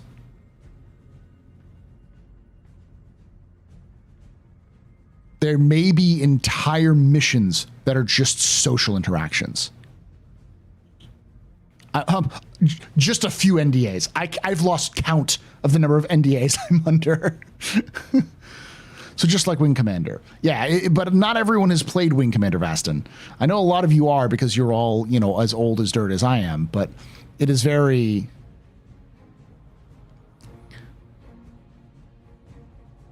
I get the feeling they won't actually give us a 1.0 roadmap until CitizenCon. Yeah, I 100% don't expect a 1.0 Citizen. Like I've talked with Jake about it, and Jake has swore up and down. They're like, we will get you something before then, and I'm like, it's not worth it. It really isn't worth it. just let it die. Abandon it.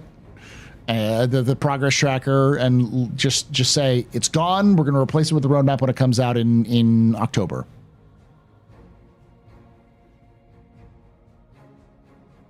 Hi, I'm Child. There's not many of you, Velocity.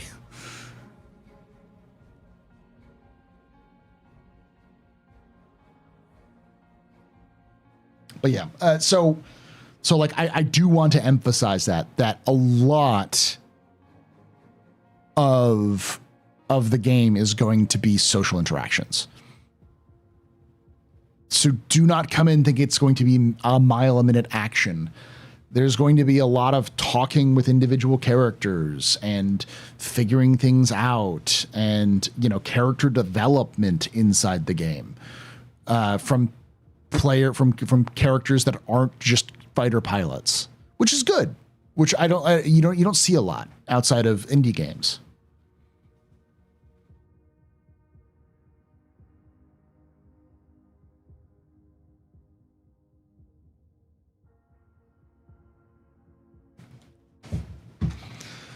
And this isn't even a leak or anything. This is just from the monthly reports. It's clear that about a third of the game is social, a third of the game is FPS, and a third of the game is in space dogfighting. Is Star Citizen a small indie dev? No. What I mean is that outside of something like Baldur's Gate 3, you know, Larian, you know how to say their names, like and maybe like CD Projekt Red, you don't really see a lot of games that have emphasis on social aspects unless that's the main point of the game. You tend to see games that kind of fixate on one or couple of aspects.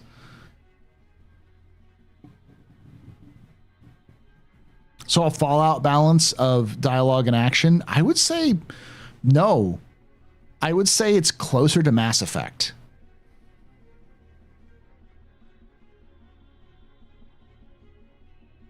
Harvest Moon in space, got it. It's Stardew Valley with a lot more PTSD.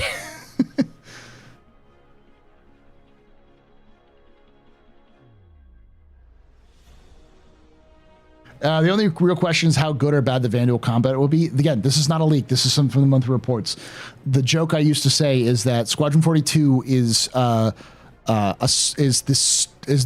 Dark Souls of space games. And I only am partially joking.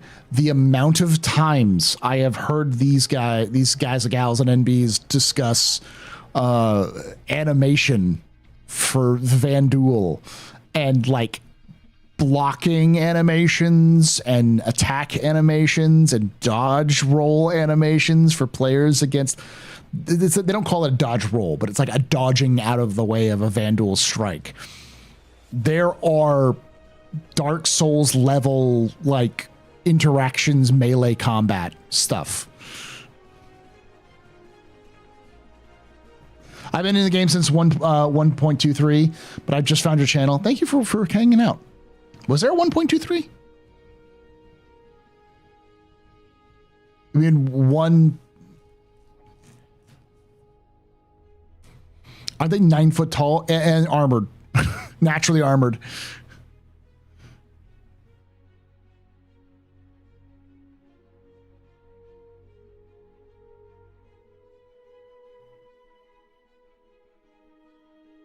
It's not Last of Us. But it's definitely not going to pull its punches. There's definitely dealing with things like, you know, death and trauma. This isn't a spoiler because I actually don't know the answer to this, but given the crew who's involved, I'm going to say this and people might be mad. I don't know how many of the mainline cast are going to survive this game. Like, let's look at the archetypes. Your main wingman that we see most of is Mark fucking Hamill. Old Man. His name is Old Man in the game. He played Blair in the Wing Commander games. This is not only a literal, but not only a symbolic, but a literal passing of the torch from the old leader of the Wing Commander games to a new player. What happens when you pass when an old wizened sage passes down the torch to a younger generation? Ben Kenobi, bitch. The teacher always dies. It is.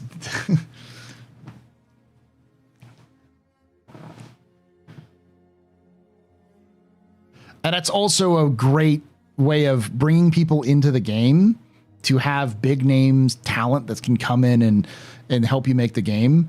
And if you want to make a sequel, you don't need to hire them again because you killed off the big name talent so you can focus on smaller stuff.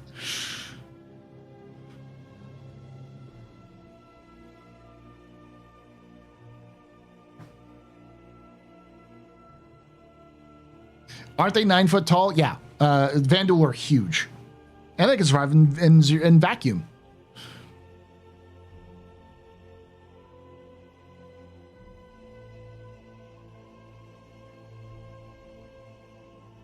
You're talking about 2.0 branch, Ace?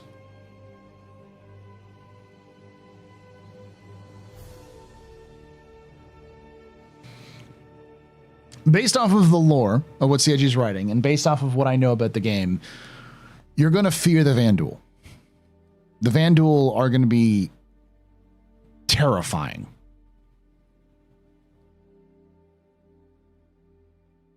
I would say somewhere between like the Halo 1 elites and like zombies in Resident Evil. Like you see them.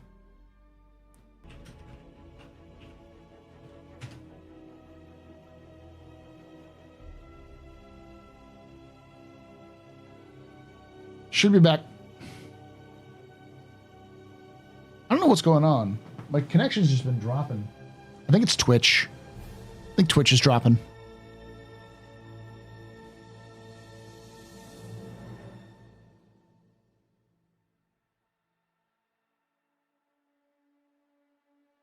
All right, y'all.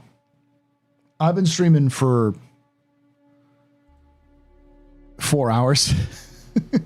It's 11:30 my time. I will be up tomorrow, and I will be doing something. Probably Star Citizen. I'll probably rope Loken into doing some Star Citizen so we can hang out and do some Star Citizen stuff. So, yeah.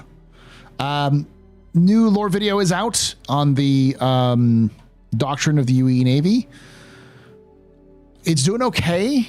Though I may take a break from Star Citizen content for a week. I might do one more Star Citizen video, and then it's time for Hot Mech Summer. Oh, I'm sorry. Let me do it right. Then it's time for Hot Mech Summer.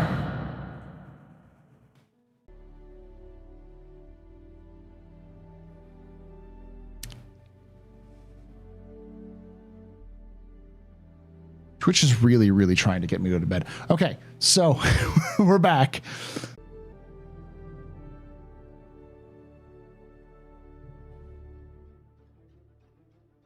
It doesn't like me to say this. It doesn't really want me. It doesn't want me to say this. Hold on. Can you hear me? Okay. So it's almost time for Hot Mech Summer. For those of you who don't know what that means, I'm going to be doing a lore video on Titanfall 2, Battletech, and Armored Core. Armored Core is a little weird because I'm going to try to do it, but I haven't played Armored Core, so I don't know. But yes, I will be doing that lore video. I will probably be doing one more lore video on Star Citizen. I'm probably gonna say screw it and do a either a Squadron 42 Navy video, so like on the medium and like not small ships, but like the medium and large ships of the UE Navy, and then and or the food of Star Citizen. So I've been meaning to do that for a while. But then after that, we'll be doing Titanfall 2 lore. And then when I do Titanfall 2 lore, I'm going to do a fundraiser. So like the day that it releases, the Wednesday that it releases, I'm going to do a fundraiser for charity, playing Titanfall 2, trying to raise money. So that we can hang out and do that kind of stuff. Battletech lore is going to be rough. It's going to be an overall primer of what Battletech is about, who, like, what are the themes of it, you know, what are the major factions, that kind of stuff.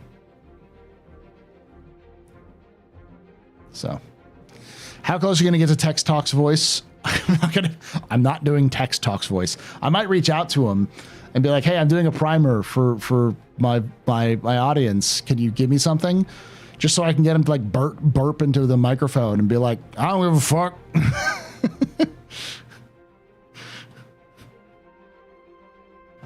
Please text one text into another. Help me.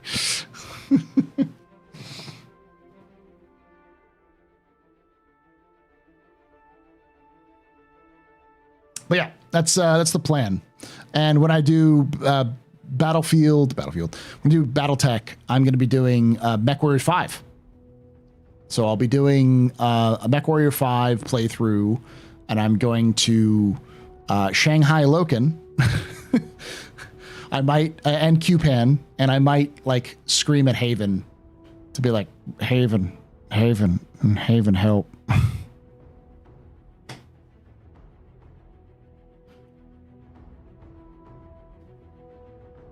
I got to figure out what I need for MechWarrior 5 to mod, but you know. Anywho, with all of that, I'm going to go to bed. I will see you later. Thank you for watching. Thank you for hanging out. And like I say every time, hope to see you someday in the black.